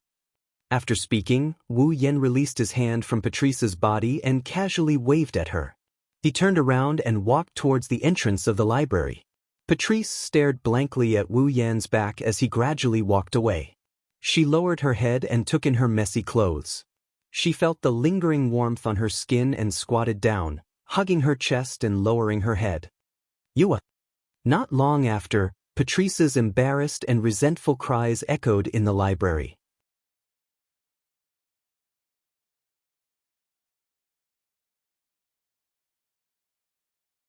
Chapter 1734. Nightfall. However, for the fantasy land, the night was the time when it was truly active. Because most of the creatures in the fantasy land were monsters, fairies, and spirits. They were true nocturnal creatures. At the moment when night fell, perhaps all the humans in the human world had fallen asleep, but many monsters had just woken up at this time and were active in the fantasy land at night.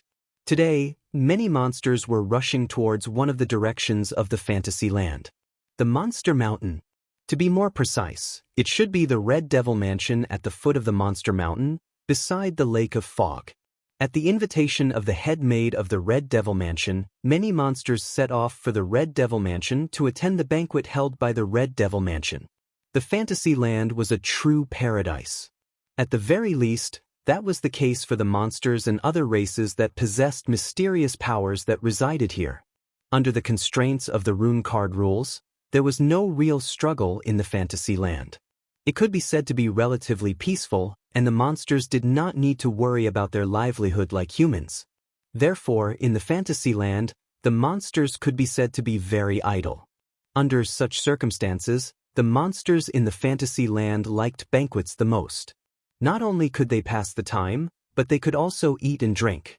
More importantly, all kinds of interesting things would happen at the banquet.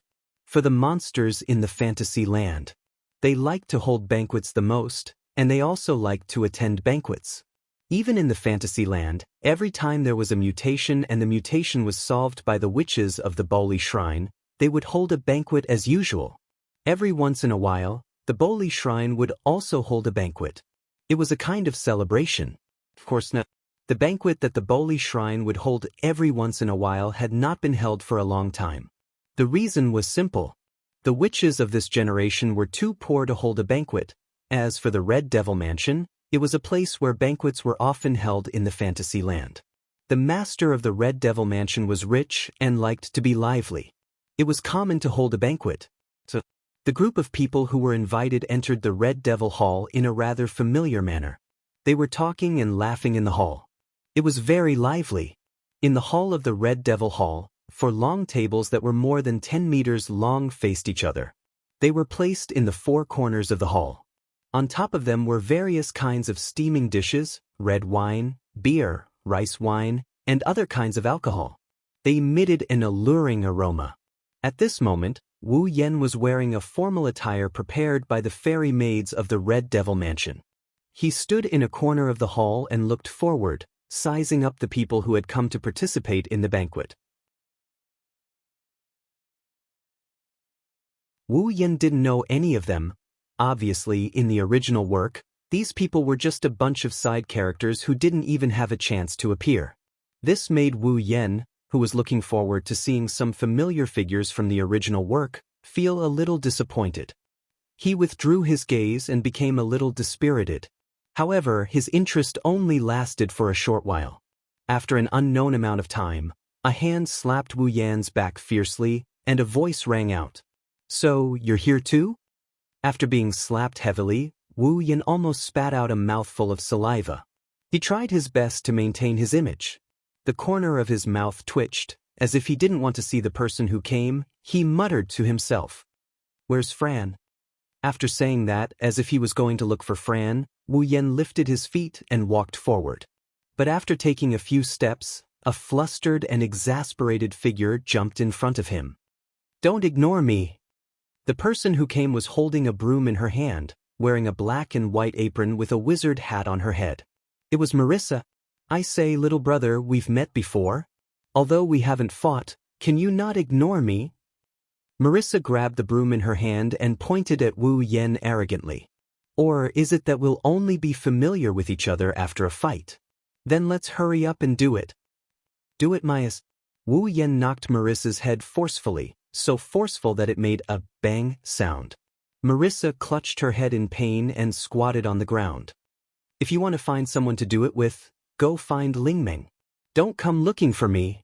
And here I thought you were a man. I didn't expect you to be a coward." Marissa clutched her head and raised her head tearfully, glaring at Wu Yan. "You actually rejected someone else's offer to do it with you. I misjudged you."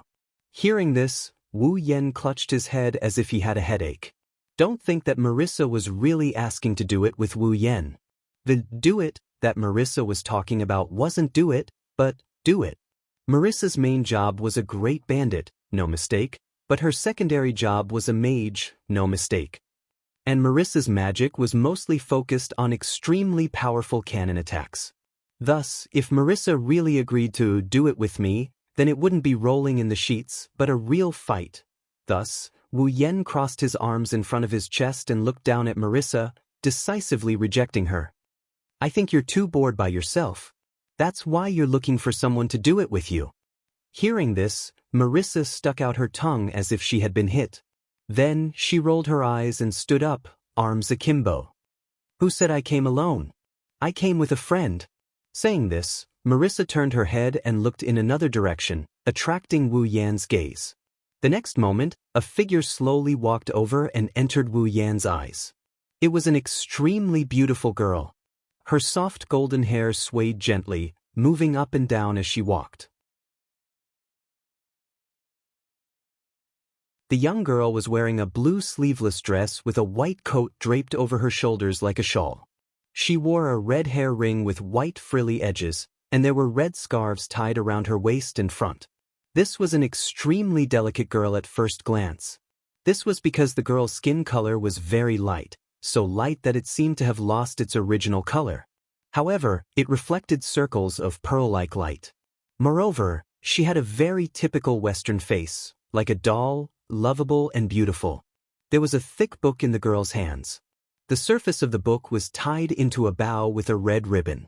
It seemed to be locked. On each of the girl's shoulders, there was a palm-sized person sitting on each of her shoulders. Looking at the girl who looks like she belongs in a fairy tale world walking towards him step by step, even Wu Yan couldn't help but reveal an expression of amazement. The surrounding noises seemed to have died down and the girl walked up to him like the center of attention. Marissa! The girl glanced at Wu Yan who was standing in front of Marissa with the two midgets in tow. Then she spoke in a light voice. Can you not run around? Be careful not to be kicked out by others thinking you're here to steal something. I didn't steal anything, I just borrowed it. Marissa emphasized and patted Wu Yan's shoulder. Moreover, I didn't run around, I came here because I saw a friend. Friend? As if only now seeing Wu Yan properly, the girl cast her gaze on Wu Yan and said with some surprise. You a man? I'm a man. Wu Yan confirmed the girl's doubt with a resolute and decisive tone. Suspecting someone's gender on our first meeting, how should I react? I didn't mean that. The girl didn't apologize and only lightly shook her head. Her every movement revealed a kind of pleasing beauty. Outside of the human realm, the chances of meeting a man is very low. Some people can't even meet one in their entire life, so I'm a bit surprised. Indeed, in Fantasy Village, outside of the human realm, there are almost no men in other places. Let's not talk about other things. Even though Wu Yan has only been in Fantasy Village for 1 or 2 days, he still hasn't seen a single man. In the original work, very few men appear. It can be said that in Fantasy Village, apart from humans, men are the rarest national treasures. Well, it doesn't matter whether it's a man or a woman. Marissa continued to pat Wu Yan's shoulder and pointed at the girl. She's my friend, she's called Alice. Alice. Alice? Megatron. Alice? Margot Royd. The girl named Alice's clear voice finally raised a bit. Not Megatron. Is that so? Marissa scratched her head. Well, no matter who it is, it's Alice. Wu Yan and Alice didn't know what to say when they saw Marissa's nonchalant attitude.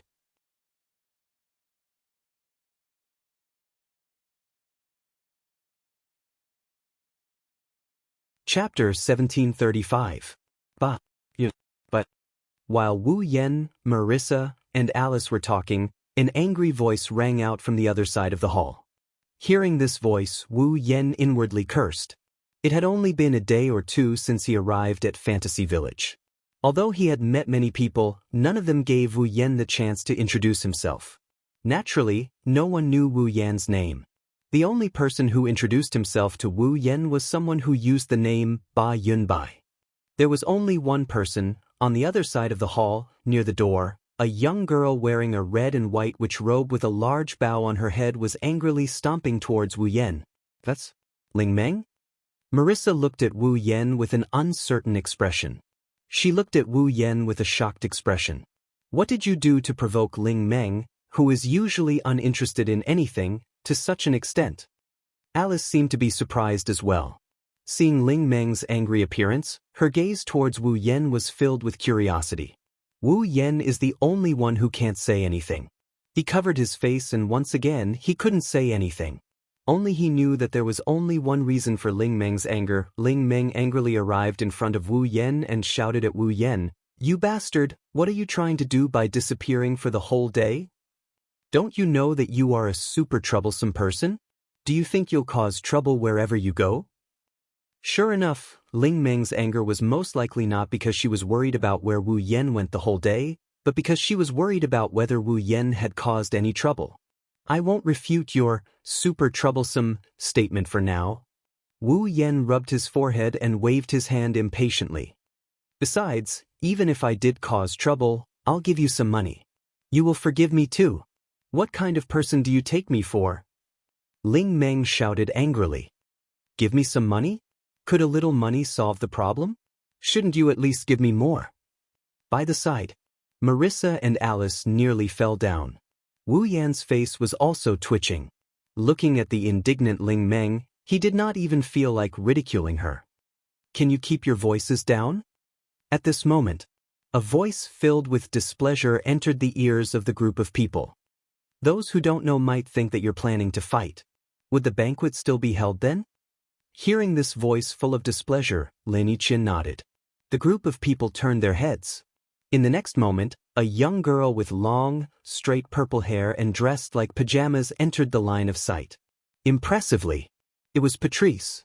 Looking at Patrice, who was standing there looking at them with a displeased expression, or more accurately, looking at Wu Yen with a displeased expression, Ling Meng, Marissa, Alice, and the others couldn't help but look at each other. What did you do to incur the wrath of both men and gods? The one who said that was Alice, whom he had just met. The way Alice looked at Wu Yen changed from disregard, to curiosity, and now, it's a weird look. It's one thing to make Ling Meng, who has never been angry before, so angry, but you actually made this family member who has no feelings for you so angry. Could it be that you really know how to stir up trouble? Angry? Marissa couldn't help but look at Patrice. Is Patrice angry? It was natural for Marissa to have such doubts. After all, from the perspective of others, Patrice, who was looking at Wu Yen with a displeased expression, didn't seem to be angry at Wu Yen. Instead, it seemed more like she hated Wu Yen. At the very least, that was what Marissa thought. However, Alice nodded with absolute certainty. This family member is indeed angry. My apologies for being a homebody. Patrice's displeased face turned towards Alice as she forced a smile that didn't reach her eyes. It's indeed incomparable to a doll. The corners of Alice's eyes twitched, and a fake smile appeared on her face. It's a banquet after all. As a doll player, I might have to go on stage to perform a play. It's different from a certain family member who only knows how to read books. That's unfortunate. There's no need for a doll player to embarrass herself in today's banquet. As the host, it's better for me to properly entertain you. Isn't it shameful for a certain family member to squat?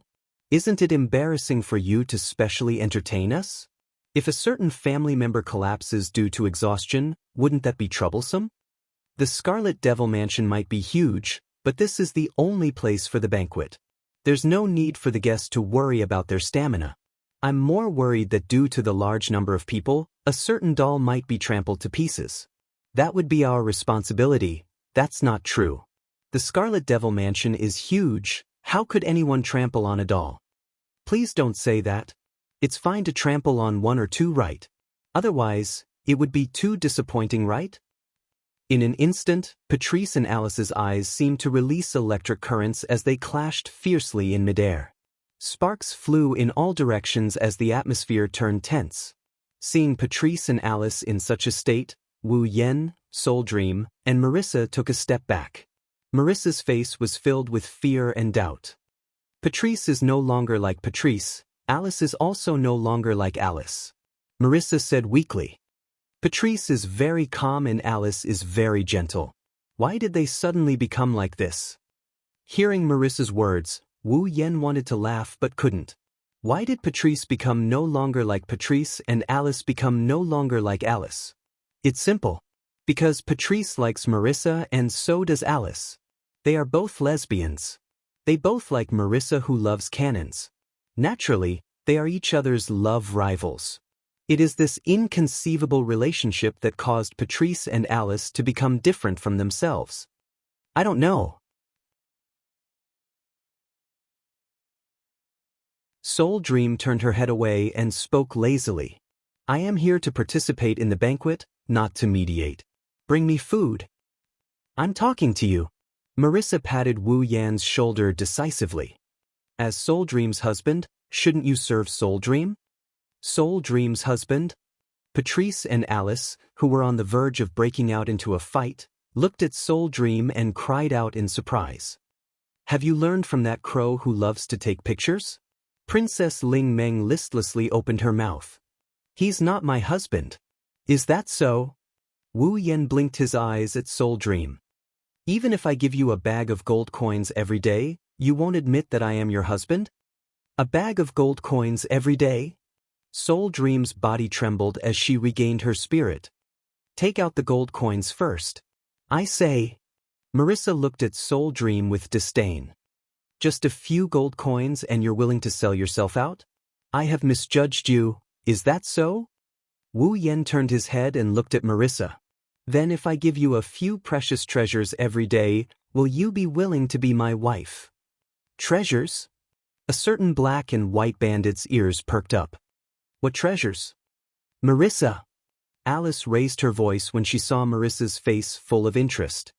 You can't be intending to marry this man, right? Actually, you can come along.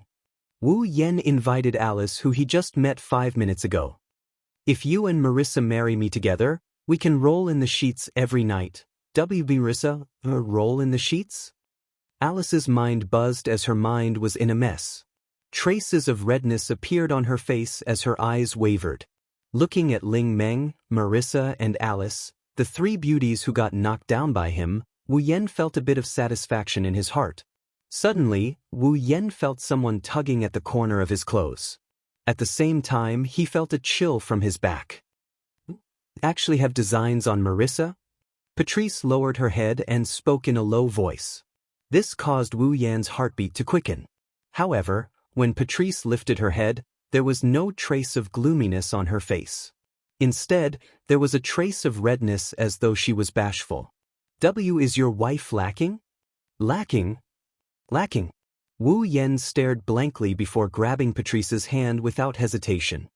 Missing every day, every night, every minute, and every minute. If you have any cute girls, please introduce them to me too.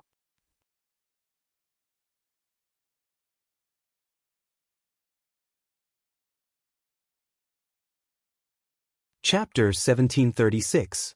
Clap, clap, clap, clap. On the platform of the Red Devil Mansion's main hall, a clapping sound suddenly echoed in the air above the mansion and entered the ears of everyone present.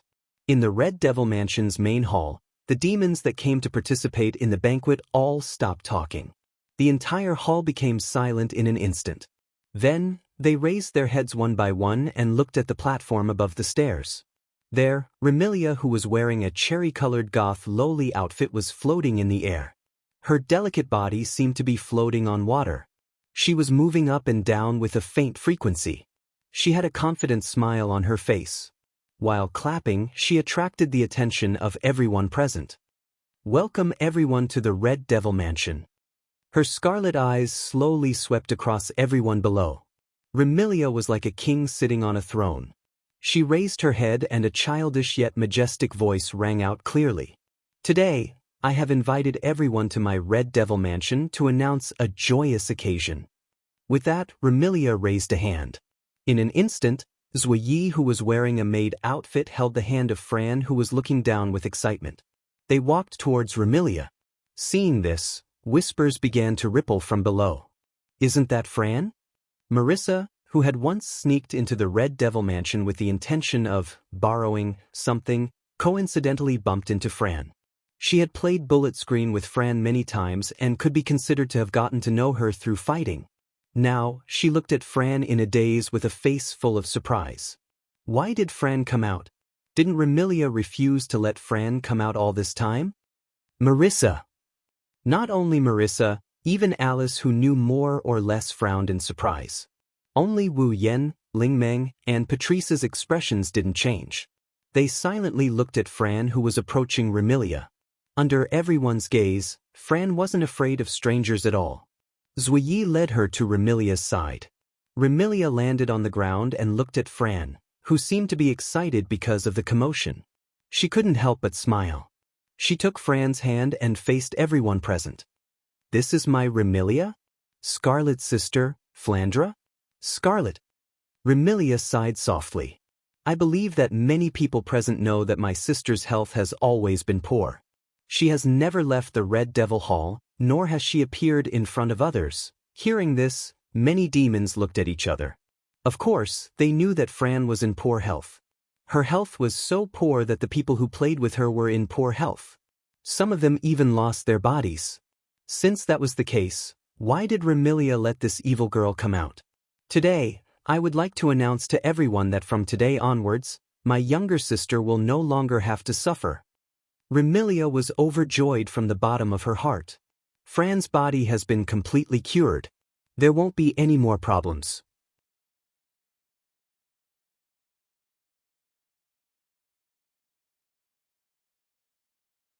They began to enjoy the dishes on the long tables around them. What's the meaning of this? On the other side, Princess Lingmeng questioned Wu Yan. "I just wanted to stay in the shrine yesterday, and today I'm staying in the Red Devil Hall. Don't tell me you're unhappy about having to give me a bag of gold coins to stay in the shrine?" "A lot of things happened. This was a last-minute decision," Wu Yan explained in distress. "It has nothing to do with me. It doesn't matter." Princess Lingming clutched her chest and looked at Wu Yan with vigilance. "But don't think about taking back the gold coins." "Fine." Wu Yan sighed. "Do whatever you want." Yakumo Bai's family head, Red Devil Hall's butler, Boli Shrine's male head. Marissa seemed to be getting to know Wu Yan all over again. She started sizing up Wu Yan. "I didn't expect you to have such a strong background." Princess Lingmeng, who was feeling smug about not having to raise a nuisance, glanced at Marissa. "That last one is wrong. Let's not talk about that." Wu Yan sighed again and pulled himself together. "Let me ask you a question. Do you know where the Forever Pavilion is?" "Forever Pavilion?" Princess Lingmeng, Marissa, Patrice, and Alice were startled. "Why are you looking for the Forever Pavilion?" This was Patrice's question. "Are you looking for a fight?" This was Marissa's reply. "Don't tell me you're related to the Forever Pavilion?" This was Alice's question. "Don't cause any more trouble." This was Princess Lingming's warning. Wu Yan patted his cheeks and placed his hand on Patrice's shoulder. "MQ. Bring me to the Forever Pavilion tomorrow." "I'm not MQ." Patrice slapped away Wu Yan's hand and displayed a rare resistance. "Go by yourself. Don't be like that." Wu Yan smiled mischievously at Patrice. "If you bring me to the Forever Pavilion, I can tell you a secret about Marissa." "My secret?" Marissa was startled. "Marissa's secret?" Patrice's eyes lit up and she struggled for a bit before coughing dryly. "It's not a problem if it's just bringing me there. I can bring you there too." Alice suddenly stood up and stared at Wu Yan with some hope in her eyes. "I can bring you there too, ha!" Wu Yan could only laugh helplessly. "Fine, I will also tell you Marissa's secret." Alice's expression eased and she met Patrice's gaze. Sparks flew between them once again. R1152.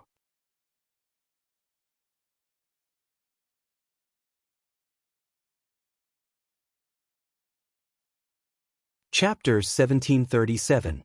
It had to be said that the fantasy village was indeed a very magical place. This evaluation was not only for the fantasy village, which was much more magical than the outside world, but also for the existences who lived in the fantasy village. If they were outside and Remilia announced to outsiders that Fran had returned to normal and would not attack others in the future, even if others chose to believe her, they would not dare to recklessly approach Fran in a short period of time after seeing that she was not dangerous with their own eyes. After all, if they were not careful, it was very likely that they would be smashed into pieces, right? But in the fantasy village, the group of monsters who came to attend the banquet and heard Remilia's announcement did not doubt her at all, nor were they worried that Fran would suddenly go crazy. During the banquet, all of them were like curious babies, going to talk to Fran. Fran was not afraid of strangers at all. In fact, she seemed to be very happy. She did not refuse anyone who came to talk to her. She used an innocent, romantic, and cheerful expression and voice to chat with the other monsters. Throughout the entire process, Remilia was like a stupid sister, accompanying Fran and taking care of her. Sometimes she would angrily scold the monsters who came up to touch Fran, sometimes she would stop those who were too close to Fran, sometimes she would lecture Fran, and sometimes she would look at Fran and smile foolishly.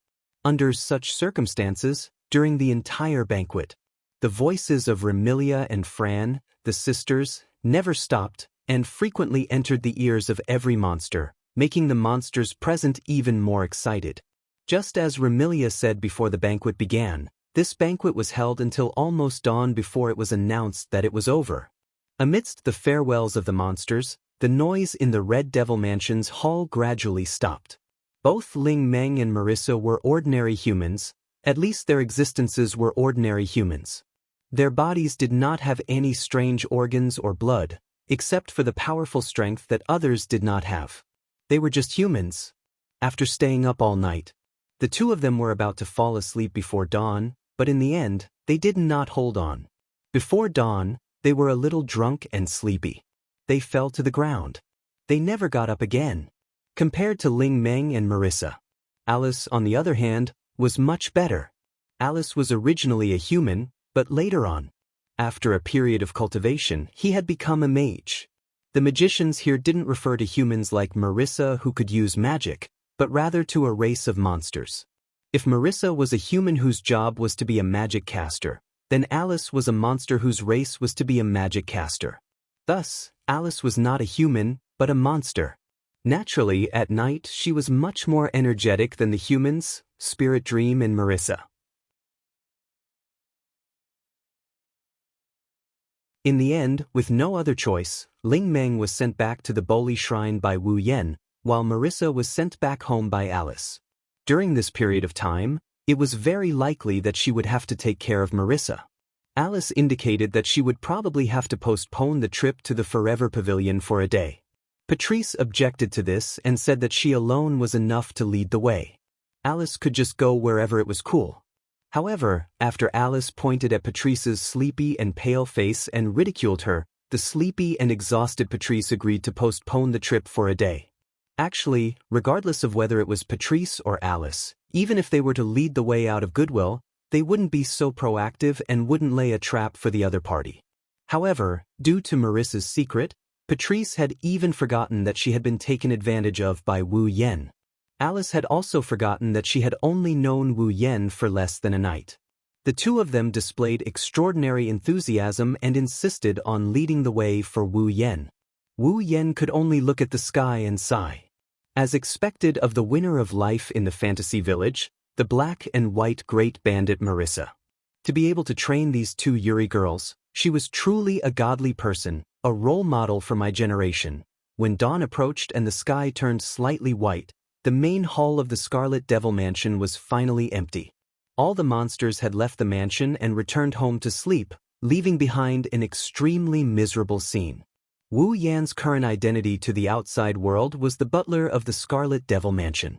Regardless of whether this identity was real or fake, the work of cleaning and cleaning was not something he could do under the methods of the many fairy maids and capable head maids in the Red Devil Mansion.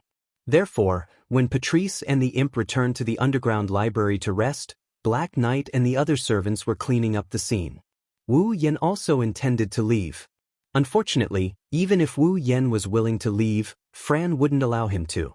Thus, in one of the luxurious rooms of the Scarlet Devil Mansion, Remilia's room, Fran stood on the bed and shouted in front of the dazed Remilia.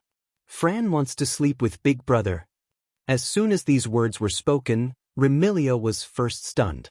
Then, an incomparably shocked and furious roar resounded throughout the entire Red Devil mansion. Absolutely. Right. Fran seemed to have expected Remilia to say this. She tilted her head and looked at the shocked and furious Remilia with an aggrieved expression. Could it be that Big Sister wants Fran to sleep in the basement? Of course not. Of course not. Remilia replied without hesitation. She also glared at Wu Yen, who was enjoying the show. Fran, you can sleep with Big Sister. Okay. Fran immediately jumped up and down on the bed excitedly. Then Big Brother, Big Sister, come quickly. For an instant, Wu Yen and Remilia almost couldn't react. Big Brother? Big Sister? Come quickly? Fran. Remilia looked at Fran with trepidation as though she thought of a possibility. Don't tell me you want Big Sister and that guy too. That's right. Fran's crisp voice echoed in the room. Fran wants to sleep with Big Brother and Big Sister. Remilia froze and looked at the enlightened Wu Yen with a stiff expression. Sleep with this guy? What kind of joke is this? Remilia immediately flipped out. Who wants to sleep with him? Sigh. Fran's pretty face fell. So Big Sister doesn't want to sleep with Fran? I don't want to sleep with this guy. Remilia pointed her finger at Wu Yen, who acted like he didn't care about this matter. She was fuming inside. Fran, you can sleep with Big Sister. No way. Fran yelled out. Fran wants to sleep with Big Brother. You. All right. If you keep arguing, when can we sleep? Wu Yen, who was already yawning, waved his hand impatiently. If you want to sleep, hurry up and sleep. If you keep arguing, the prestige of the Red Devil Dojo's owner will drop by a few levels. Wu Yen ignored Remilia's angry shouts and sat on her bed. He picked up Fran and lay down on the bed. Sleep early, Fran. I know, Big Brother. Fran rubbed her head against Wu Yan's chest with a blissful expression. She then looked at Remilia expectantly. Big Sister. Seeing Wu Yen lying on her bed and Fran looking at her with a hopeful expression, Remilia opened and closed her mouth. She couldn't bring herself to say no. She wanted to cry but had no tears. Remilia had lived for 500 years and had never shared a bed with a man before. Now, she had to share a bed with a man she had only known for a day or two, and even hated a little? Of course, Remilia wasn't willing. However, when she saw Fran's expectant expression, Remilia, who felt guilty for what she did to Fran, could only struggle for a while. She then gave up and shouted, "Forget it!" With a flap of her wings, Remilia flew into the air. She glided in a perfect arc and landed beside Flan. She laid down beside Flan and she glared at Wu Yen with a warning look in her eyes. If you dare while I'm sleeping. Before she could finish her sentence, Wu Yen coldly retorted, Go back. To me, you're more of a disobedient little sister than a member of the opposite sex. Who's your little sister? Before Remilia could retort, Wu Yen closed his eyes and kissed Fran's forehead. Good night. Good night, Big Brother. Fran also kissed Wu Yan's cheek. When Remilia couldn't hold it in anymore, Fran turned around and kissed Remilia's cheek. Good night, Big Sister. Remilia touched her cheek in a daze. When she saw Fran's happy expression, something in her heart melted. She couldn't help but hug Fran. Good night, little sister.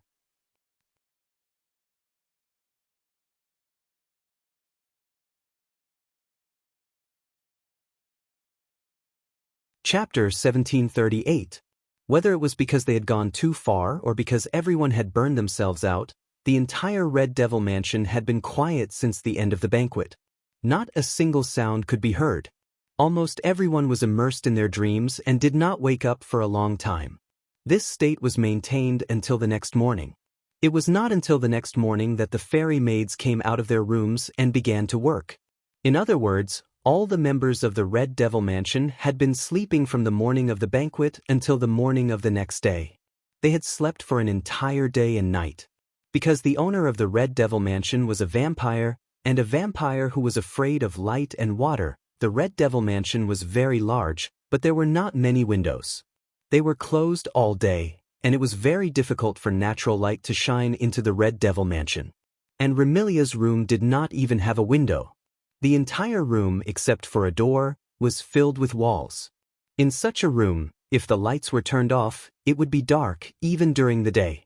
Therefore, Wu Yan, Fran, and Remilia were not disturbed by other factors in their sleep. They slept comfortably for a very, very long time. However, this sleep was destined to be unable to sleep. In his sleep, Wu Yan suddenly felt a strong murderous aura rushing towards him. And it was directed at him. That undisguised murderous aura. It directly stimulated Wu Yan, who had fallen into a deep sleep, to the point that his mind was clear. His consciousness returned to his mind in an instant. His eyes opened abruptly, and he turned his head to look at the source of the murderous aura. However, when the source of the murderous aura became a scene and entered Wu Yan's field of vision, Wu Yan was stunned.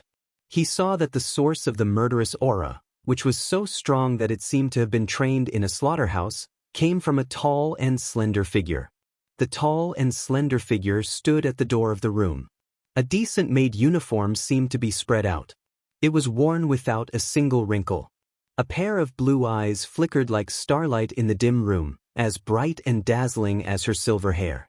Unfortunately, at this moment, that pair of bright and dazzling blue eyes were surging with a strong murderous aura. Like arrows, they were released in the room at a strong frequency that was enough to sting one's skin. It should be said that it was released on Wu Yan's body. The person who came was 16 Knights, Black Knight. Seeing that Black Knight had no intention of hiding his murderous aura and was staring straight at him, as if he could attack at any time, Wu Yan frowned. No one would be in a good mood when they were awakened by murderous aura.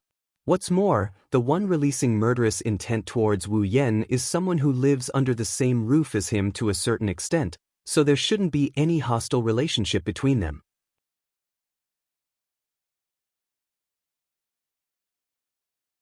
That was even worse. At least, Wu Black Knight. Wu Yan frowned as he looked at Sakuya. Black Knight. Black Knight took a deep breath and restrained his murderous aura in the face of such an unkind remark. He returned to his calm appearance. I'm sorry, Master Eight Clouds, I just didn't expect that as a housekeeper, you would sleep in the same bed with the person you serve, so I'm a little surprised.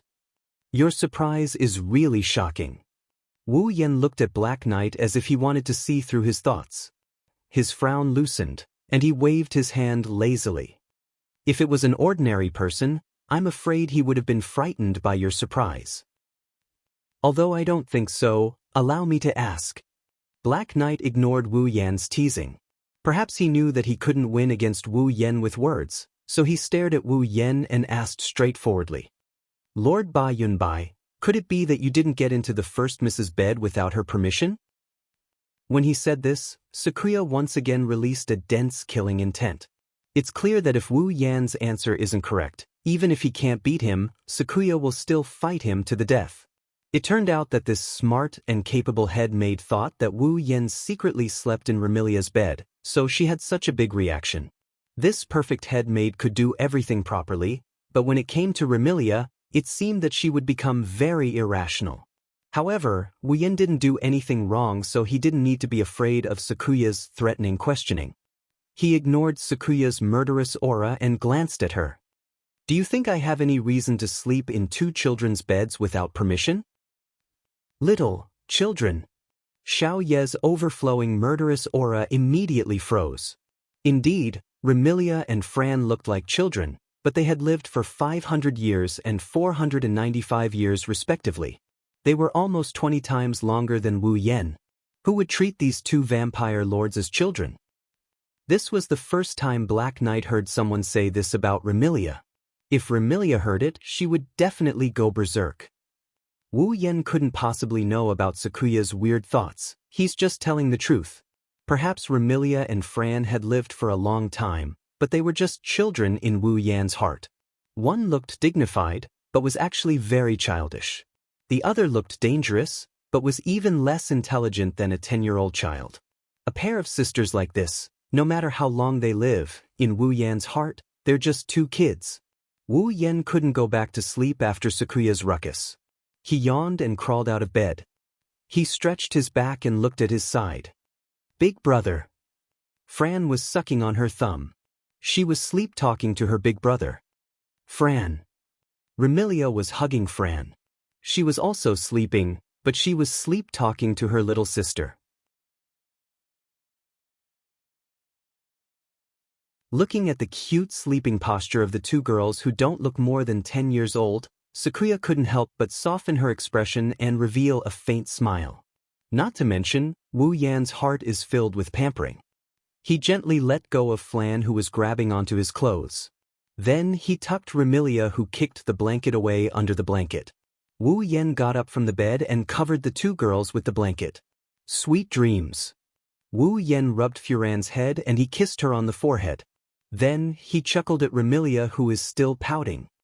You're so cute when you're sleeping. Why are you so clumsy normally? Wu Yan also touched Remilia's head and kissed her forehead. Watching the scene unfold, Ziyi couldn't help but take a step forward, but he immediately stopped. That's because Sakuya saw that Wu Yan's eyes don't have any evil intentions. Instead, there's only the kind of doting that he would treat his own sister. This caused Wu Ye's blue eyes to gradually lose focus as she looked at Wu Yan. The man in front of him really treated Remilia as his little sister from the bottom of his heart. And he seemed to be very concerned about Remilia. What was going on? It was fine if he treated the second young lady like this, but the first young lady had only known him for less than 3 days and had many conflicts with him. Why did he still have such love in his eyes? These questions piled up in Black Knight's heart, causing his calm heart to fluctuate a little. At the same time, he wanted to know more about the man who suddenly broke into the Scarlet Devil Mansion's life. Perhaps, only by understanding him could she know what he was thinking. How did he sign a contract to share his life with the second miss? How did he think of the first miss? Hiding these thoughts in his heart, Sakuya looked at Wu Yan, who was walking over, and he bowed slightly without any ripples. Breakfast is ready, Lord Bai. Do you want to eat? Ready? Wu Yan flinched for a second. Shouldn't I be the one to prepare breakfast? Maids like us usually do the rough work. Zuyi answered expressionlessly. Lord Bai is the steward of the Scarlet Devil Mansion. You only need to guide us. It seems that my position in the Scarlet Devil Mansion is quite good. Wu Yan shrugged. Did you make breakfast? I'm in charge of breakfast for the two young ladies and Lord Bai. Then I'll eat. This time, Black Knight was stunned. Is he not going to eat if I don't make it? Unfortunately, as soon as Black Knight asked this question, Wu Yan lazily walked out of the room, leaving Black Knight alone. He looked at his back for a long time without saying anything.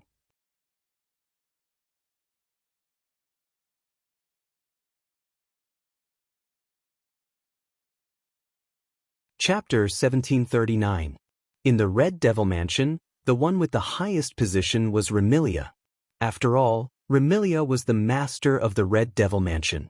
Be it internal or external, her position was naturally the highest. And behind Remilia, the second miss, Fran, was the one with the highest position in the Red Devil Mansion. If there was anyone in the Scarlet Devil Mansion that could faintly compare to Remilia and Fran, it would be Remilia's friend, the owner of the underground library of the Scarlet Devil Mansion, Patrice. Remilia, Fran, and Patrice were the three most unshakable existences in the Red Devil Mansion. Apart from Remilia, Fran, and Patrice, Zuyi was the person with the highest position in the Red Devil Mansion. Next would be the fairy maids working in the Red Devil Mansion. And at the bottom of the hierarchy was the gatekeeper, Hong Meiling, a pitiful character that made one sympathize with her. As for the imp's position, it was somewhat special. As Patrice's familiar, the imp was absolutely obedient to Patrice's orders. But because she was Patrice's familiar, the imp didn't need to listen to anyone other than her master. Even Remilia, who had the highest position in the Red Devil Mansion, was no exception. But Remilia was the master of the Red Devil Mansion and the imp's master lived in her territory.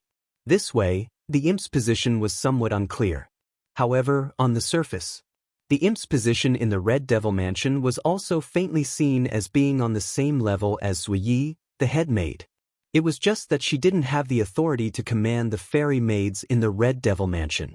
In other words, apart from Remilia, Fran, and Patrice, Zuyi was the person with the highest position in the Red Devil Mansion. But now, after Remilia announced that Wu Yen had become the butler of the Red Devil Mansion, her value began to drop. Just as Zuyi said, the ordinary rough work was the job of the maids and even Zuyi herself as the head maid.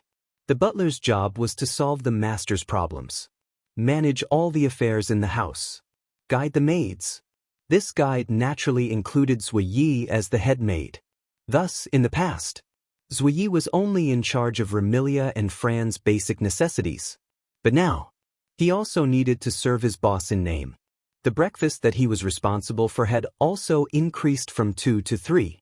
Patrice's basic necessities were usually taken care of by the imps, but only on special occasions. For example, when Remilia invited Patchouli over for dinner, Nagaya was in charge. During breakfast, Zuyi acted like a proper head maid. While Wu Yen was eating, she explained some of the rules of the Scarlet Devil Mansion to him.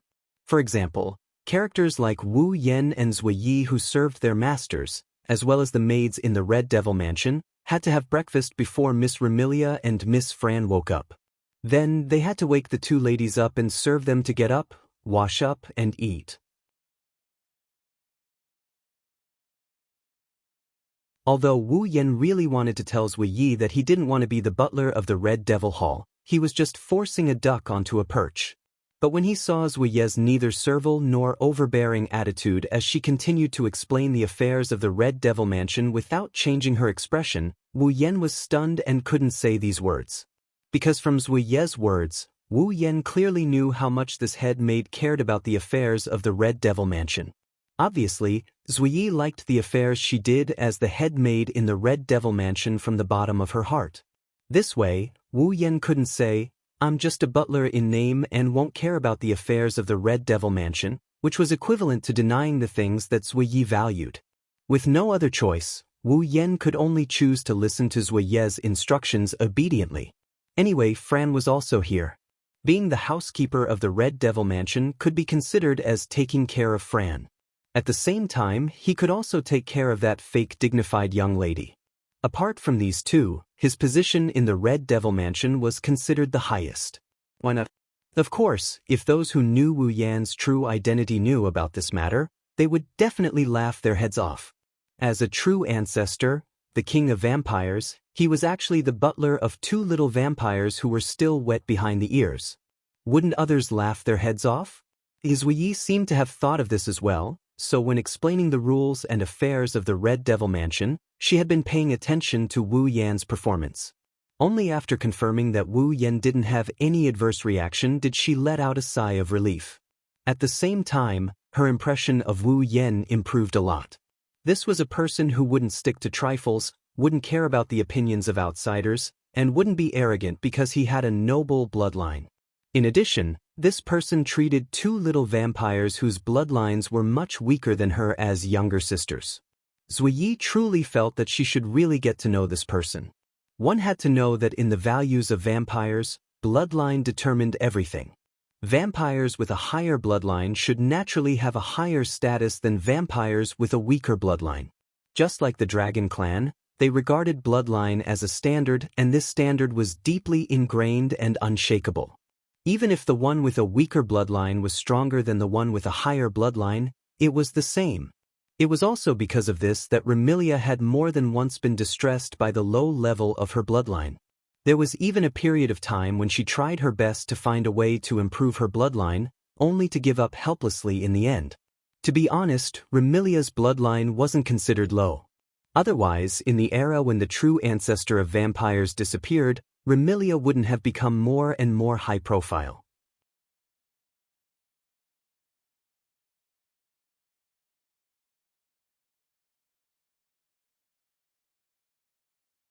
After holding Sakuya's hand for a bit, he let go of her hand without any reluctance and stretched his back in contentment.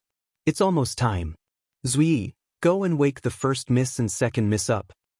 "Got it." Bye-bye.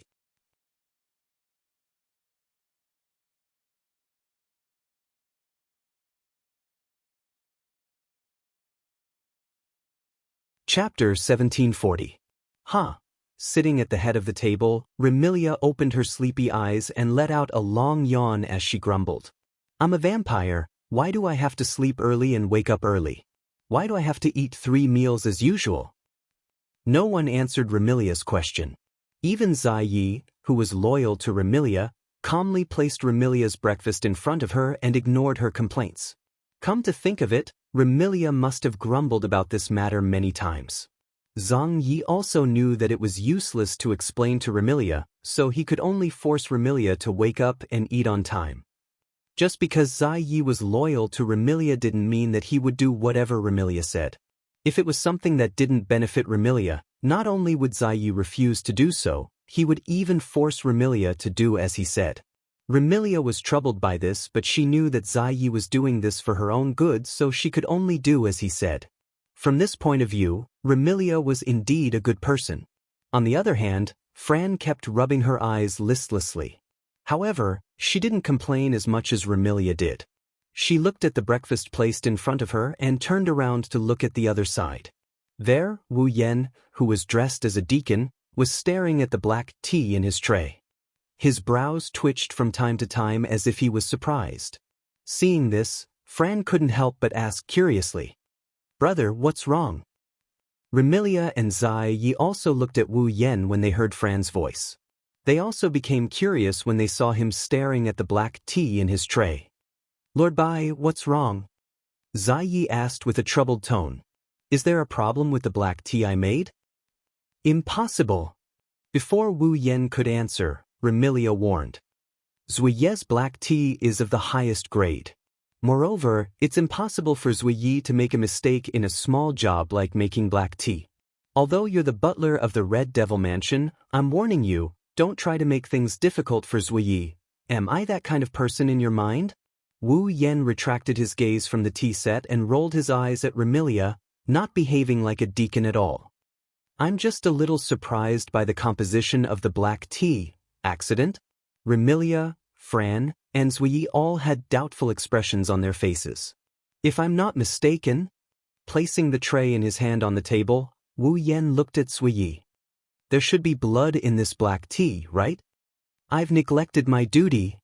Upon hearing Wu Yan's words, Bu Yi bowed on the spot. I forgot to tell Lord Bai that Miss likes to add type B blood in her black tea. It's normal for Lord Bai to feel that there's a problem. Well, I'm not trying to punish you for this.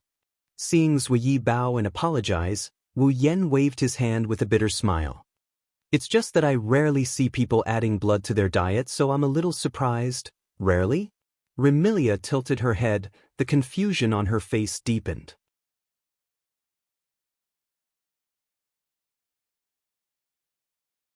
Although it's my hobby to add blood to my black tea, it shouldn't be rare for vampires to add blood to their diet, right? Indeed, many vampires like to add their favorite blood to their red wine.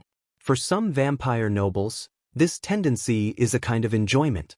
However, compared to red wine, Remilia prefers black tea. That's why she added blood to her black tea. As for Wu Yan, since he's the noblest vampire ancestor, he should have his own preferences in this regard.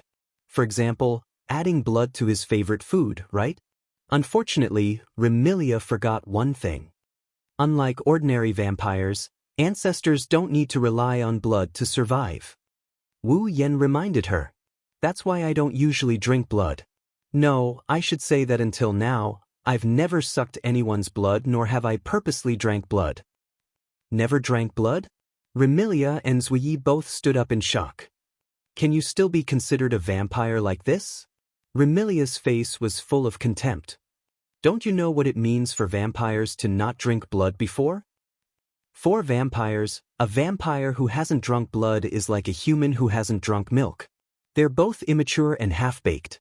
If Wu Yan, the king of vampires, really hasn't drunk blood before, Remilia wouldn't mind mocking him for being a brat. Unfortunately, Remilia had miscalculated. Since there's no need to drink blood, there's nothing wrong with eating like a normal person, right? Wu Yan glanced at Remilia as if he could read her mind. He grinned as if he didn't know what she was thinking. Besides, to you, I am indeed a brat. After all, I'm not even 30 yet. What did you say? The disdain on Remilia's face was replaced by shock. You're not even 30 yet? If I count, I'm about 27 this year, right? Wu Yan scratched his cheek and shrugged. What? Is there a problem? A big problem. This is a huge problem. Remilia slammed the table and stood up. Doesn't that mean you're a few hundred years younger than me? I'm being abused by someone a few hundred years younger than me? The primogenitors disappeared in the river of history. Even if it wasn't 100 or 200,000 years, it wasn't 10 or 20,000 years. It was at least a few thousand years. Thus, Remilia assumed Wu Yan was one of the missing primogenitors. She assumed he was one of the missing primogenitors. Who would have thought that this primogenitor was so young and possessed strength she could only look up to? Wasn't that a problem? Not just Remilia, even Sakuya is looking at Wu Yan with surprise and even a bit of suspicion. Do I need to lie to you? Wu Yan shook his head with a smile. Well, just think of me as a new primogenite. Even if I'm young, a primogenitor has great strength. It's not strange that I'm stronger than you, right? Damn it. Remilia pursed her lips unwillingly. Why can't I be a primogenitor?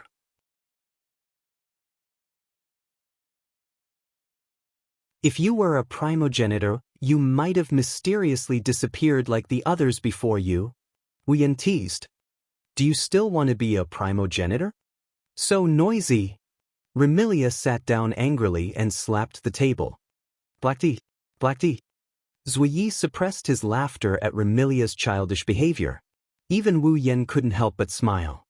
He shrugged and walked to Remilia's side to pour her a cup of black tea. Do as the Romans do. When I have time, I'll also study how to make black tea with blood. Don't look at me like this. The black tea I make and the food I make is unmatched until now. Oh. Remilia pursed her lips in disbelief. Zui looked at Wu Yan calmly, but his blue eyes burned with a hint of resistance.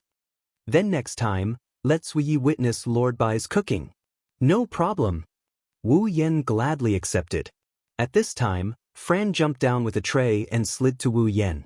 She said coquettishly, Big brother. Fran wants Big brother to feed her. Okay, Big brother will feed Fran. Wu Yan pinched Fran's nose dotingly and picked her up. He sat on the side seat and took Fran's tray. Come, Seeing Fran happily being fed by Wu Yan, Remilia felt jealous and envious at the same time. Wu Yan chuckled when he saw how envious Remilia is. He picked up a piece of meat and put the fork in front of Remilia. Come, what do you mean by this? Remilia was furious. I'm the master of the Red Devil Mansion. Why would I need someone to feed me? You're the master of the Red Devil Mansion outside. Don't pretend to be majestic at home.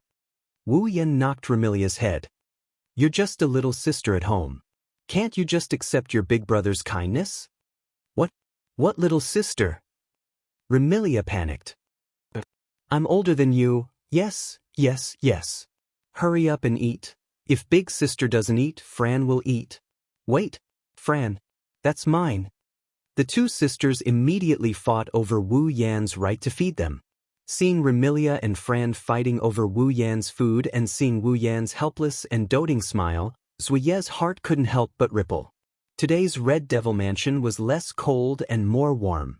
You're tuning in to the Wandering Hero YouTube channel. Don't forget to subscribe and join us on this journey to catch the most captivating stories.